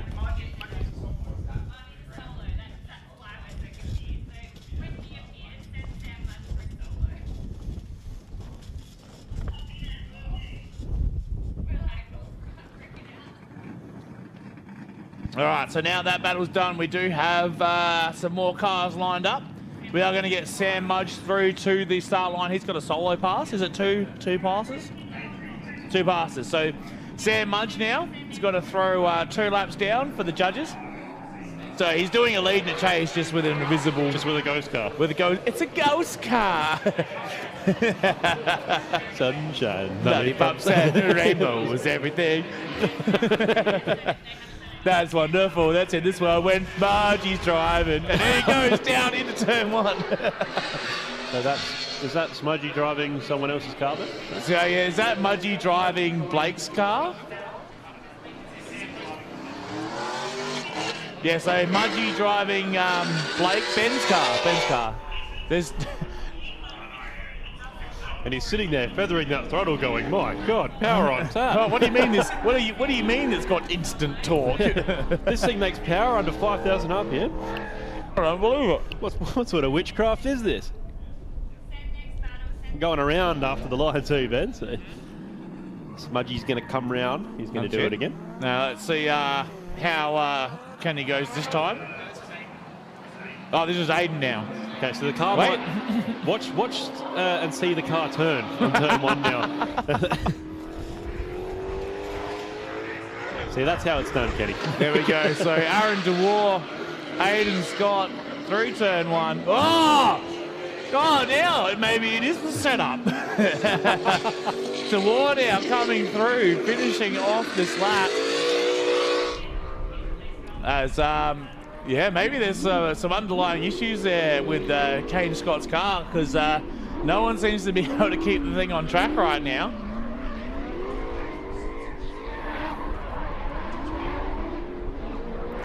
So good job there from Dwarf, keeping the car on track. Todd Lepczynski spinning on a slight lap. That's always what you want to see.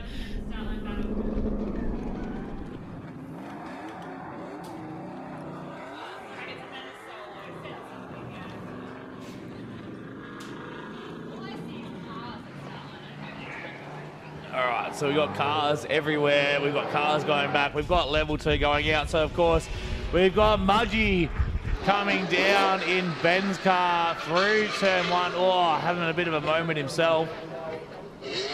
So, Mudgy just going to try and get as much of a score as he can after that initiation goes awry. But I'm just going to jump on my phone, Danny. I'm going to head over to Drifting SA. Yeah, go on. Drifting. I'm talking as I'm typing. sa.com.au/live.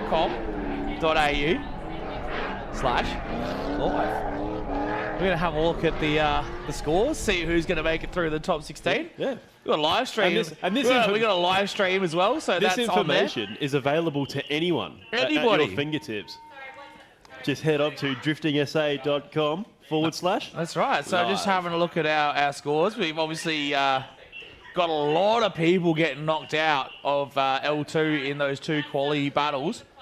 But a few people I'm excited seeing that they've made it through. Of course, Bonnie Thomas and Ricky Lee both making it through to the top 16. So good on them. But our number 1 qualifier, Kwame Porter in the JZX. Bit of quiet achiever, hasn't he? Yeah.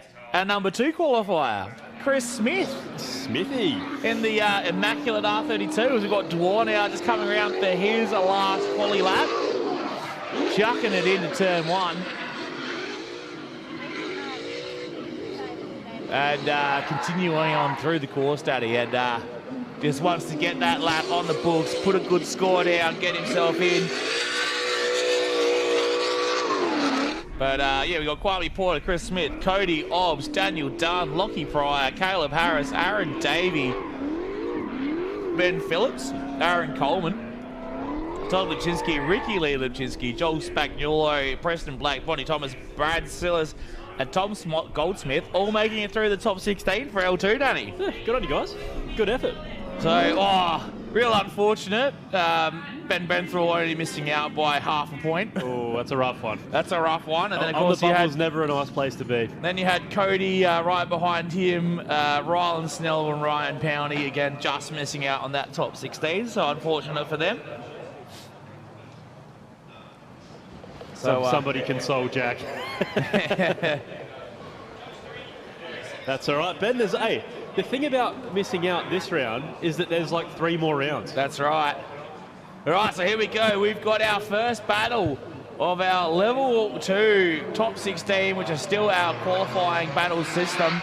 So it's going to be Aaron Davey there in the lead, Todd Lipczynski in the chase. So Aaron Davey currently sitting 7th in the points, Todd 10th. So they're right on that bubble of they want to get through to the top 8. So again, it's still those points being added up is how you get into the top 16.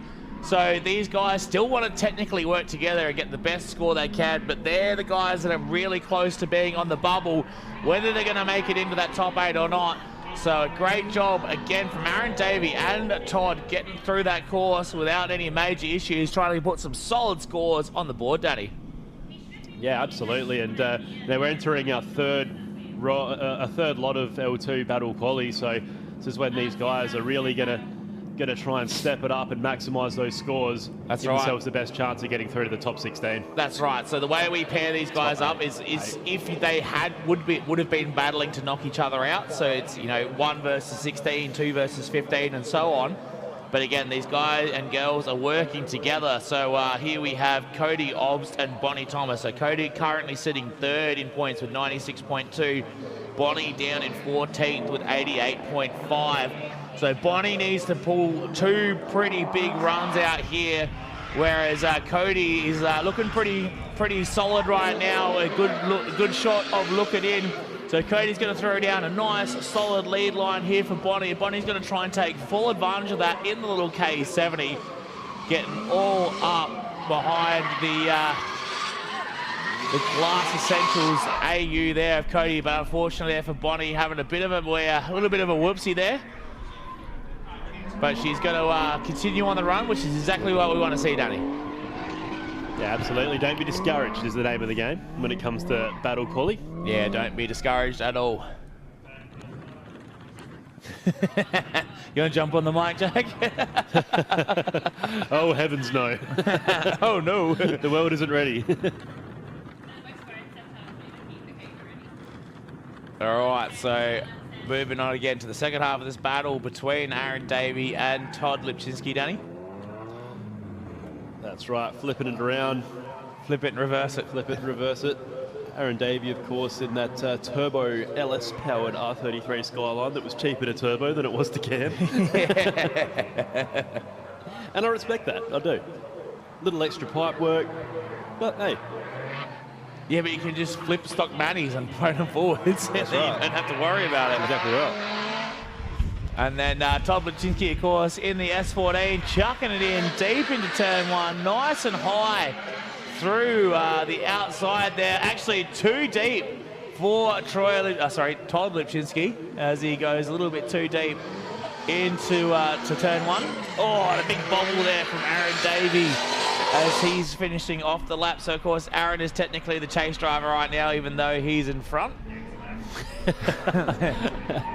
But again, it's one of those things we want the drivers to finish off the lap so they can still get that score, because they all are looking to get into that top 16, Danny.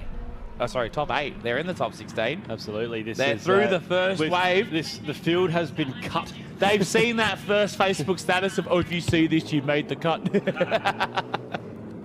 I'm doing a cull. Only 16 of you will be left. Are you okay, hun? PM me. Inbox me, hun. I don't want to talk about it.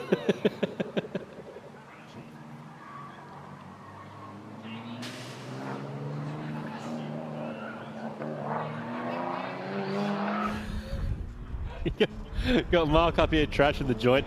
All right, Bonnie Thomas in the lead. Cody Obst right behind He hit her. the hat. Cody hit the hat on initiation. That's bonus points. Oh, the hat's still unfortunately not part of the judging criteria here, as he sucks right up on the bumper of Bonnie Thomas. That is in the judging criteria. Oh! Contact on transition, and he's not discouraged. He's like, nah, Bonnie, keep going. Bonnie's going to hate that because she's... Poor Bonnie would have been She's freaking like, out. not more fiberglass. You can imagine the hand shaking like, oh my God, he's right behind me. I've never seen someone with a Corolla have to deal with fiberglass so much as Bonnie Thomas. And absolutely getting punted through that transition.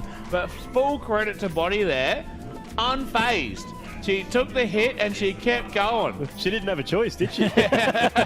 He was like, look at that, like the contact was made, and then next transition, he's right back up there again. Like, big hit. So here we go on the that live transition, replay, a but little Bonnie, hit, and then boom, we're back. absolutely unfazed. So good work there from Bonnie Thomas to take that hit and keep on going. On trucking.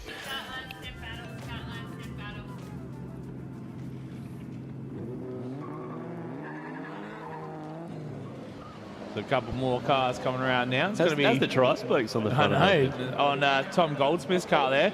So this is our number 1 versus number 16. So Tom Goldsmith really wants to throw down 2 really, really big scores here to try and sneak himself into the top 8. It has been done before. We always bring up Zach Bogner, who made it from 16th into the top 8 by throwing down 2 massive runs with Dale Campaign. And let's see if Tom can do the same thing. Good job so far in the lead, really filling that outside zone through turn 1, right out to the edge of the track, transitioning now into turn 2. And this is what he wants to do. He wants to lay down a sick lead for Kwame to put down that sick chase, which is going to give him the best score possible between them. And then right out to the edge of the track, and Kwame actually makes a mistake there, gets a little bit too keen on that final transition. But good job from literally what we were just talking about. Tom wants to nail 2 laps, and that was a great way to start that, Danny. Absolutely. Both of these guys have been pretty good qualifiers so far, obviously. Kwame qualifying first in our previous lot of battles. Yeah, so yeah, Tom has got some work to do, but that's definitely the way to go to start. And now we do have our number 2, Chris Smith, in the silver R32. He's going to be driving with Brad Sillis. So Brad's only about 6-7 points away from making that top 8, so it is a very close field. So 2 good runs may see him make it up there as he chucks it in. Chris Smith in the chase. Good line from our lead car so far as he gets actually a bit of understeer there. Manages to barely keep it on the track, but a big straighten from the lead car there, Daddy. Yeah, unfortunate for Brad. He's going to want to nail the rest of this run to try and maximise his qualifying score if he's going to try and creep through to the top 8. Yeah, he's got a lot more work to do now. He's making life hard for himself, unfortunately. Again, great to see Chris being so aggressive in such a clean car. So it's a clean street car. It's got a half cage. Yeah. Does it have a back seat? I'm going to need to go in for a closer look later. Yeah, we have to have a closer inspection later, see if that does indeed have a back seat, because that's crucial. That's how you know whether it's a street car or not. Crucial. If you can't put your shops in the back, no back seat. What? Seriously, no back seat. Hey, that's a reliable source as well. That is a reliable source. He would not lie. No back seat. Ben, our man on the ground, Ben Brent. Love to sour taste in my mouth that has been. Oh, devastating. Someone that well and truly has a back seat though, Tom Goldsmith in the E36 convertible. We can tell that he has one, but just does not get the car initiated at the start. Maybe just trying to go too fast, trying to keep up with Kwame there, and just understeering through the first 2/3 of the course here.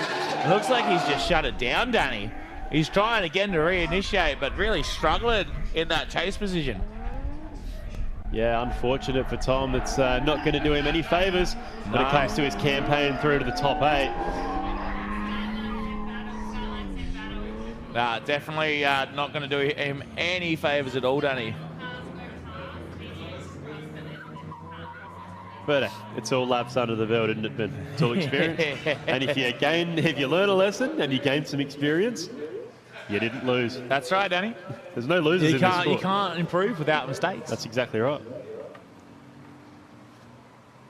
Every failure is a step towards success, Danny. You get Pete with his shirt tucked into his high pants. Oh, here we go. So Chris Smith now, our number 2 qualifier at the moment, in the lead position. He's going to show us exactly why He is our number 2 qualifier in our level 2 competition today. Very, very smooth lead run. Once again, right out exactly where we want him. Unfazed by Brad in that chase position, trying to put the pressure on in the AU Falcon. Good chase run though from Brad. Really stepped it up in that final run, but I don't know if it's going to be enough to get him from that 15th position into the 8, Danny. Yeah, like we said before, he's left himself in a pretty tough position. But I mean, all he can do now is drive the wheels off it, and hey, don't leave it in the judge's hands. Don't leave it in the judge's hands.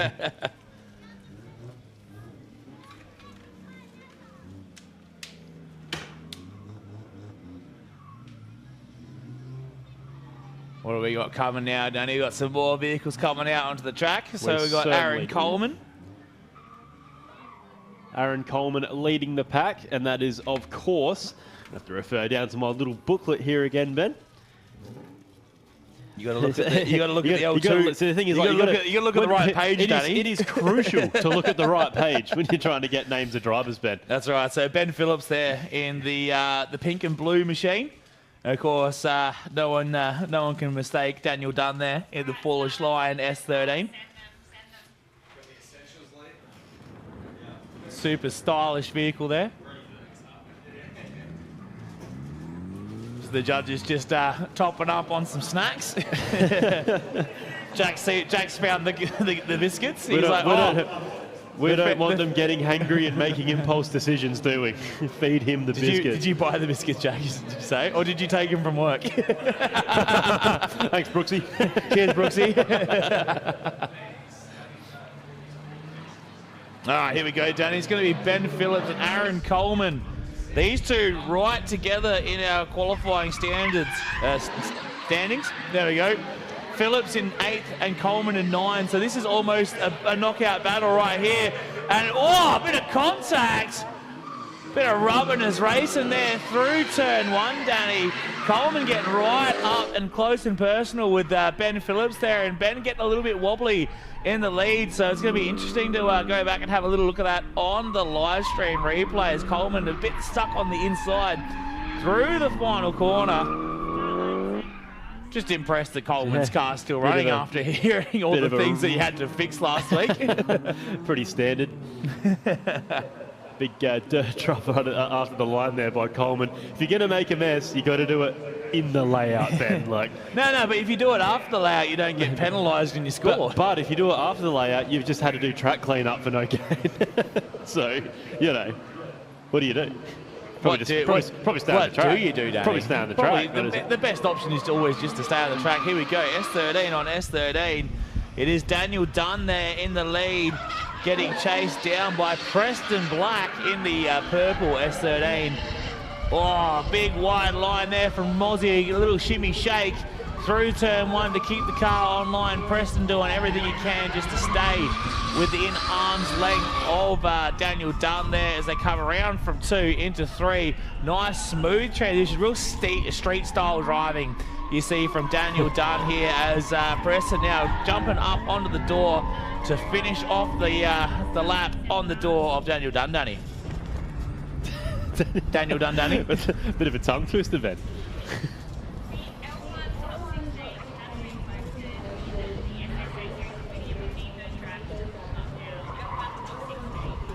There you go, ladies and gentlemen. L1 Top 16, get to form up. You can also go to driftingsa.com.au/live and also have a look at those L1 scores to see who is in the top 16. I can quickly rattle them off, but first we do have Aaron Coleman and Ben Phillips coming down the straight. Nice initiation there from Coleman up on the wall. Ben Phillips chasing him down. Oh, Coleman off the track in the dust. Ben Phillips doing a great job there to avoid contact. He's going to finish off this lap. He wants to nail a big score because he is right on the bubble. Currently sitting in 8th place, and he wants to retain that 8th place or higher, obviously, to get himself into the top 8 knockout battles. As Coleman is going to do a little bit of an angry groggy across the line here. He knows he stuffed that up big time. But we do need some drivers to the line, so we need, this is in order of qualifying from 1st through to 16th. These are the drivers we need. So we need Cam Martin, we need Roger Jansen, Cody Moxon, Marcus McCarthy, Jason Farron, Matt Harvey, Tom Hemmings, Dale Campay, Nathan Greenhill, Hiro Manoa, Will Argoon, Joel Donegan, Jamie Godefroy, Shinji Manoa, Shay Ponsonby, and Blake Bayer. So we need all of those drivers in their cars to form up for L1 for some absolute ding-dong battles before we get into our top 8 qualifiers. All right, here we go. Preston Black in the lead. Nice and high up on the wall into turn 1. Mozzie with the low line trying to get up on the doors. Preston drops a tyre big time through turn 1. Doesn't just do the Nico job, does the Nico shuffle, Danny. Getting the wibbly wobblies through there. He's cranking that Nico. But look at the speed. Oh, right out. Brushes that final tyre stack through the last turn. Really trying to finish off that run with a bang, Danny. Absolutely. Let's unpack on that one, Ben. plenty going on. There's lots of unpackage going on, but here we go. It's our next group of drivers heading out onto the track. Once again, for our level 2 competitors, we have Caleb Harris, of course, with Ricky Lee Lachinsky, Joel Spagnolo, and Lockie Pryor. You see Lockie's got his car fixed. Yeah. So obviously it was a hose of some sort and not a Welsh plug. Yeah, well that's right. It's could not have done that quickly. Oh, we spoke too soon. Too soon, Junior. Was it the old commentator's curse?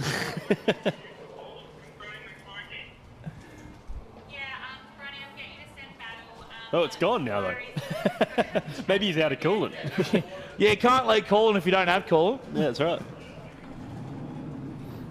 But we'll... Another little known fact about drifting. Just like if it leaks oil, it's got oil. If you don't want to leak stuff, but you can't fix the leak, just don't have that particular liquid in that system. All right, so... Preston Black getting left a little high and dry at the start there. Definitely wanted a high five, but...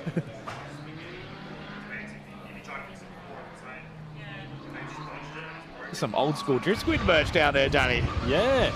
But here we go. Caleb Harris now in the lead, right up on the wall in that R33. Being chased down by Ricky Lee Lachinsky in the white Sil 80. So... great job from... Oh, Caleb with the massive dirt drop. There's a trench down there.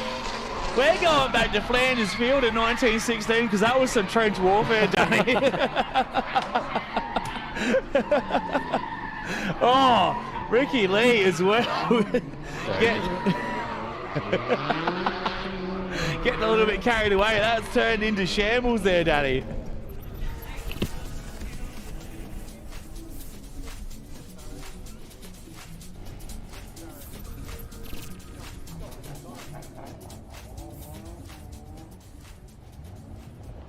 Wow, plenty of action in that battle, Ben.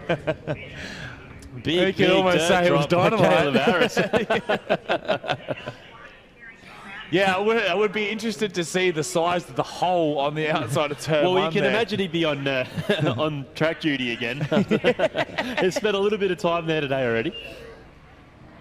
I think the officials might be writing his name down as we speak. Yeah. Oh, here we go. Lockie Pryor, he's in the lead. Again, smoking before turn 1 as he comes through the course. So Lockie Pryor there in the lead. Joel Spagnolo shutting it down. Is Lockie Pryor leaving a snail trail behind him, though, and is that causing Joel to have some issues? Because that is absolutely chalking from the front wheels, which it needs to be coming from the back wheels, Dunny. It's doing it again, man. I'd be interested to know what's going on with this because... Yeah, surely that's... it's real unfortunate there for Joel Spagnolo to have to deal with that. Yeah, look, it's... I mean, if he's come back out, you can kind of assume he's tried to fix the leak or the problem. Well, he's just topped it back up. Yeah, well, surely not. I was just coming out the overflow, guys, I swear. Yeah. It's just a slightly blown head gasket. That's Pressurising right. the cooling system a little bit too much. All right, so we're going to have the next half of this battle here between Ricky Lee, Lipczynski, and Caleb Harris. Coming down the straight, big entry from Ricky, carrying some speed. Caleb gets the hat, moves it a little bit further down the course. There's our little moving entry Stewie's got the hat. Oh, Stewie's got that. It's too late, Stewie. It's dead. It's gone. But Ricky out there now, nice and wide through turn 2. Watch the transition into 3. Look at the angle she's holding. Oh, a bit of a bobble there. That allows Caleb Harris now to try and close that gap, get up on the door of Ricky Lee Lipczynski as they both come across the line, Danny. Yeah, that's it. Ricky kind of having that little hesitation. As you said, little hesitation, and that's exactly what Caleb needed, that opportunity to get back up on the door. Yeah. Now, again, these aren't knockout battles that we're watching. These are still our qualifying system battles. So the judges are scoring each driver 1 to 10 each run. Getting a score out of 30. Then, of course, we double the top score, drop the lowest score. So they get a mulligan, and it promotes them driving hard. And someone that's absolutely driving the engine out of their car right now, Lockie Pryor, he's got, well, LS is getting cheap again, obviously, because he does not care what happens to that motor right now. He is absolutely letting it cook. Literally and figuratively, as it's absolutely Dutching once again. He's going to have some great shots of that car. Look like it's absolutely blazing. As Spagnuolo there finishes off the run. That's the mechanical version of a turn 2 photo. Yeah. That was me in the Corona at G1 back in the day when I split my the oil return on my turbo. The little CA that could. Until it couldn't. Nah, I fixed the oil drain. That engine ran for like another 2 years until I cooked it at X-Park. Exactly. No, it wasn't X-Park, it was Old Talem's. Until it didn't. Until it didn't. But 2 years free, like not free boosting, but winding the boost tee up until the boost cart kicked in. No boost gauge, no oil gauge, no water temp gauge. And I got a free Chinese exhaust manifold out of it. So hey, and you have a gambling problem. Oh, you know, it's late in the day too when you're making Simpsons references on air, but scraping the bottom of the barrel for that content. It's all about the content, but here we go. So that is it for our level 2 top 16. Here we are. It's Kwame Porter sitting on top of the ladder still. And there you Chris go. Smith in second, followed by Mozzie, Daniel Dunn. Yeah, Mozzie third. popping up in the up towards the end there. Great run from Mozzie. Ben Phillips as well, doing well. Aaron Davey, Lockie Pryor, and Coleman squeezing his way in. Unfortunately, Caleb Harris is the big loser in that one. He's dropped from well inside the top 10 to, inside the top 8 to out of the top 8. So big unfortunate moment there for Harris. He's missed out, as well as Ricky Lee Lipczynski, unfortunately, 1 spot away. Bit of a bugger. Caleb and Ricky Lee driving hard, trying to make their case for the top 8, but unfortunately just squeezing outside.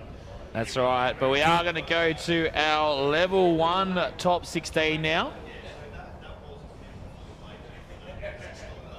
So Ricky Lee missing out by 0.1. 0.1. So 135.2 to Aaron Coleman. They got him in.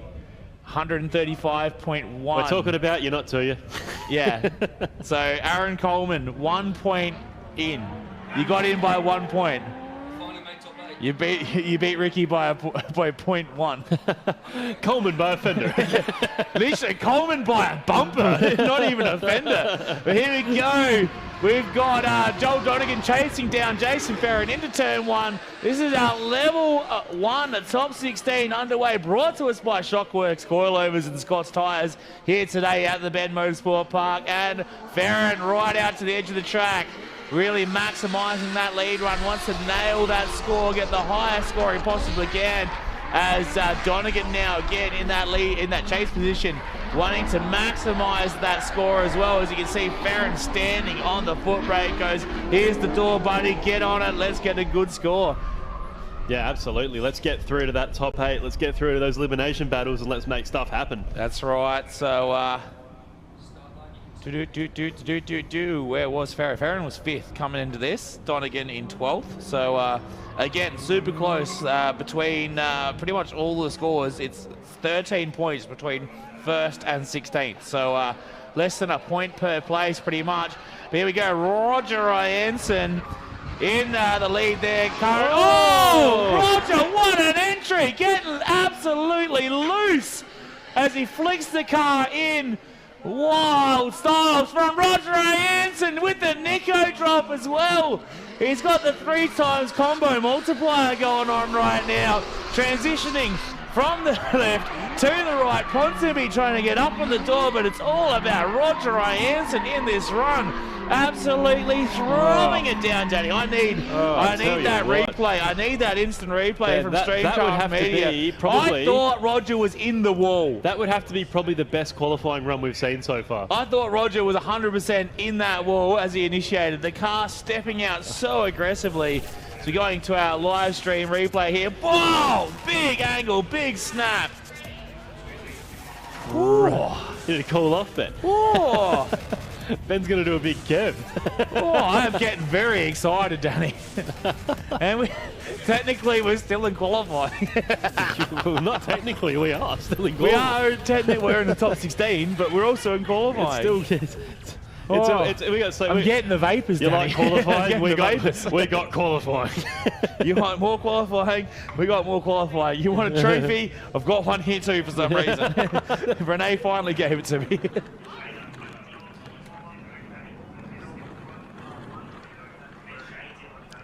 All right, so we get our L1 drivers situated, ready to go.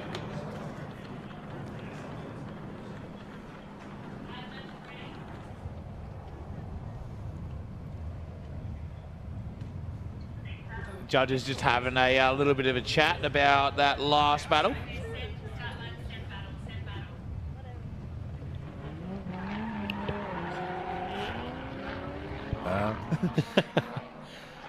Just quickly. Oh, we haven't got downtime. It's all right. I'm going to bring it up after because I've got a point to make, Ben. I've been sitting on this for a bit. Fair enough. So we can talk about that after Donegan and Farron come through for their second run here in the top 16. Donegan doing a good job. Nice and smooth. Very reliable. You pretty much predict exactly where Donegan's going to be, and that's what Farron's doing right now, and using that to full effect. Getting right up on the door of that Everclear Pools S13 of Joel Donegan. Danny, as they come into the final corner now.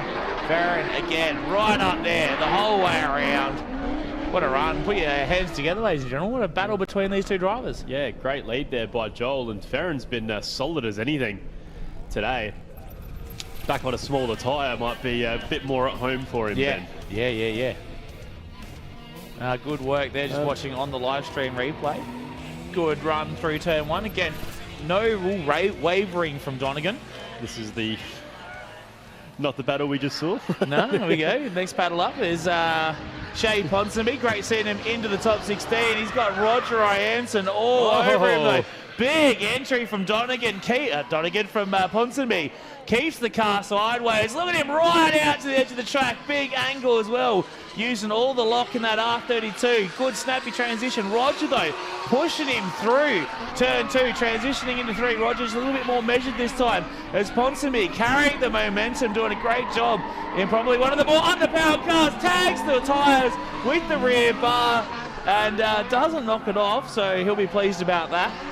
But good job there from Roger and from Shay Ponsonby, Danny. Yeah, I'll tell you what, Ben, I was watching Shay come through the kink there, the tight section of the track, and he nailed that. He came through, a lot of angle, excellent, didn't interrupt his momentum at all and really hit the outside of the track, and it's probably the best I've seen that done so far, Ben. No, he's done excellently well, but we got some big cars coming out now. Big names. We got big names. We got Dale Campaign. We got Nathan Greenhill. We got Matt Harvey, but most importantly of all, the biggest name of all. Will Argoon. Will Argoon. Now, Gooney's out here putting on a show, and I'm all about it. And it's going to be great to see Will Argoon and Matt Harvey. Matt Harvey, pretty much Australia's best current competition drift driver, and then we got Will Argoon in an AE wagon from Mount Gambier. And it's going to be a ding-dong battle, isn't it, Danny? Absolutely. The battle we've seen many a time before, of course. Dale Campaign, Nathan Greenhill into turn 1. Greenhill going too deep, getting too committed, but Dale Campaign struggling through turn 1. Couple of big bobbles there from that Smith Partners 1-veer, so have to see what's going on there, because that might have been Dale shutting it down in front of Nathan that caused the spin there from Nathan. So the judges gonna go. Is this another Monkhouse situation from yesterday, Danny? What is it with Dale and Dale Shallow Campaign? How many nicknames does a man need from this weekend? So there was contact, yeah. But I think Dale bobbled after the contact. It looks like maybe Greenhill just getting it a little bit too carried away. Oh, there's Harvey wondering about his oven again. Did I leave the stove on? Man, if he left the stove on, he hasn't been home for over a week. Yeah, that house is gone, man. Sorry. I wouldn't be worried about it now, Matt. Just keep focus on the battles, because the house is a lost cause. All right, because Matt was with us for Adelaide Motorsport Festival last weekend. I had a little bit of a holiday, gallivanting around the South Australian countryside. But now gallivanting around turn 1 of the bend. Big angle from Matt Harvey on the throttle the whole way through. Will Argoon doing everything. As Harvey is off. And Argoon, so you can see Will actually taking the opportunity to wait for Harvey to re-enter so he can continue with that chase. But now, he DB'd it. He's got a flat tyre there, so it's all happening. It's all shambles, Danny. Oh no! You hate to see someone that's been battling that hard, driving so well, drop a potential quali run because of a debeated tyre. Yeah, interesting that we had Matt Harvey go off. We had Will Argoon DB'd. Looks like I reckon he's popped it as he's come back onto the track. So obviously a lot of those off-track excursions are digging quite the hole next to the track. So he's basically just driven up the curb. Yeah, he's driving a curb. You're getting up with a big drop-off from the edge of the track down to the dirt. So when he's redressed, the redress has caused that then. Send that battle. Can you possibly ask if there was contact with So the judges are going to collaborate. I'm going to review the footage. And they are going to, make no mistake, get to the bottom of what happened. That's right. So we are going to have another battle there. We are going to have Dale Campaign. And Dale Campaign, Nathan Greenhill. Greenhill will obviously be in the lead. Campaign in the chase. Let's see what they do now. Right up on the wall for Greenhill. Dale Campaign just hanging a little bit of a shallow, softer line, making sure he can stay inside the pocket of Nathan Greenhill on that initiation. So they come now. Campaign shuts it down on the transition. This is all happening, Danny. There's dramas in the TMZ. Absolute dramas. Zone.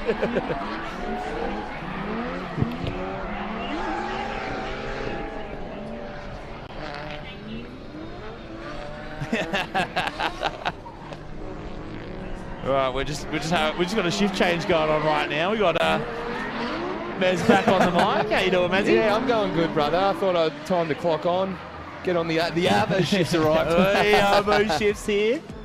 No, it's been grouse watching. Oh, what a day. Yeah, the drifting's been pretty good too. Yeah, how's the F1 been? Yes. So you've been really distracted over there. Now, I've got a good view up here at the Bend Motorsport Park, up on the top of the straight here above the Welcome Centre in race control, as we're just sending some vehicles in. Big dramies there for Will Argoon, obviously, as well, puncturing that tyre on the track re-entry. Big unfortunate moment there, because he's on the outside looking in at the moment, as far as I know, when we come to our scores, as we go on in to have a look. All right, but we do have Cody Moxon leading out Shinji Manoa, the goer. Here we go. Cody, lovely entry on the wall. Shinji tucking in nicely, but just dabbling in a bit of dirt, slanging there. Yeah, getting his Oh, speed that on. is a big, Oh! massive. That wasn't Wow. a Nico drop, that was a Nico stop right there, Yeah. man. He was not going anywhere after that. Oh, there is definitely a rut there that you couldn't see. Yeah. Boy, I reckon he's broken the wheel. Yeah, that definitely has done some damage. It was quite a violent and sudden stopping impact. Shinji's like, well, not my wheel. Yeah. So hopefully it's just a D-bead, but I did see a couple bits of shiny metal on that black wheel, so wouldn't be surprised if she's broken the lip there. Yeah, or maybe even some arm related, although it'd probably get skewy. Bit skewy. Yeah, that would be a bit obvious. But yeah, just watching on the live stream replay here, Mez, as he comes through. That's a big. solid. Yeah, he skipped the Nico drop. He's off into the marshland on the other side. And the Sephiro is not exactly the most nimble, lightweight vehicle. So that's a lot of power being chucked up into the air there. Exactly right. So we're going to go from one Manoa to another. We're going to go from Shinji to Hiro. Hiro in the guest driver, 180SX. He's going to be up against Tom Hemmings in that Lockie's Tyres S14 Sylvia. Some RB on RB action into turn one. Big angle and big smoke there from Hemmings. Manoa though, all over him. Just placing that car to perfection all the way through turn one. Look at the transition, sneaking it right back in once again. Gives him a little kiss. Tom, Hiro. This is still qualifying, fellas, but they're absolutely feeding it right now. What a battle, ladies and gentlemen. Make some noise for Tom Hemmings and Hiro Manoa. That was cool. That was and wild. There's Tom absolutely destroying the roof there with the slaps. He's going to end up putting a big dent. He's going to have an opposite of a gurney bubble. He's going to have a big divot above his head every time he slaps the roof. Oh, that's too good. What a brilliant drive there. So Hiro just super calculated, but as we've said earlier, great lead by Tom Hemmings, and that makes the chase easier there. Oh, looks like it actually just might be a DB. That wheel doesn't look too bad on Shinji's car, so he might have got away with that. That is good news. That's what we like to hear. Oh, look at that, just right across the bumper. To say it perfectly, he's playing Morse code on the back, man. Little rat-tat-tat. Look at the way he rotates the car. All right, here we go, part two. This time, Hiro Manoa will be leading, and Tom Hemmings will be on the chase. Tom Hemmings not afraid to get up close and personal there on that initiation. All over the back of Hiro Manoa. Manoa again, look at that perfect lead line. You can see the wisps of dust. He's right on the edge of the track, but he's not dropping it off into the dirt. Look at that, millimetre perfect from Hiro Manoa as he transitions now from left to right, right again, edge of circuit to edge of circuit. This kid is an absolute machine behind the wheel, and Tom Hemmings again, right there, super aggressive in the chase. Yeah, that was exciting stuff. I really like Tom Hemmings angrily cranked in the chase there, just in the middle section. But yeah, wow, the precision of Hiro Manoa at such a young age, and you just got to remember he's 15 years old. What the hell? Yeah, you just think in 10 years' time, he's only going to be 25. Yeah. And yeah, wow, an extra decade of wheel time, unreal. So yeah, but that's the thing, he's 15 years old, he's probably still already got, what, 3 or 4 years of seat time under him already. Plus all the time on the sim and all that stuff as well. Like it's insane how early people are driving these days. Yeah, and just even driving with the likes of, James Dean, Carly Robinpera, like those are some huge names in motorsport. Anywho, here we go. Will Argoon, Matt Harvey on the chase. Is he going for the front door, the back door, or the tailgate? He has every choice. He's got a lot of real estate to take out. Oh, he almost did take out the tailgate there. Goody going, oh, look out, Hiro. I could also run the white line the whole way through turn two. But Goody going dirt bashing there, going back to the pines on the outside of turn three. But absolutely feeding Walter. through turn 4. Harvey is still all over him. God, I'm not used to this, man. What's with this? Why am I chasing a grocery getter in a state level drift competition here? I did have to chuckle there when Will Argoon got a bit loose on the dirt there, and he just sort of had this little wave to Matt Harvey. Sorry. Yeah. I'm technically still inside. Yeah.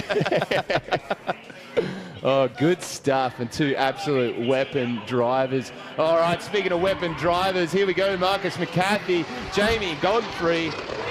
Marcus McCarthy right against the wall. Jamie splicing on in nicely. Can he stay there?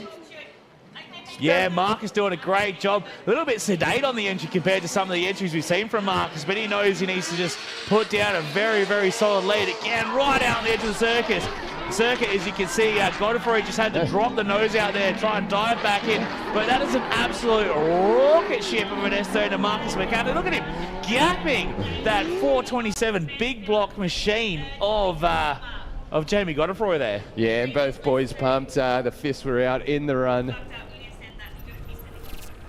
Oh, okay, so we need, what do we need?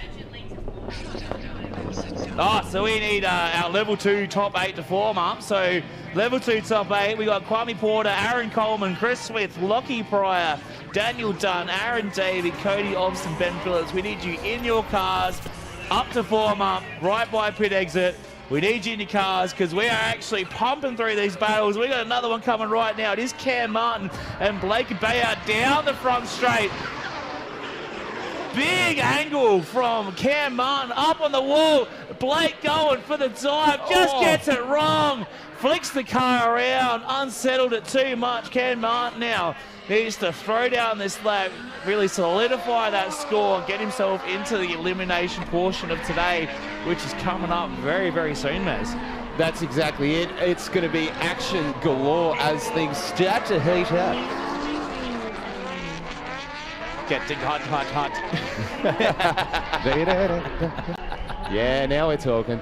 All right, up next we will have Jamie leading Marcus this time. Yeah, so Jamie versus Marcus. And look at that, quite a serious bit of kit there. Yeah. Howtech panels, dashes, PDMs. He's got buttons. All the gizmos. He's got switches. He's got a big stonking 427 under the bonnet. Tough. Big filter out where the bonnet would be. Yeah. Oh, good stuff. And then Marcus is like, nah, mate, SR, that's all you need. Yep. Just keep it pointy in the front end. Yeah, got a lot of point in this car. Yeah. A lot of front end in it. A lot of grip. All right, you ready? Let's get this going. Brody's sending them off. They're going to come around the big back sweeper and then onto this front straight, up and over the hill and down the front straight. Godfrey in the lead. McCarthy all over him on the initiation. Look at the angle from Jamie in the lead, absolutely pumping it. And he's fed Marcus off. Marcus is gone. Got walked off the track by Jamie Godfrey, and Jamie's just going to finish this off. A lazy Sunday drive now for Jamie Godfrey. Look at this angle and the speed he's still carrying throughout the course, Mez. Absolute pure mulch. You know, he just hits that gear, puts it in third, just plucks it, and away it goes. Picks the gears and disappears. Yeah, that's exactly it. But no, excellent lead run by Jamie. Oh, as Marcus spins again. What's going on there, mate? But yeah, a great lead run from Jamie, and I just really it was. He had that dialed. He was right along the edge there around turn 1, and then even back through turn 3 here, right along the edge again. Yeah. And it was, I think that's when he got real excited, because that's when the smoke started blazing out. It started coming in thick and fast. There we go. Shinji Minowa taking on Cody Moxford. Shinji Minowa leading. Shinji had that big, massive airlift Canyonero. Dukes of Hazzard style. Oh, now it's Moxon's turn. Oh, that is no good. Cody Moxon. Little 4x4 off-road action going on right now. Got all sorts as Shinji just grabs a little dabble of dirt but holds onto it. Yeah, Cody's lost a tyre, so... Oh, interesting stuff. It's not Extreme ideal. developments going on right now. All right, well, I might hand back to Danny, but I'll be in and out. You know, Yeah. I'll be, Oh, you can stay in for a minute. I'll go get a moment of fresh air. Yeah, okay, And we'll swap over. yeah, well done. Mate. well done. I almost got out of here. Look at us playing some musical headsets here. Oh, Danny, what's word on the grapevine, brother? Oh, there's a bit going on, mate. I heard there's a bit of monster trucking going on out here. Yeah, there was a bit. We had Shinji Manoa just catch a little bit of trench. Anywho, coming up next we have Blake Abaya. He'll be leading out Cam Martin, Adam LZ from Wish. Here we go. All right, Blake entering right against the wall there, getting it out. Can he hold on to that? Oh, it does not. It's always that questionable spot there. You're like, I know they're right on the borderline, but are they going to? Yes, there's the dirt. Yeah, not the best angle for seeing if they're going to hold on to the track or not, is it? We do have that gantry in our way, Danny. Like, it does become pretty apparent when the dirt starts flying. You know something's going very wrong. Blake just finishing the rest of the run there, all nice and kosher.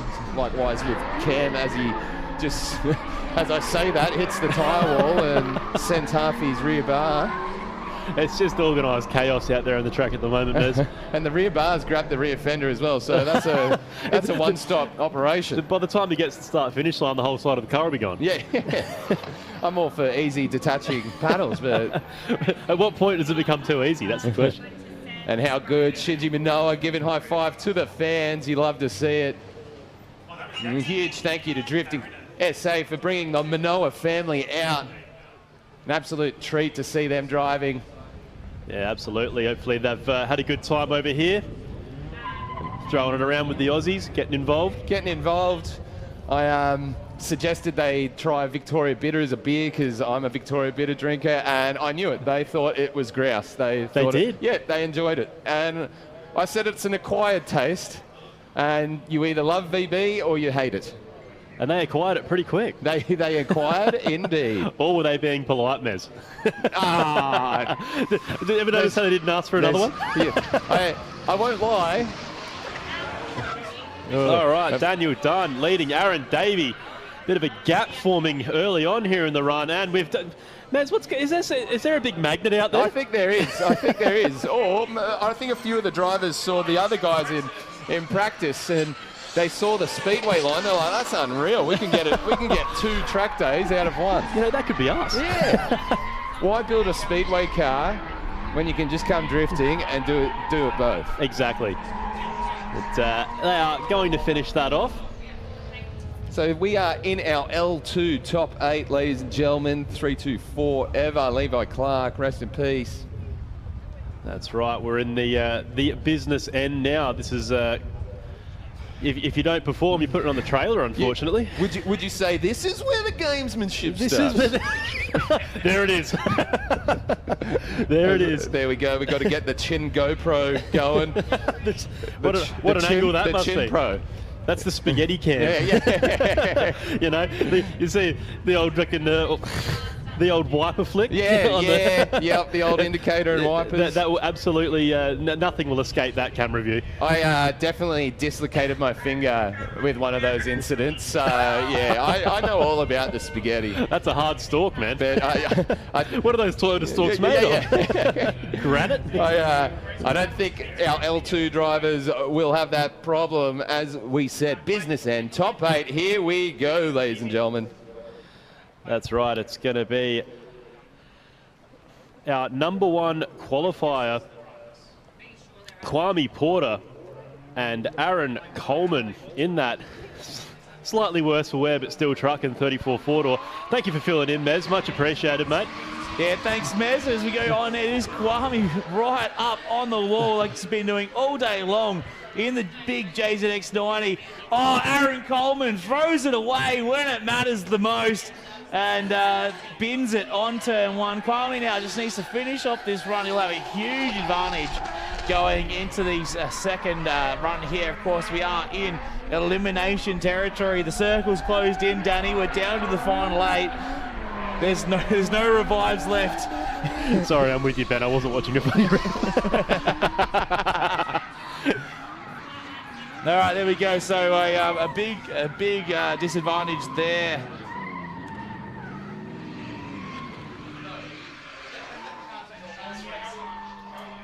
All right, Campaign's just sent me a text straight out the excuse box. Gearbox keeps popping out of gear, so he's out. Oh. Yeah, so no good there. A couple of big names stitched up by gearboxes this weekend. Yeah, of course. Ocky straps were the flavour of the day yesterday. Scott Miller. I did see another car with an Ocky strap car, gearbox Ocky strapped into third gear.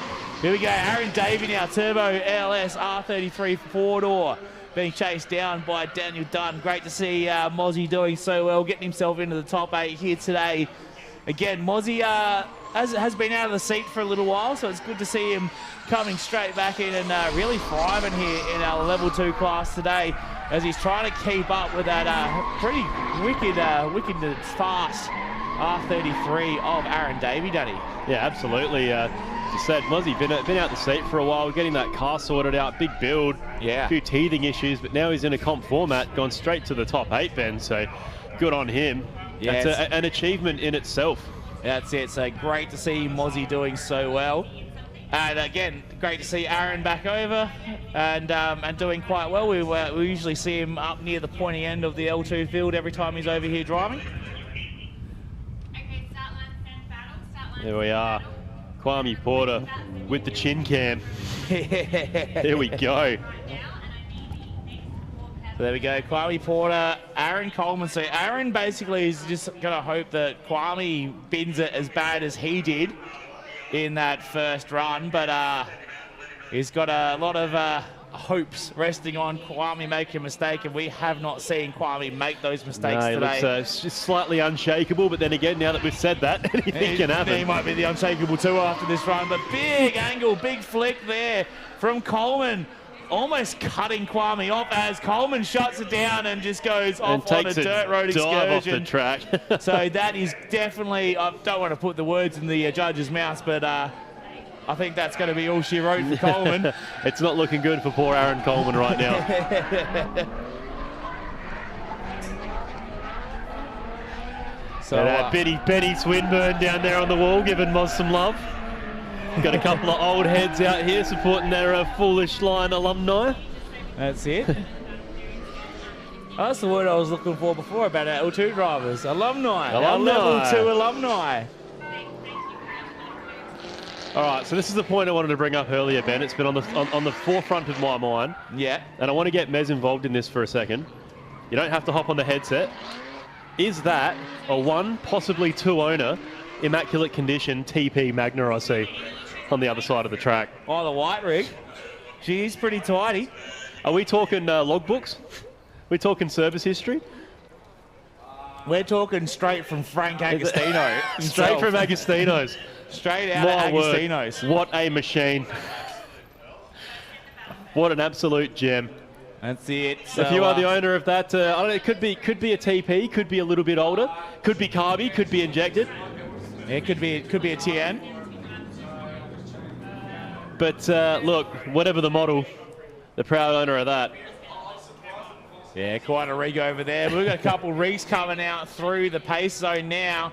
Of course, it is Cody Obst and Ben Phillips. So Cody in the AU Falcon and Ben Phillips from Victoria making it through to the top 8 here in our level 2 competition today. So worth the travel so far. Couple of cool looking rigs with the wrap jobs coming through into turn 1. Cody Obst in that Glass Essentials AU Falcon, feeding it through turn 1. A little bit awkward there from Ben Phillips in the chase. Looks like he almost stalled the car out. Again, just really struggling to keep that car sideways in the chase position. Looks like maybe his car's a little bit gripped up and he's struggling to keep it sideways behind that slower car of Cody Obst, as you can see. Oh, a bit of black smoke actually popping out from Ben Phillips' car. Maybe it's a mechanical issue. Hopefully not. You'd be absolutely spewing, Ben. You'd go to the top 8 and the car starts playing up. Yeah. But yeah, the big puff of black smoke is usually not a good sign, especially when it comes to Nissans. If he's still got an airflow meter, it means there's usually an imbalance of the air that's going in, the air it thinks is going in. Yep. It doesn't know it's going in, but it's going in. Yeah. And then the computer goes, no, I don't like it. All right, so we're going to roll them straight back through here. So we're going to go flip them straight around. So it'll be Ben Phillips now in the lead in the 180SX. Cody Obbs will be chasing. We need to have our drivers out onto the form up as well. So drivers should be knowing if they've made it through to the top 8. We need our L1 drivers with fresh tyres ready to go, getting out there. That's right. We're entering the time crunch period now, Ben. We're about an hour behind. Yeah, of course. We're never on schedule. But Ben Phillips now chucks it in. Looks like a little bit more comfortable there in that lead position. Cody Obbs, though, oh, maybe not. Ben Phillips definitely looks like, again, seems to be struggling. Big dirt turbo there from the 180SX as he's getting through the course there. Cody Obbs doing a good job. Just, oh, big time from Cody in the AU coming into the last 2 turns as Ben Phillips just seems to be struggling a little bit with maybe a lack of power in that 180, but he gets it done. And Cody Obbs unfazed at all the whole way through right there, Danny. Yeah, Cody making a pretty solid case there to try and get through to our level 2 top 4 today. That looks like the Phillips wheel there holding together.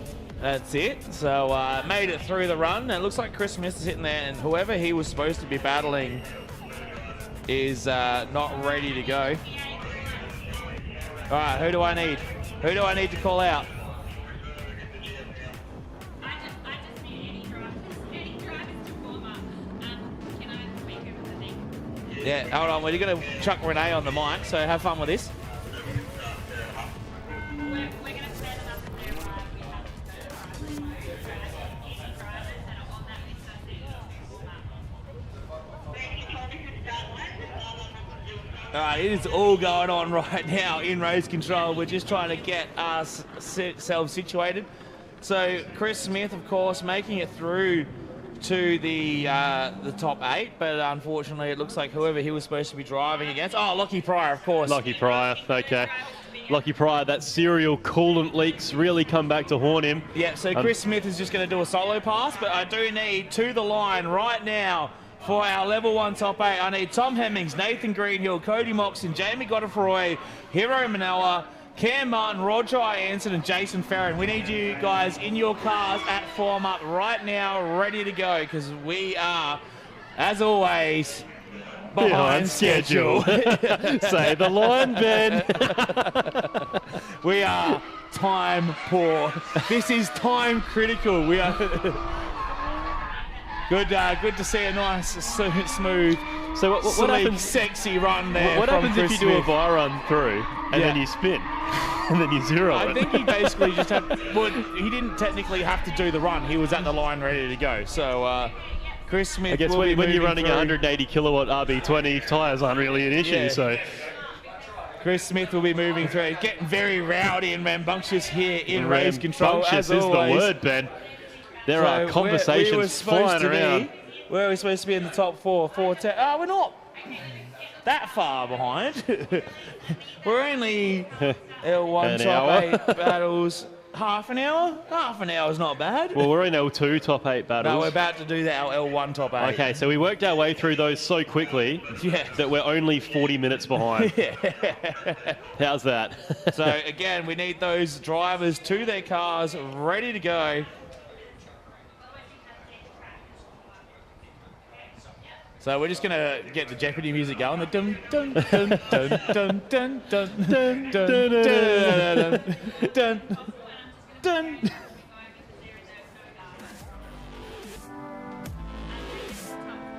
So again, just waiting for those our level 1 drivers to head out to the track. We do have Tom Hemmings getting ready to go.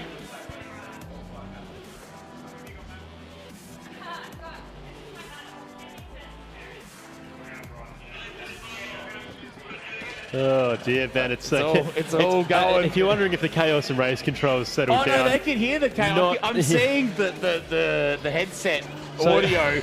Every time Renee's talks, everyone can hear it. So they know what's going on in race control. Message early in the day from someone who shall remain anonymous, saying, dude, Renee is so loud in the background. Yeah, everyone says that I am the loudest person And in my the room. response was just, oh yeah, we know. We know. We need one of those We little, need partition. a divider. We need a little partition board right here between us and Renee. Renee needs a muffler. Yeah, can someone muffle Renee? She's straight pipe. She needs a muffler. Damn it, Renee, this track's got noise limits. Basically, we just got to keep talking, because if we talk, then our voices will drown out whatever Renee's saying. No, they won't, man. It's a different frequency. It operates on a different wavelength. The pneumatic rattle gun. If you end up with tinnitus after today, it's blame Renee. A little tinnitus.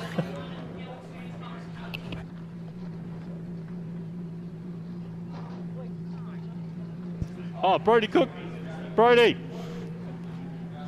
look at the Magna. TP. Oh. Oh, what do you want? Track's over there, Matt. We got Nathan Greenhill out here shredding a little sight lap. Coming on. Yeah, Matt should be watching the track because his boss is out there right now. Got to remember, every time you're watching your boss, you're his spotter, so you got to clock on. Yeah, double bubble. Sunday rates. Sunday rates, mate, straight on double bubble. Better be on $1 a minute.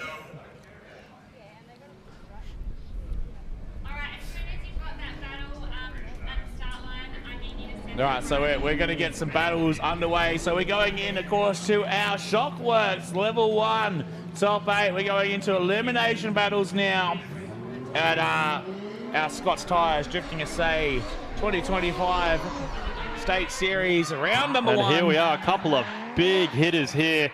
Tom Hemmings and Nathan Greenhill, two of the most exciting drivers to come out of Adelaide. Let's see what they can come up with here. Couple of perennial bridesmaids throwing it into turn 1 there. Hemmings again, big angle, massive throttle commitment, driving the whole way through turn 1 as he drops it on the outside. 2 tyres off through turn 1, keeps the foot in at Greenhill. Probably lucky that he was a couple car lengths off there as they were coming through turn 1, because he managed to then slot the back big time from Greenhill into the transition now, into the final turn. Greenhill all over the back of Hemmings, throwing down the gauntlet right now, going, this is what you got to do, Hemmo. You got to watch me go off the track, and then you got to bury it in my door at the same time. That's how you're going to beat me. The real multitasking. That's right. It's Jason Farron heading through in the Keeper Reed R34. Speaking of exciting drivers, Farron loves to put on a show. Oh yeah, again, Farron has a bit of a point to prove as well, I reckon. He's never really got there right up to the top step of the podium here in SA, so he wants to prove that he's got it. He's gone all over the world, all over America, driven over there, won a bunch of comps over there, but he just can't win the one next door to his home state. Hey, sometimes the toughest battles are in your own backyard. That's right, so here we go. We're going to flip him in reverse, and Nathan Greenhill this time is in the lead. Tom Hemmings in the chase, coming down the straight now. Big initiation from Hemmings, contact into turn 1, big hit between Hemmings and Greenhill. Greenhill keeping the foot in it. Good on you, Nathan Greenhill. He's going to finish the lap off, but Hemmings and Greenhill contact, turn 1. Oh, that looked like an expensive carbon fibre door. Oh, it looks like he missed the door. It looks like the contact was on the B pillar there, so the door's still in good shape. Could be a simple fiberglass job. But Hemmings, once again, just getting super keen on that initiation, but was it Hemmings coming in too hot, or was it Greenhill checking him up? As we're looking at the replay now, as they come into turn 1, flicking it up on the wall, and then perfectly the live stream cuts out right at the time and switches cameras right as the contact occurs. So, but we're not going to have a go at the live stream, guys, again. No passive aggressive comments are going to be made. Yeah, Marcus. do we have drone footage of that, Marcus? Can we get that in there? Don't laugh, Will. It's not a laughing matter. Just eat your peri-peri drumsticks. Oh my God, your voice is so... It's too windy for the drone. Your voice is so soothing, Will. It's... Barry White. The drone operator standing there, like in his suit going, it's windy. Drone conditions are not ideal, ladies and gentlemen. That's why we don't have a bird's eye view of the action currently. We would if we could, but apparently drone technology hasn't evolved to the point where it can deal with these winds. I learnt something about drones today, Ben. That they That can't if it's be in the too windy, wind. they can't be used. It doesn't really look that windy out there either, but apparently it is. As whatever session is going on in the main track of the bend is just finished because the red lights have come on. Or they're sick of the dirt blowing over. And The one dude rolling around on a bike, he's just pulling himself into the pits.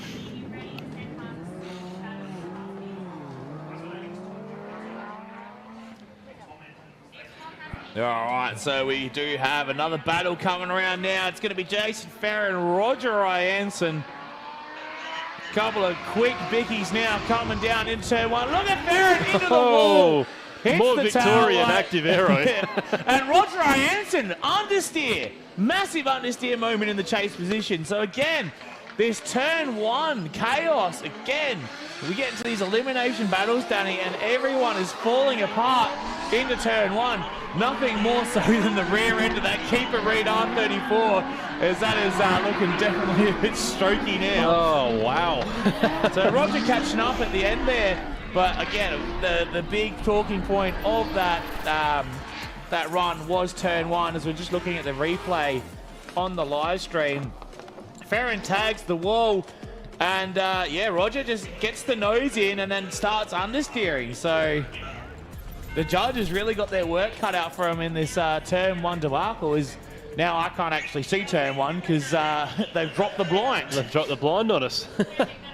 Gonna have to have a big look up over like Gonna this. have to get that gangster lean going, Ben. Yo, how's the jump at Chevrolet Racing? Oh, Nice. that's how we're talking. Chevrolet. The racing's not in the right font though. It needs to be the cursive, like underneath the Chevrolet. Right-go filters.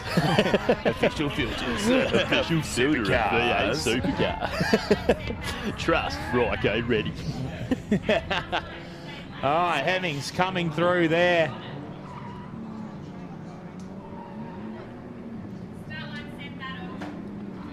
Green Hill coming through behind Hemmings as well. So give them a high five as they come through. Good work, Matt.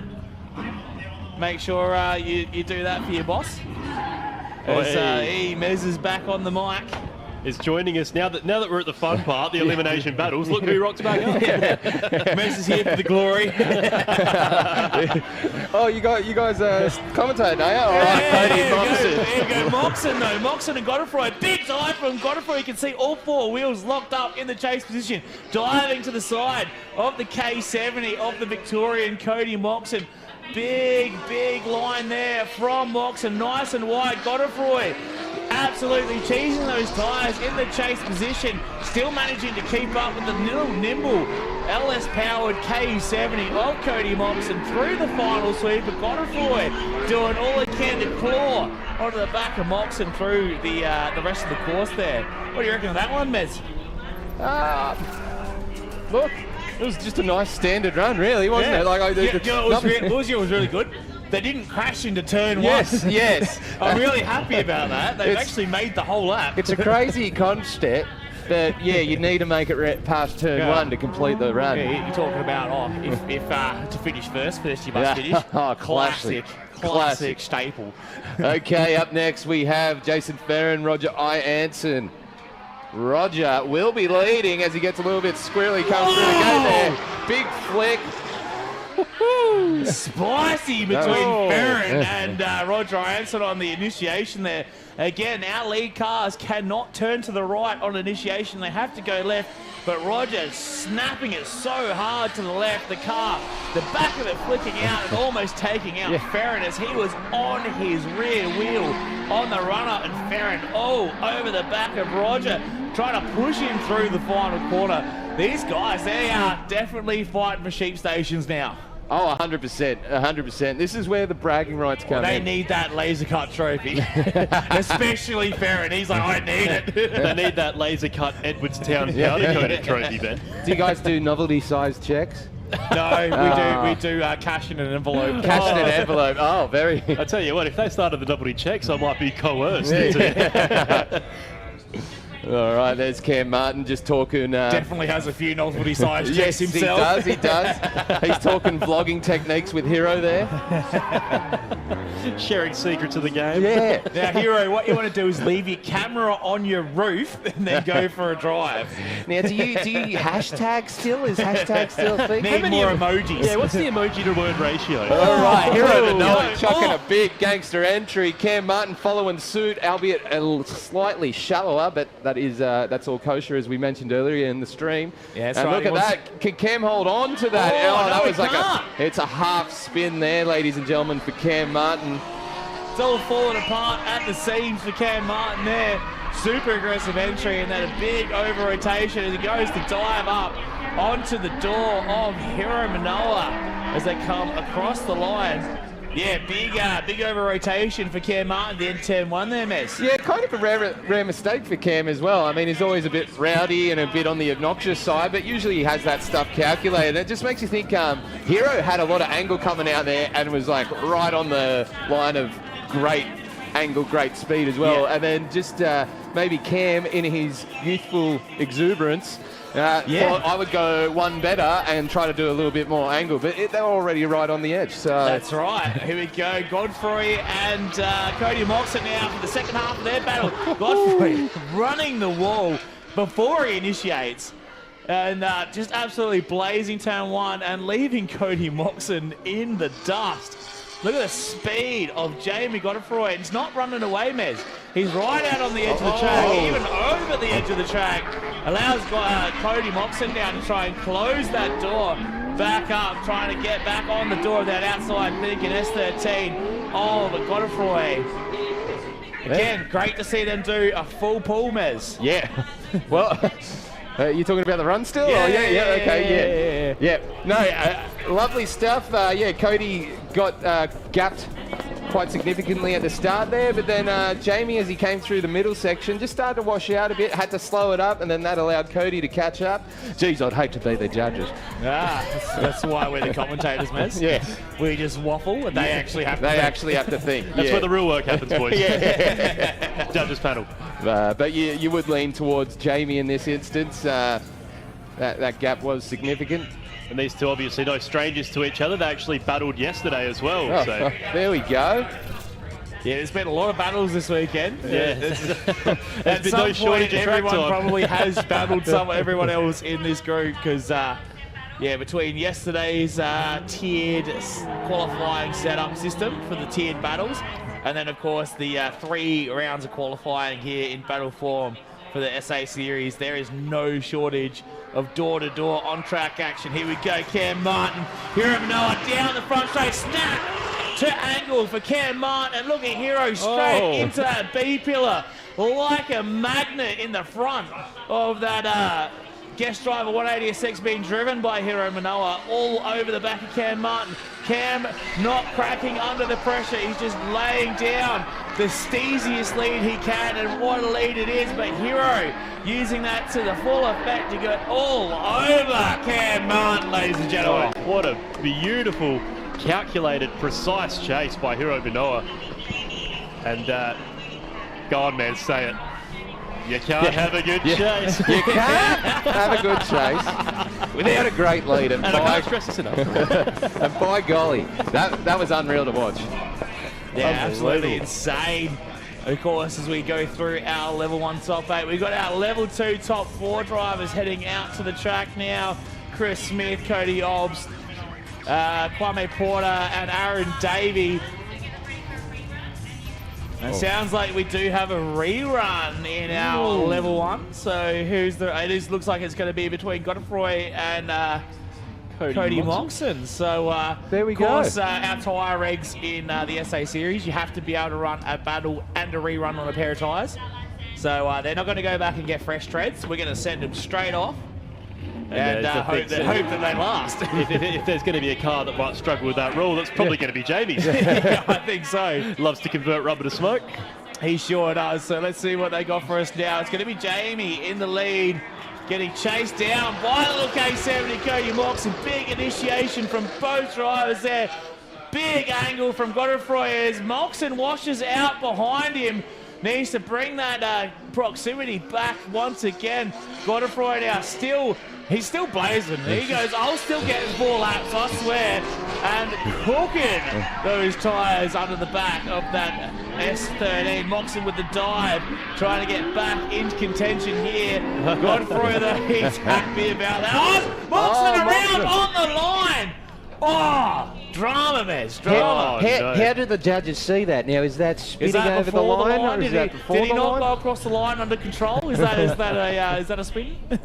I tell you The what, judges boys, are ignoring this us. will be interesting. The judges are completely ignoring us, and that's fair enough. Yeah, it's already hard enough having us buffheads up here talk Yeah. a lot of nonsense, let alone trying to. Jack goes to me yesterday, he goes, I literally have a headache because of you, mate. Good man. You give me a headache every day at work. Sure, Jack. It's probably not the fact that you never drink water. And Like telling your girlfriend. have you had a glass of Have you water? had a glass of water? I need Panadols. Have you had some water? Yeah. 9 out of 10 times, the answer's no. I loved seeing Jamie slap the roof there as he was G'd up on that run. We're going to go to the second part of this rerun. We're going to see if Jamie's going to have the tread to do it, because he said the people paid for smoke and they're going to see some smoke. That's right. He was no stranger to blazing tyres. Of course, last weekend, Adelaide Motorsport Festival. Well, absolutely chooching through the tyres at AMF. He was one of the drivers, many of our drivers, not being able to last those full 15-minute sessions because they just couldn't keep the tyres under the car. But here we go. Cody Moxon now in the lead. Godefroy with a snap. Oh, contact! Once again, they can't get through turn 1, Mess. That was unreal in the chase right up until that moment of impact that settled him off. But yeah, that was a gnarly, committed chase entry by Jamie there. Yeah, so the judges definitely have a look at that on the replay. Hopefully, you have a great angle of that. But Godfrey, I think he's just got a little bit too keen, eh? Yeah, well, that's it. I mean, Cody isn't the fastest driver around there, although he gets around quite nicely. So yeah, but Jamie trying to come in, be the big dog of the situation, and then just maybe you still just came in too you hot. got to be chasing the lead car. You can't be doing this big steezy stuff in the chase and just driving like the lead car's not even there, Mess. It was unreal. If I was on Instagram, I would just cut that bit just before the impact and then just cut to another run when it's together coming out of the corner. You want to hope that a photographer got a nice pre-contact photo of that. Yeah. And then like the caption, like doing runs like these all day. Oh, you've been doing runs like so. Did you win? Yeah. I won. He won the hearts and minds of the crowd. I was one of the best 8 drivers of the day. All right, boys, who do we have here in our L2 top 8 lining up on the start line? That looks like we have Cody Obst, and he is going to be battling Chris Smith in that exquisite R32 four-door. Exquisite. That's a great word, isn't it? This is a car that you would not be surprised to see at halfway hangs or Steve's in the trees. No, exactly. Absolutely gorgeous car, genuine wheels, all the good bits. And now it's out here. And he's out here absolutely feeding it all day long. Feeding it, battling the mighty AU. He's driving it like it's an R32 owned by Stewie Bryan in 2015. I was about to say, if that was a shade darker, that's Niz Kid. Stewie's car did look like that at one point before it met the tyre stacks at Mallala. As Chris chucks it in there. Cody, again, getting right up close and personal to Chris in the lead. Of course, Cody knows that that's a very, very clean street car. He's not going to try and play touchy-touchy in the chase, but he's going to get bloody close on that transition. All over the back of Chris Smith. The old case of the tail lights in the lead car worth more than the chassis of the chase car as they come through. Oh, Cody, right up on the door of Chris Smith. What a battle between those two guys. Yeah, that was great, and a real display. I don't know. As I should clarify, I said top 8 earlier. I meant top 4. Sorry. Typical commentator, just making up stuff. But yeah, it's really great. Obviously, L2 is our developing series. That's right. right. It's where our drivers come in, they learn, they grow, and just you can see the drivers there. They're starting to get a handle of it. Our L2 drivers are the same qualities you see in like most state series of them by themselves. Yes, yeah. I have been discussing with everyone here that out of the whole country, South Australia does have a high average skill level. Obviously, which is good. if you say who's got the best drifters in the country, you'd probably have to say Tassie. You've got Matt Harvey, Brody Marr, a couple of those big heavy hitters, and Brody Moore as well. Yeah. But yeah, if you talk about that baseline of talent, South Australia's got to be up there with some of the top in the country. But here we go, Kwame trying to prove us wrong, of course, in the JZX90. He's up against Aaron Davies, a Kwame over from Victoria, I believe. Sure is. So Kwame throwing down in our level 2 competition here today. Yeah, bit of a gap there between the two cars for a top 4 elimination battle, guys. You'd hope that they're going to try and tighten that up a little bit when they flip it around. Of course, Aaron Davey, you know, maybe that 4 PSI is not quite enough. Maybe he needs to turn that dial a little bit. Page up for power, of course.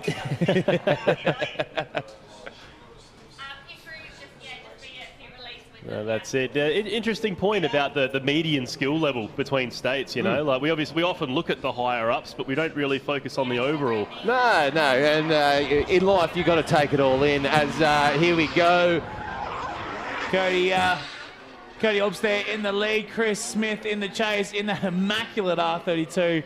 As he just drops a tyre on the inside, drops away as Cody really sitting on the lock stops, using all the lock in that AU Falcon throughout the course here, allowing Chris to get up close and personal with the back of that AU Falcon as they transition around now into the final corner. It's going to be a good one for the judges to deliberate over, because actually, never mind. Not the indicator. Oh, nice. That's an amber one. That's a 4-door semi-clear, Ben. Well, there we go. The judges probably have a little bit of an easier decision now as Cody's spinning right in front of Chris in the last quarter there. But Chris, you're going to be devastated about that indicator. You'd be ropeable with yourself, wouldn't you? Fellas, I could cry. And there we go. They just lock eyes at the final turn there. Oh boy, the one car I didn't want to see make contact with anything. Yeah, exactly right. But again, that's those risks you take. You bring your car out to a competition like this. Exactly. When you're driving, you're pushing to the limit, especially as you get towards the end of the day in the pointy end of the competition. You know, these mistakes happen, and sometimes you've really got to push the limits to get the win. Yeah, that's exactly it. But here we go for our other battle. Oh, he's turned the boost here. Kwame Porter. Absolutely launched it down the straight. Nice wide line there from Aaron Davey, really filling that outside zone. Kwame Porter doing a great job there, just staying in the pocket. Some 4-door on all 4 cars in our top 4 here in level 2, all sedans. So great to see. Dive from Kwame Porter, of course. This is level 2, Mez. This is our development series. And they're throwing dives like, too keen. Kwame Porter throwing it away. And I alluded to this yesterday, but it's the power of power. So he did the first dive in. Yeah. The heart goes up a bit. You're like, we're on here. I can do this. Does the second dive in? He's doing dirt work over on the back. He's gotten a bit keen himself. Far out. It's all going on here, ladies and gentlemen. But yeah, just stayed into it. Got a bit too keen. But good on Kwame. I mean, he had that lead run, and there was a fair gap between himself and Aaron Davey, and he could have just played it safe, sort of kept that 1 car length. Did enough for the judges to get through, but he wanted to push it, have a good time, and show off a little bit. 100%. And it's always commendable when drivers do that. I mean, every driver has their own style, and, you know, some drivers are calculated, you're precise. They, you know, in that situation, they realise they have the upper hand, so they drop back a bit. That's boring as. Absolutely. that sucks. Look, it gets the job done, but no one wants to see that. No one wants to see that. Risk it for the biscuit. Absolutely. Yeah, no one wants to see someone just calculate their way to the win. They want to see guts, glory, determination. They want to see you just let it all hang out. Luke Fink actually has a good point that he says, and it's like you don't remember the winner. You remember the person who did the most gnarly stuff. Yeah, So- exactly. 100%. Which is how Luke has made his entire career. He's a wise man, Luke, think. The man backs up his words. All right, we're getting into some L1 action, ladies and gentlemen. Top 4, Hero Manoa leading out Jason Ferrin, the keep it read extraordinaire. Here we go, ladies and gentlemen. Make some noise if you're feeling enthusiastic. Manoa up on the wall, big dive from Ferrin, getting right up close and personal with the 180SX of Hero Manoa. Again, Hero looking at it, just picture perfect, right to the edge of the track, transitions, perfect timing, feeling that outside zone better than anyone else all day long, and Ferrin right there, driving up inside through turn 3, transitioning into our final hairpin. And look at Ferrin on Manoa, ladies and gentlemen, make some noise, Hero Manoa, Jason Ferrin. Wow, that was sexy. You're telling me. So what I was sort of giggling at in the background there, which I didn't realize everyone else would be able to hear, was Hero coming out, and the tyre was just about to drop off the edge, He's and done it just that all day and long. it just rolled over and then back. He's literally been doing that every single lead. It's insane the consistency that Hero has. millimeter perfect. Yes. That will make you giggle like a schoolgirl every time. I only, just tickled the brain the right way. You know? I only clicked at the end. I'm like, Just tickle that tism quite nicely. all right, coming up we have We got Moxon and Greenhill. Greenhill, the last South Australian in the top 4 for the South Australian series here. The weight of the whole state on Greenhill's shoulders, and Moxon absolutely dutching through turn 1. But Greenhill, like a black shadow all over the back, a carbon fibre shadow almost, behind Cody Moxon there in the KE70. Cody absolutely flying through the course, but Greenhill all over him the entire time. What a run. Fantastic work. beautiful stuff, and there it is. There's the pump, the charm, They're the just all fist pump. whether they do good, I think they do a good one or not. They're just like, yeah, we're here. Let's go, boys. That's what it's all about, boys. It's about getting hot. It's like the equivalent of if you've got a mate with a boat and you go out and you're on the lake and you see someone else in another boat and they wave, and it's just like the only reason you're waving is because you're both out on a lake in a boat. So. You know, maybe it's just the a bit of that. baseline of our day is he's better than everyone else. Let's celebrate. I'm out drifting in the car. Big wave like, hey, you got a boat. Oh, you got a boat. Man see boat, man wave. All right, here we go. Part 2 of this battle. This time it'll be Jason Ferrin leading. Hero Manoa, millimetre perfect. The boot is up. Active arrow there as he rights the rear end of the car off on the wall on initiation. Oh, stays into He it. stays into it though. Ferrin keeps the foot in. Hero Manoa unfazed. He stayed with him the whole entire time. Jumps the nose up the inside once again. Ferrin just feeding the car, getting through the rest of the course on the foot brake through the last corner, allows Manoa to get up on the door. But how was the airborne? I've got a trophy here for best jumper of the year from last year. We need to just change the 4 to a 5, and we'll just put whoever got the most airtime today, which. Here we go. What's the between replay? Manoa and a few of the other drivers here. So Ferrin getting out nice and wide there, and then booyah, there it is. Ben, what are your thoughts there? What do you think the thought process for Ferrin is? He's like, you know what, let's just see Put where down, this ends go. up. Yeah, just keep going. I was getting a bit worried we might have seen a similar instance with Shinji where it just sort of stopped the car. I think at that point Shinji was a passenger once he hit it that hard. But here we go. We got Greenhill, of course, in the lead now, being chased down by Cody Moxon. Greenhill scraping the wall on that initiation. Moxon right there behind him in the KE70. He's like, he said, oh, Greenhill, you're my shadow, I'll be your shadow too. And he is following him around like an intern on his first day, hand in pocket. He was not leaving Nathan Greenhill alone at all this entire run. All over the back of him is Greenhill laying down a textbook lead. That's what you expect here in the top 4 already. Cody was there waiting with the broom and the dustpan, you reckon? He was ready to get busy. Tell you what, boys, you look at the difference in hot pits here. We've got a little budget higher Hilux We got followed by a Dodge Ram. complete Hilux. Which one of those has an earth moving business here? Who's the concreter? Now, that was going back to our run there with Cody and Nathan Greenhill. That was exactly what Cody had to do to sort of emulate. Now, unfortunately, that means the judges are going to have a super hard time. They're going to work for it. So the judges are trying to figure that one out. There wasn't anything that really stood out in either run that I thought, oh, yeah, that might sway towards a certain driver. Or both had really, really good leads and both had super aggressive and very clean chases. So, yeah, definitely a hard one for the judges to figure out. Sorry, guys.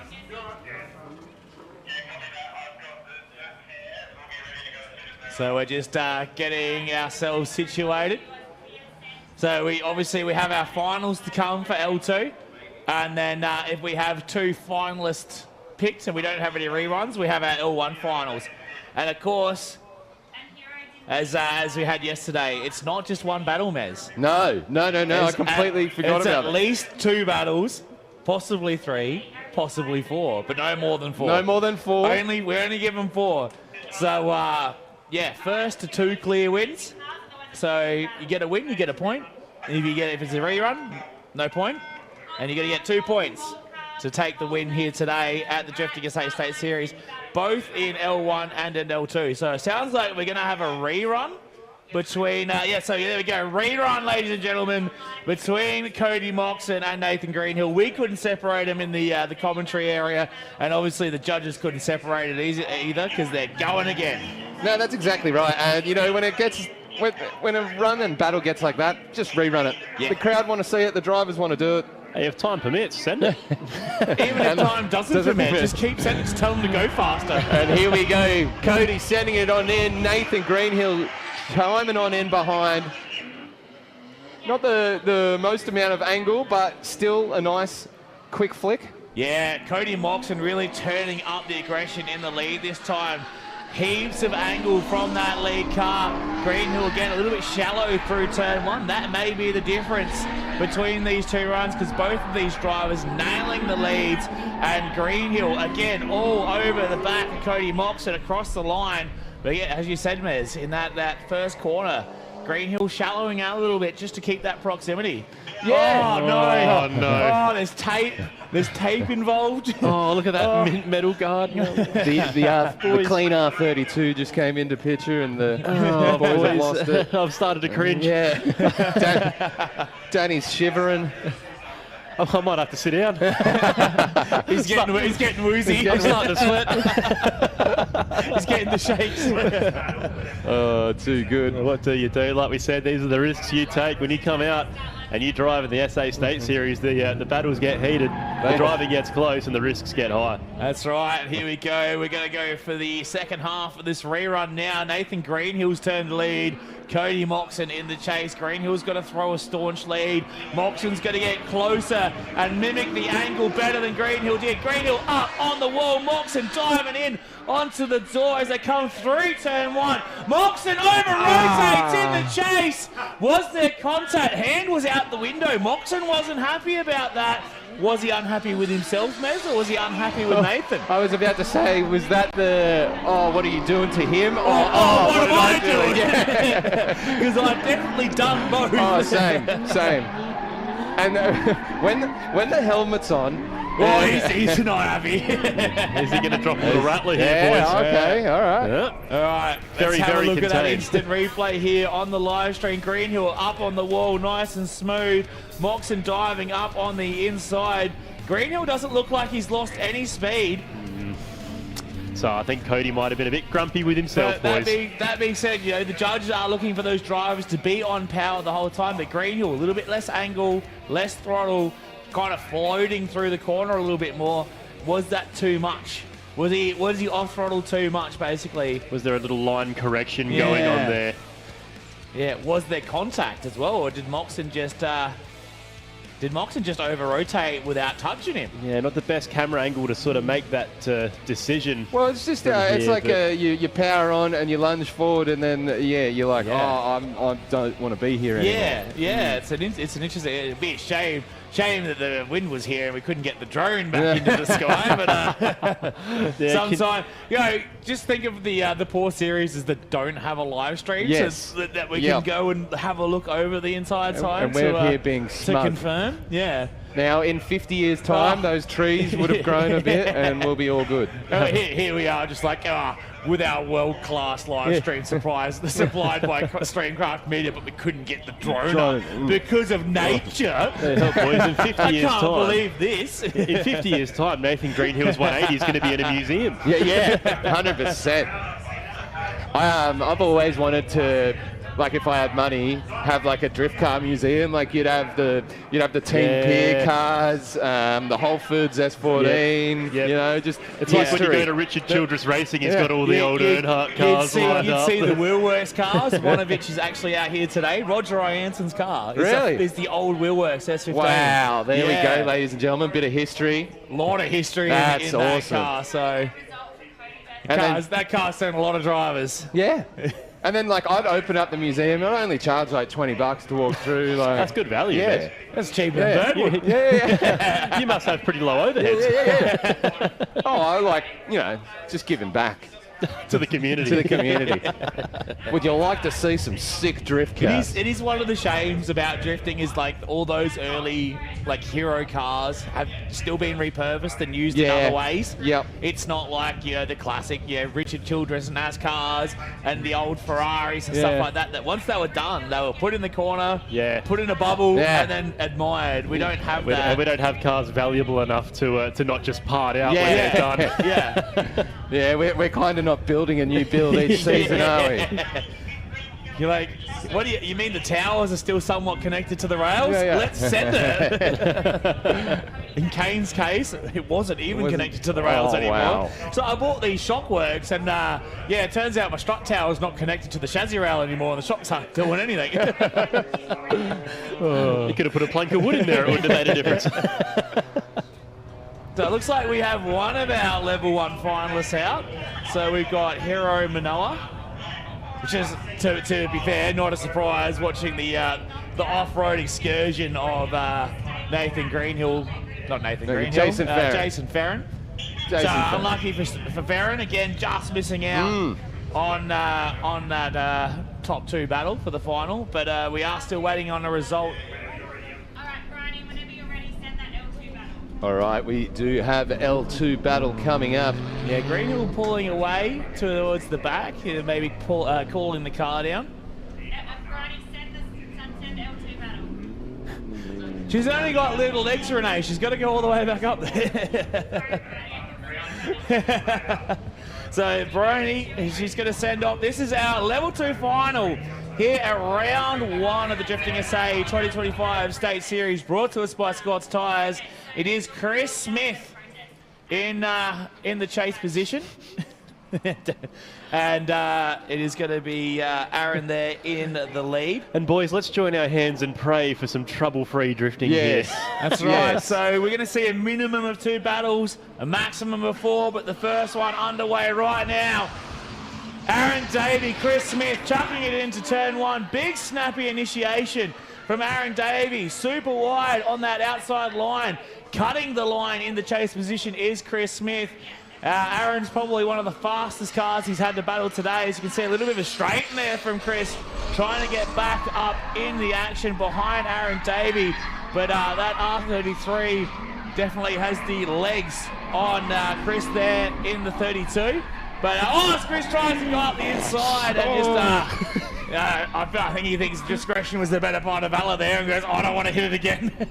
Yeah, look, unfortunately, when it comes to battling a 300 kilowatt R33 with a V8 in it, sometimes 170 kilowatt 20 doesn't quite cut the cheese, boys. He's really had to push that car to its limit to keep up. Yeah, kind of a nonchalant battle, boys. But yeah, as you said, with an absolute weapon of a rig there in front. And the standard delights of the exquisite Nissan. Exquisite. R32. Four-door. Type M. Oh. Talk dirty to me. Boys, I gotta stop. All right. So these guys are going again.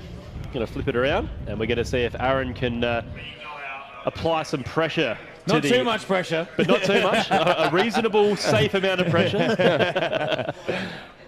Maybe this Chris has got the little Shannon sign from a car show. You admire, but don't touch. No touchy, please. Look, don't hit him. He's going to drive that thing home. Do you reckon we'll get a best of the rest in? Why are you asking me? I don't know what time it is. Okay, here we go. Chris Smith there in the lead, Davey in the chase. We know Davey's got a big advantage in this first battle, so is he just going to cruise behind Chris here, or is he going to try and apply that pressure? He's actually falling a fair way behind Chris there. He needs to actually probably close that gap up and make it more of a battle, but Chris, again, feeding it through that right-hand kink into the left-hand sweeper to finish it off. Davey, though, getting a little bit closer there, couple car lengths across the line. Much better chase than spinning on the last corner. So, yeah, I think we all know what's happening here. Yeah. Bit of a foregone conclusion, perhaps. Pick it up. So, Renee wants to know if we're going to have a best of the rest. When are we on track until? Monday. I reckon we might be able to squeeze one in if we don't have lots of reruns. All right, so if we don't have lots of reruns, we might get a you're very 15-minute. optimistic. We might get a 15-minute best of the rest. So if your car is ready to go, make sure you got tyres and fuel. Get yourself over to form up. So if we can get these final battles done in the next 10 minutes, we will have a 15-minute best of the rest. So if you want to take someone out, the 15, I don't know if you've experienced this, Maz. We have a best of the rest at the end of the day. So between the final battles and our presentation, get everyone out, let them let loose. And usually the length of that depends on how far behind we are. We've had, what's the shortest best of the rest we had? It's probably about 8 minutes. And the shorter the best of the rest, the more carnage there is, because everyone just goes, I want to do laps. And like, you'll just watch, we open the track up, no start line, and you'll watch 20 cars all trying to go into turn one at the same time. That's right. And the very last opportunity to use their last tyres that they've bought. So, if you want to see some absolutely wild on-track action, we're going to have probably a 10 to 15 minute best of the rest. And they are always wild. But here we go. We're going to have Aaron Davey, Chris Smith for the second half of their battle. Second battle. Sorry, second battle of First half of their second battle. First half of their second battle. Glad we got that out, boys. So this is their 1.5. This is battle 1.5. Yeah, Battle 1.5, yeah. yep. Here we go. On the wind-up now, it's going to be Chris Smith chasing Aaron Davey. Let's see if that 170 kilowatts of fury can keep up. An awkward initiation there between those two drivers, but they've got it going. But that was very late from Aaron Davey to get that car sideways. Coming through turn 2. Now into turn 3. Big straighten once again from Chris Smith. Going for the dive, though. I love how aggressively he's driving. Yeah, it's almost like once you get that first mark, you like stuff it.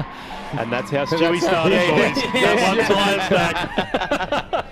But it's like when you get the fresh helmet and you got to drop it. You just drop the helmet. Like. It's like all the anti-drug ads. Just one hit won't hurt. and now look at him, kids. Little did they know. He fell into a hole he never crawled out of. So Chris Smith definitely getting it together there in the last half of that chase after the unfortunate bobble on the entry. But yeah, it was quite a delayed start to the party there, but maybe he was just throwing some sympathy to the wind. We're mixing it up now, ladies and gentlemen. We do have the first part of our L1 final here at the Scotts Tyres Drifting SA 2025 Stage Series. It is Hero Manawa, and he is absolutely rocket shipped away from Nathan Greenhill down through the pace zone. Look at Manawa turn it up to 11 here in the finals. Oh, we've seen a D-beat there? Oh, D-beat, so Manawa. No. Manoa off track. Jeez, that's well, at least I mean that's obvious why that happened. Yeah, you know? yeah. Like that's an equipment failure. So he's still millimeter perfect to me. Yeah. It doesn't change the fact, does it? It's still real to me, damn it. How is we've watched all these battles and then this final battle comes out and he caught Greenhill napping through that pace zone. As we- Greenhill was not ready. I looked into your eyes and then I missed the replay that I wanted to see what happened. Well, So. Mez, if you spent a little less time eye gazing, Who can blame him, though? he's only human. He's only human. I get it. Yeah, I was just really interested to see how that gap was created because, yeah. It was legit Greenhill. He was 3 or 4 car lengths behind coming through the pace zone, Yeah. but now we're just rocket shipped off the line. So we're going to crawl them back down. We do have the final or second part of the second battle of our L2 battles, but I do see Aaron Davies got the bonnet up, so hopefully we get that sorted. Because we need some battles to go so we can get to our best of the rest, Danny. Wouldn't it be just poetic if an RB20 got through to the finals on attrition alone? Yeah. the one redeeming feature of that engine, the reliability. And if it got through by outlasting an LS, oh, good heavens, boys. You've used 30 litres over the That would oil. give Stewie Bright another 10 years of ammo. Oh, there we go. That's what are we doing up Yeah, there? but why would A I little check the cooler wheel pot? level if I was What are the- chasing a power steering leak, Danny? I'd say the fact that the flatheads carried. That's not a uncommon occurrence for that car. Actually, that's looks like it might have been Bryony's. Oh, she's pulled that out of the head. You wouldn't happen to have a Phillips Oh, head. don't give us a close-up of that guard. Oh, you're going to do it. All right, At least so he's here we got the go. silver tape. He's Yeah, it's colour well coordinated. prepared. 'Cause you had a bad day. All right, the thumbs are up and we are about to go. This is our L2 finals. This is battle 1.8. And we are ready. In a little bit, they got to zigzag Yeah, through they're this gonna snake do a run. bit Let's, of all right, let's zigzagging, yeah, just hold that high pin Yeah, for yeah, a little so like, bit. yeah, they're coming. They're coming. Yeah, I promise you guys. Yeah, they yeah, are no, on the way. no, I swear they're going to be here any minute now. Don't run and get All snacks. right. All right? Don't weave. We want to see you straight on the track. So here we go. 3, 2, 1, and here we go, ladies and gentlemen. They are on the straight. Foot flat, down the straight they go. Aaron Davey flicks it onto the wall. Chris Smith. Oh, they're going the wrong way around. Didn't Chris lead the last one? No, sorry, Aaron lead the last one? All right, so they're just going to, again, we're wasting time. We're burning daylight, guys.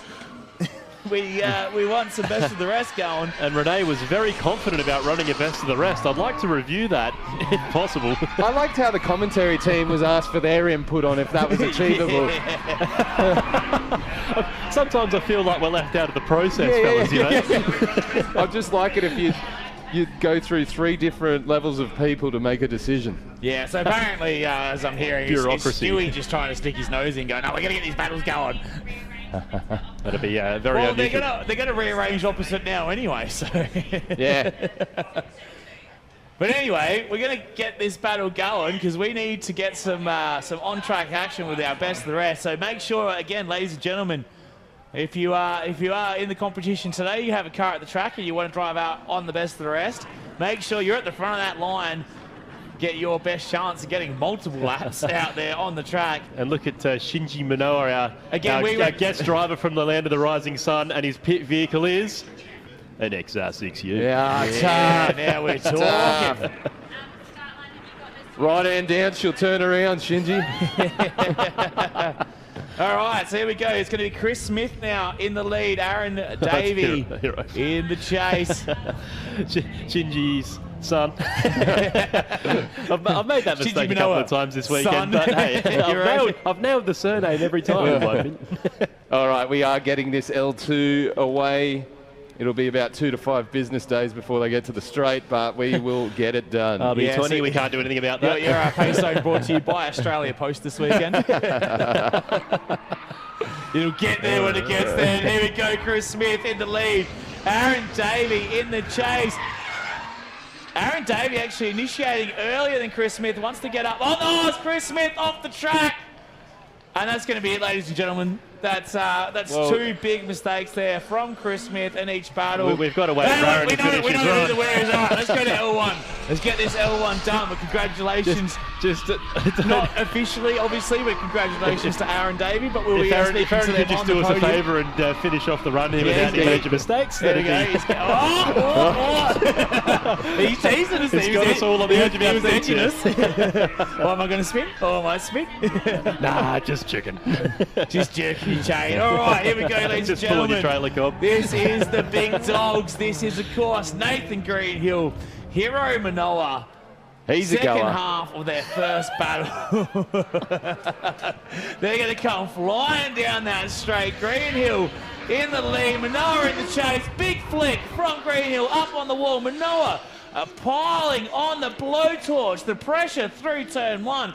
Right, aiming for that carbon fibre door of Nathan Greenhill through turn 1. Transitions into 2. Manoa knows he's at a big disadvantage in this first battle. He wants to put all the pressure on Greenhill, force him into a mistake, but Greenhill, he's a wise competitor himself. He's been around, withstands that absolute blowtorch of Hero Manoa behind him there. Gee whiz, boys. If I didn't know any better, I'd say that he's been coasting through at this point. Now he's just turned it up. He's really... He's had that in the back pocket this whole time. He's, He's yeah. like, oh, this is only 70% of my Yeah, power. Nah. This isn't even my final form. Unreal stuff. And Alright, we need to get L1 straight back to the form up. We need to get that second battle underway as soon as possible. Because we want to get some sort of best of the rest action going on. It is 5:15. We only have on-track action until 5:30. If we nail this battle in the next run, we will get some cars out on track, even in the next 2 runs, if we can do them quick. He's got a Hero's just checking Instagram. He's on TikTok. Then I've got a feeling he was on Greenhill's door, one hand on the wheel, one hand on the ground. No, he was live streaming it. Getting the angles. He's on the Insta Live. Hero's point of view. He accidentally left his GoPro at home. He's had to make it work. Now they will switch over again. Will we see Hero absolutely launch? Nathan is privy to it. So, again, Hero with the D-beat in that first battle. That we know the first battle's gone to Greenhill. What about the second battle now? Hero Manoa, big entry, right up on the wall. Look at the dive from Greenhill. Cuts the line a little bit to make sure. Oh! Contact! All right, Renee, good job. Yep, all right. So, yeah, hot lights, Renee, hot lights. She knew that contact was coming. I'm going for All first, right. says Renee. And Renee offers psychic services. Yeah. Renee's 2020 hindsight psychic. Now I see, says the blind man. So Hero's out checking the car. All right, so best of the rest looking less and less unlikely, but just in case, make sure you jump into the car and get yourself to form up, because we may get another run. Whether Yeah, so here we go, just Oh, charging yeah, a little on and then bump. just side-on-side contact. We see that Well, sort now, was of that- wheel on wheel when it was that causes the car to... Greenhill being too keen? Or was that Hero playing games? No, I think Greenhill just got a bit too keen. That's what it looked like to me. It looks I like, wouldn't think Hero would be the type to dabble in that type of stuff. that sort of funny business, tomfoolery, if you will. Yeah, exactly. We saw him get hit yesterday and he stayed into it and didn't do He sure anything. did, so, so- and you know, it's Shinji Minoa's son and Masaya Minoa's son, so they're good people. Just I can't see it happen. But And Greenhill has been known to get too keen on many occasions. But I just want to word this out with you. So, Hero had the DB. Yeah, We had a little battle in the middle that was kosher. yeah. And then we have Greenhill running into Hero. So to me, cancel out the battle either side. And now does that mean the middle battle is only decided? Or we can go to a fourth battle, can't we? No, so it's not 4, it's 4 battles, so it's 8 runs. So we had the first battle, which was Greenhill, because we had the DB plus Hero putting the pressure on him. Yes. So 2 runs, 1 battle. This is the second battle we're in now. We still have up to 2 more Oh, battles wow. up. Yeah. There's Yeah, lots yeah, of... sorry. Oh, Sorry, team. Is that another DB? Is that another flat tyre there on Hero Manoa's car? Yeah, Yeah. definitely that tyre is off the rim. The wheels are coming off the cart here at DSA, at the Drifting SA 2025 State Series Round 1, brought to us by Scott Tyres. Of course, we are in our Shockworks finals for Level 1. And we have had more on-track carnage in the last 20 minutes than we've had all weekend long, Mez. I mean, to Hero's defence, Stewie and Renee chucked him the keys and said, drive the wheels off it, you know? So he's just doing as he's They told. didn't specify not to drive the tyres off the wheels. That's right. They're lucky he stopped there. But yeah, no, things heating up, and yeah, 2 absolute go-getter drivers putting on a display. So yeah, hopefully Hero can get that all sorted. Did just hear over the...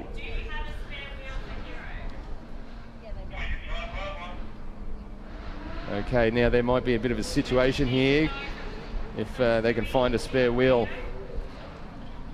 I mean, you'd have to imagine 5-stud Nissan pattern, there'd be a few getting around. I It imagine. is probably the most common stud pattern wheel.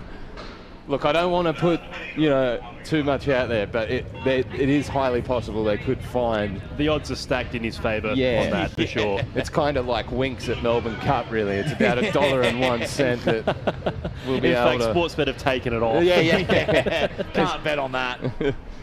And Hero just checking over all the stuff. Maybe any tomfoolery with the arms. Having a little look at the side and going, thank God it's not my car. Yeah. Or maybe just underneath it going, well, I wouldn't have done that. Yeah. Oh, no wonder I keep running into people. And there is Greenhill just chilling, soaking it in. Very clean cut, cool car. Got the tunes cranking inside the helmet probably. Yeah. Got the AirPods in there. he does Probably some- nailing a couple of quotes for NGLX. Yeah. Yeah, some Fetty Wap playing in the car, grooving. I don't know. I don't see a Bluetooth boombox in there. Hockey strapped to the cage. I was thinking before, we were talking about GoPros. Remember way back in the day, pre-GoPro, you'd tape the phone to the seat? Yeah. Try and get a bit of footage. Yeah. I used to get my the VHS camera, and then you lift the headrest up, and then pop it down in that. Oh, yeah. That's good. Yep, you work with what you had, and then GoPros That's changed the where game. those OG 3 phones with the rotating, like the flip phone with the rotating camera were perfect. You'd slide the base of the phone in, rotate the camera to the right angle, And then that's right. and get your 240p, 15 frames per second. And it was like Street 3. drifting video. The Teleco Company 3. Yeah.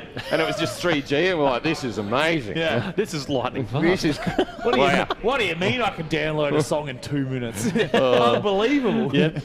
Well, when LimeWire first came Yeah.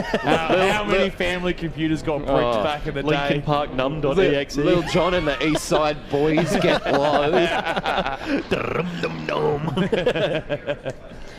Yeah, good times. Good times. Life was simpler. It was. We didn't have drones back then. We had No, we that's had right. helicams. They Yeah, used to that's right. be We couldn't- RC helicopters. We couldn't And fly you know the what? drones, not They because could- the wind they was could too go in high. the wind.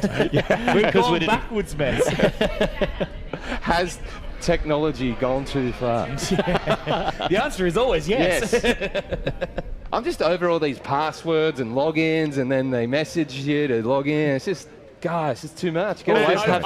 I want to be able to order KFC on my phone without having to go to my bank Yeah. app and get the code that they sent me to put in to say, yes, I ordered KFC. Have you seen me? I'm fat. You're talking like someone that's never had their card stolen there. I just want no, to go. I haven't. Well, let me tell you, not a nice experience. Not a nice experience at all. Now, I see the Shinji Manoa's Safiro making its way out. I'm wondering if we're just going to do a bit of a car replacement, or they're just going to jack it up and get the wheel off that. Not too sure what's going on, but we need to do something real soon because we are running out of What a- daylight. Yeah, well, What are we zooming in on we here? have- I we think have- that might be a bit of a privacy breach. Yeah, Shinji needs. Hero needs one of those screen protectors. Wow, Nathan, that's a lot of zeros in that bank account. What do you mean not plus GST? Good heavens, I don't know about that cameraman. Getting the spicy angles. All right, so we're going to just chuck Hero Manoa straight in to the semi. Hey, brother, you're in the final battle. Why don't we just chuck you in this car that you haven't driven She'll be right. all weekend? Actually, it'll be 100% all right. She'll be right. Hero will be Renee and able to handle it. Stewie just offering the pick of the fleet here. which one do you want to continue? With the, This is It's not the Reed fleet, it's the Pete fleet, because Pete's probably looking after all these cars. oh, the Pete fleet, the Reed fleet. Love it. All right, so let's get this battle underway. As you can see, Stewie running down the, looking like a baby giraffe. He's like, mate, I saw what you said in that text message, and I just need to tell you, it's off. No, done. It's not Switch on. off. It's not done. on. If it's not on, it's not on. Mate, you told me you sent a quote, and it's good through the heavens. roof. Yeah. Fellas, I'd hate to be Nathan Greenhill Yeah. right now. Yeah. Looking at those hand movements, Yeah. and he's in the trenches. Yeah. And Stewie's all over the shop at the best of the times, let alone when he's flustered. Look at him directing traffic. Stewie, you're too old to be running like that. You shouldn't have that form. That comes at usually about age 50. He's done his back in. Now, I'm just wondering if maybe they sent Greenhill in to maybe change tyres or do something. I think they've told Greenhill that they're just going to give Hero a quick sight lap in the car. Yes. But again, we're burning daylight. Get that sight. Just do an entry. Figure it out. We, of course, do only have another 5 minutes on track here, so... 5 minutes to win it. Well, literally. But quick sight lap here, get a feel for the car. You'd have to imagine that it wouldn't be too much different to drive a little bit longer wheelbase, but same suspension setup, same steering setup. Cephis do drive similar to an S chassis, but again, pretty different as well, being a lot longer. Basically a stretched S chassis, yeah. They do rotate a little bit different compared to as someone who has owned both. What was that scape word again? The way he rotates the car, the way he gyrates the car. And these are the best drivers in the country. Right out sideways. These are some very high level They're operators operating at a right very here. high level. Might have to do a bit of Bathurst, Bathurst bingo this year, boys. Next year. Yeah, Bathurst barbecue back on. Get the bingo out. Speaking of back on, here we go. It's Hero Manoa chasing Nathan Greenhill and Giolek. That's right. So the second half of this second battle. Third car on track now. Of course, the Safiro. Hero Manoa right up on the door. Greenhill just trying to feel the car through the first corner. Again, a little bit less angle than we see from some of the other drivers, but he's feeling that outside zone. Oh! We got contact. The hand was up. The hand was up. What's their contact? What's going on there? And Manoa shut it down. So again, controversial battle here. We just can't get away from this controversy. We have done this the hardest way possible for judges and everything. But yeah, I don't know. It kind of looked like Greenhill sort of faltered up a bit and then put his hand up like, hey, my car's not going. And then maybe it just fired back in and he was able to go. I'm not sure. We're about to see this replay. The replay now.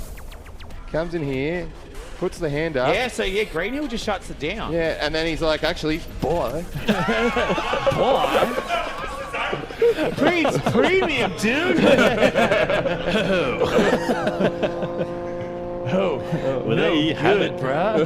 Absolute scenes here. So yeah, Alright, so Greenhill shutting it down there, but does that mean we need to go to a third battle then? Because if that's Greenhill shutting it down 2 laps in a row, that battle's done. well, if we keep having That's Hero. So we need that's 1 for Greenhill, 1 for Hero. Let's finish it off. Let's finish it. We need a decider, and we need it in record time, boys. 3 minutes to win Yeah, it. Come 3 on down minutes. to the bend. We've got the finest drifting event going right down this side of the yonder. We got Greenhill taking on Manoa. That's right, the 15-year-old from Japan, residing in Tokyo, out here at the bend. The 15-year-old prodigy. Oh, unreal. It's must-see television. And we've got high-pitched voices up here in race control. Yeah, just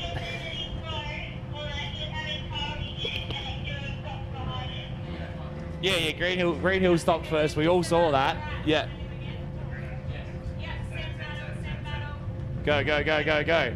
All right, ladies and gentlemen, third battle now, possibly the final one. Here, round one of the Scotch Tires Drifting State 2025 State Series, our L1 Finals, brought to us by Shockworks. Once again, it's going to be Hero Manoa in the lead, in the Safiro, being chased down by Greenhill. Look at the snap. Car he's driven 2 laps of, and Hero's foot flat the whole way through turn 1. Big dive from Greenhill, trying to position himself behind the Safiro there as they transition from the right-hander to the left-hander. Greenhill trying to dive up once again. Look at Hero, again, right on the edge of the track. And Greenhill doing everything he can to stay in that pocket right behind the Safiro. That snappy transition from Hero Manoa in the lead. And Nathan Greenhill, ladies and gentlemen, make some noise for our 2 competitors here in the final. Now, Hero. Yeah, and the crowd goes wild. Yeah, good. There we go. That's the Yeah, spirit. good to see you get into a Dale. Yeah, really looking good over there. Really involved in the situation of what's going on there, Mr. Dale campaign. But I knew Matt Harvey down there on the wall wasn't going to show us much, but the rest of you is unbelievable. Really letting us down. They're like, can you guys please just be quiet? Turn it up. And the answer is no, unfortunately we can't. We've got a job to do. That's right. For some reason, they ask us to do this time and time again. All right, let's go. Send the battle. All right, so third time. Nathan Greenhill in the lead. Third time. Hero Manoa. I'm getting it right, finally, some point of this day. But Hero Manoa. He's Hero a goer. Manoa. Yeah, real goer. Yeah, that's all you need to remember. That's right. So Hero Manoa, real goer. He's going to be in the chase behind Nathan Greenhill. They come into the first corner. Greenhill right up on the wall. Manoa with a bobble in the chase, trying to get right up. Oh, Greenhill's off the track. Manoa off the track. He's trying to hit Up the inside, Hero, go! In the grass. They're both feeding. Oh, they're both on the rallycross circuit now. Manoa all over the gravel. All right, judges, straight back to the live stream. They want to see, was Greenhill off the track all by himself, or did Manoa, was he pushed? I reckon. Was he pushed, Wes? I mean, here we go. Watching the We get replay to right watch now. the replay There's the on the bubble live from stream. Hero. He starts to dive on in a bit. No, No, Greenhill was already all by off. himself. He's And thrown it away. he has indeed. And look at this. Ah, Rough Riders. Jesus, boys, bit of a dog's breakfast of a final going on here. It is. And these are the best drivers today. That's it, ladies and These are the gentlemen. That guys is your that final here at the Scotch Tires Drifting SA 2025 State Series Round 1. And of course, unfortunately, it is 5:31, so that means They got no short. best of the rest for us today. And we're going to go straight into our podium presentation. So don't go anywhere. Stay on the wall. Support the crew. We're going to have our final results coming up to you very, very shortly. And we've got some trophies to give away. We've got some champagne to pop. And we'll be on track with our finalists in about 5 minutes' time. But again, big thank you to Mez for joining us here this weekend. Absolutely fantastic having you here, mate. It's been a pleasure. Of course, massive shout out to Danny again for doing all that he does. That was it. Whatever that is. You know what you do. No, had an absolute blast being here. Thank you very much for having me, boys. It's been an absolute pleasure, and hopefully we get to do it again soon. Yeah, Absolutely. hopefully we'll see you down in Tassie for round 2 of Drift Collective. Big time. Big time Tassie man. But yeah, great to see yesterday Drift Collective going off. Absolutely. What a day. Absolutely. Some It's absolutely insane battles, and then yeah, to back it up today with round 1 of the Drifting SA State Series, been a massive weekend of drifting. massive weekend of drifting, and yeah, really exciting with Give the these Drift guys Collective. a round of applause as they come in, trying their hardest to put on a show, regardless of the unfortunate situations. But here we go. Renee's not going to be happy about this one.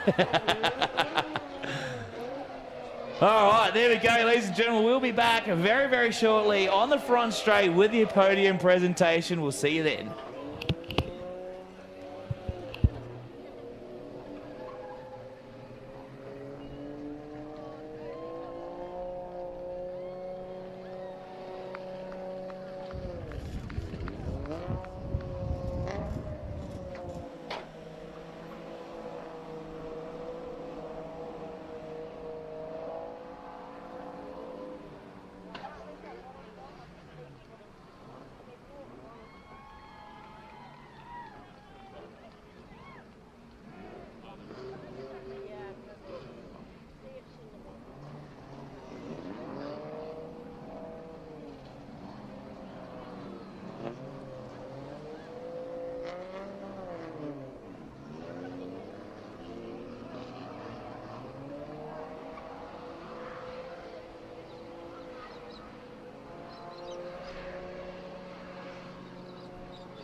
Hello?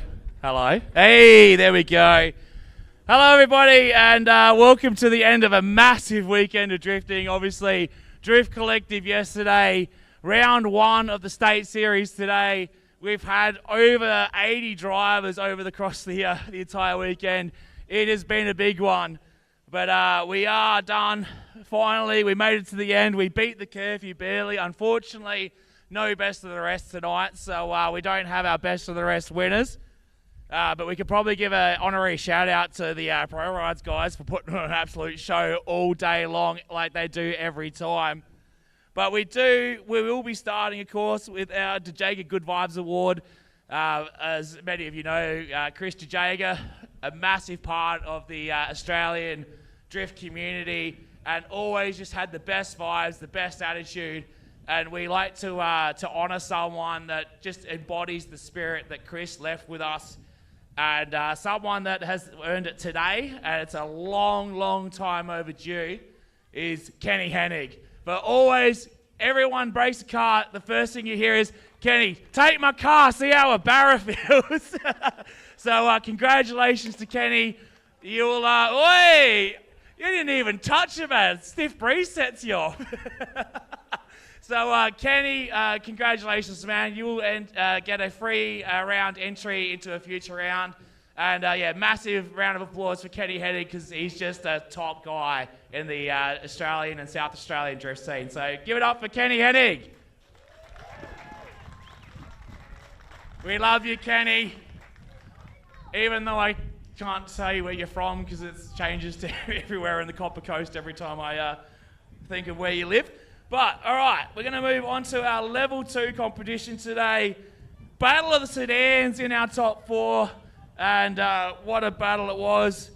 We're going to start off today in 4th place, winning themselves a $100 tyre hour. Hey! From Cots Tyres. Well, you may as well keep walking after you popped. It is Cody Obst.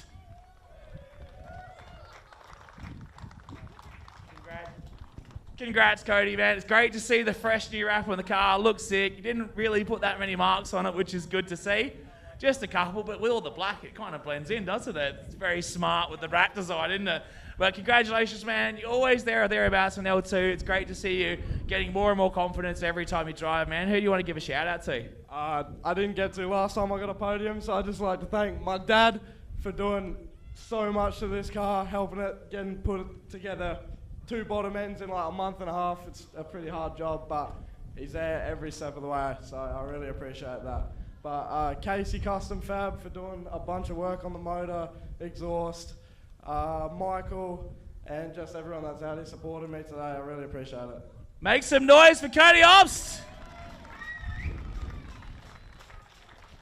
So in 3rd place today, winning a free round, entry into a future round of the State Series, is Kwame Porter. Yeah, you got to come back now.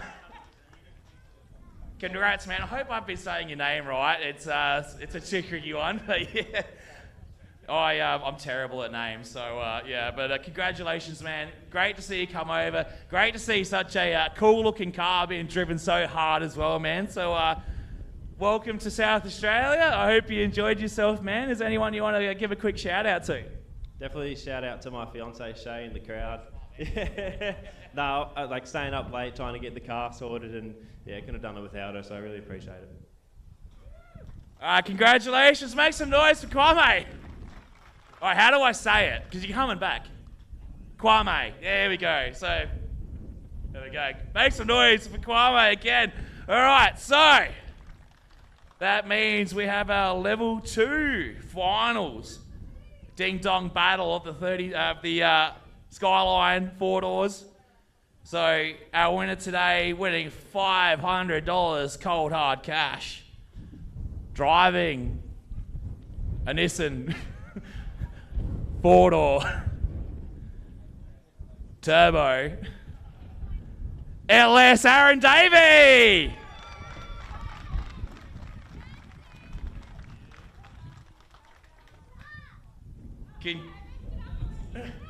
Yeah, you got to do first. Apparently, that's what Grant told us. We have to do first. Congratulations, Aaron. Great watching you come out all day. Every time you come here as well, you do well. But yeah, great to see you finally hit that top step at the podium. Great finals battle against Chris as well, man. So congratulations. And anyone you want to have a quick shout out to? Matt Bennett, because this car I built probably 7-8 years ago off his shed floor with parts off his old drift car, and just absolutely anything I could find on his floor, and it's still runs. So yeah, thanks to Matty Bennett, and thanks to the missus and my little toddler that's out there running amok somewhere, and because she's had a nightmare of a weekend trying to deal with him. Yeah, smart man. Good save at the end there. Make some noise for Aaron Davey. Which means, of course, you want to come over here, Chris. Congratulations, man. Second place. You get a trophy as well, and you also get $300 cold hard cash. Straight into the pokies. He's going to feed him. He's going to juice 6 pineapples on the way home. Of course, Chris Smith, congratulations, man. Devoed about the contact at the end, but again, super clean car, driving it hard as all day. Fantastic to see you, man, and well done making it to the finals. Yeah, cheers. I'd just like to thank my wife and kids, and Ben Bruin for getting me into this sport, and yeah, good day, fun. Yeah, so blame Ben as well for getting you into the sport. Congratulations, man. Make some noise for Chris Smith. Alrighty, over to our L1 competition again.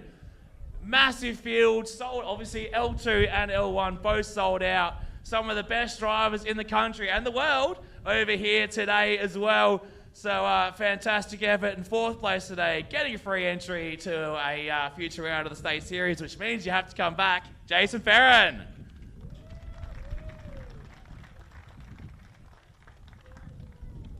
Good work, Jason, man. Good to see you back. It's always a pleasure to watch you drive. And again, just almost there, like every other time, man. So you got to come back, get yourself a trophy, man. Now you got a free entry, so you can do that, man. But anyone you want to give a shout out to? Yeah, 100%. Yeah, appreciate Drift SA, 100%. Always Renee, Stewie, and the whole team smashing it over 2 huge days. I was honestly ready to give up after yesterday. That heat was tough, and yeah, kind of rocked up pretty late today, just cruising in. Yeah, don't know if I'll drive. She'll be right. And then, yeah, after watching some practice, I was like, you know what? The car's basically ready to go, so I just sent it. And definitely didn't expect to make it this far, so absolutely stoked. There's been some insane driving all weekend. It's been a great time. Shout out to Brenny coming down and being the 2-man team, just getting it done on the car ready to go every time. And of course, shout out to the sponsors, Keeper Golby's, SP Tools, Kansai, Haltech, Autobahn, Optima, there's a lot.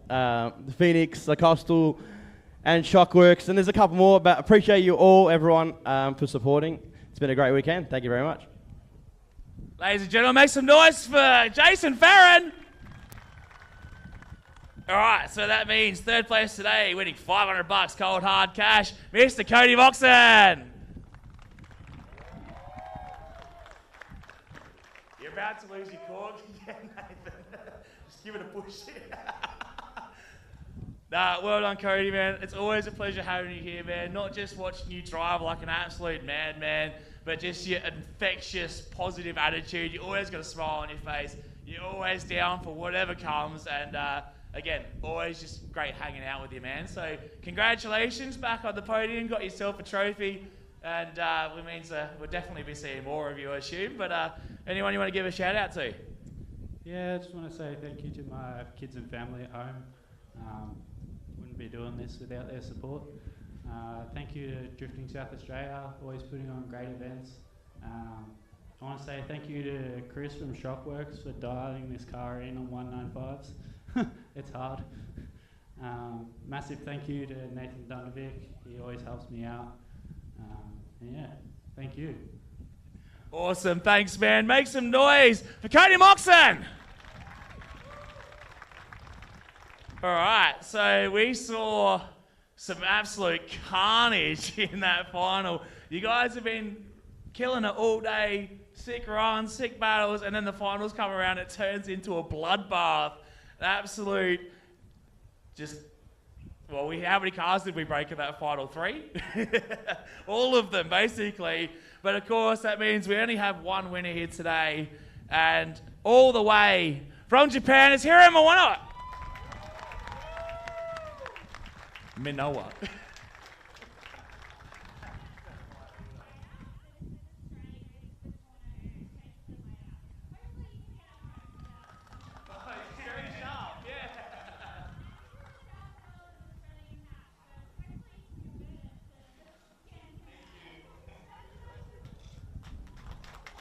Well done, Hiro, man. It was awesome having you and your family here this weekend.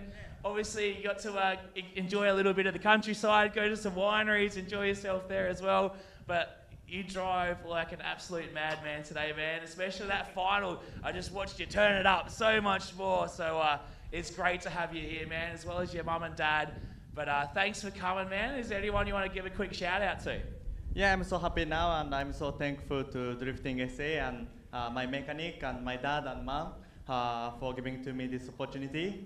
And yeah, I hope all the spectators had fun today.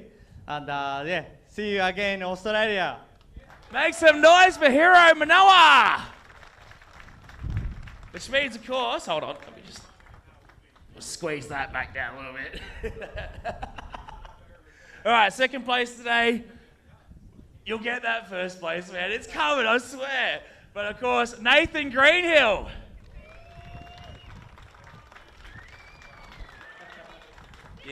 You don't get a choice. Nah, sick. Obviously had a bit of a break. Come back, man. It's like you've never left. You're back into second place. But no, sick, man. Always love watching you drive. That level of aggression that you bring to every single battle. Doesn't matter whether it's quali or the final. Always just flat out the whole time. Always great to watch, man. So anyone you want to give a shout out to? Yeah, massive thanks to the lads for coming out and giving me a hand, my dad as well. Thanks to my wife, looking after the kids today, and Whitney as well, thank you. And yeah, massive thanks to everyone that helped me get the car ready. DC Motorworks, Artini, NG Elec, Shockworks, Phoenix.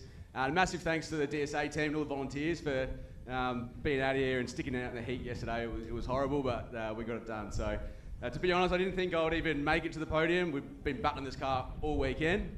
The car did not know what gear it was in, and it kept having safety cuts the whole time, but second place. Cool. Cheers, guys. Make some noise for Nathan Greenhill.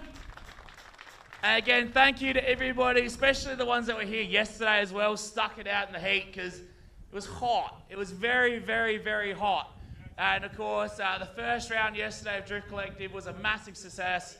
And hopefully we can continue that success on to the Tassie round, and then obviously the final hosted by Keeper Reed over in Victoria. But of course we do have some future rounds of the South Australian Series coming up. We're going to be back at the Bend. We've got to go to Malala. We've got Winterfest coming up at the end of June. We've got Oktoberfest in November. There's plenty of action still to come here at the Bend Motorsport Park. Did you want to say anything, Renee, or are you happy just... She's done enough speaking. Everybody heard her on the live stream today and over the PA. So, but again, thank you everybody for coming. Everybody celebrate!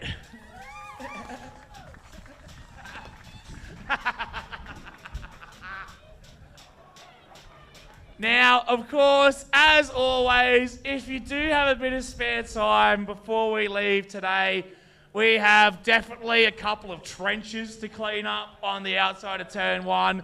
So if you've got a spare 20 minutes, half an hour, if you could lend us a hand, that would be absolutely fantastic.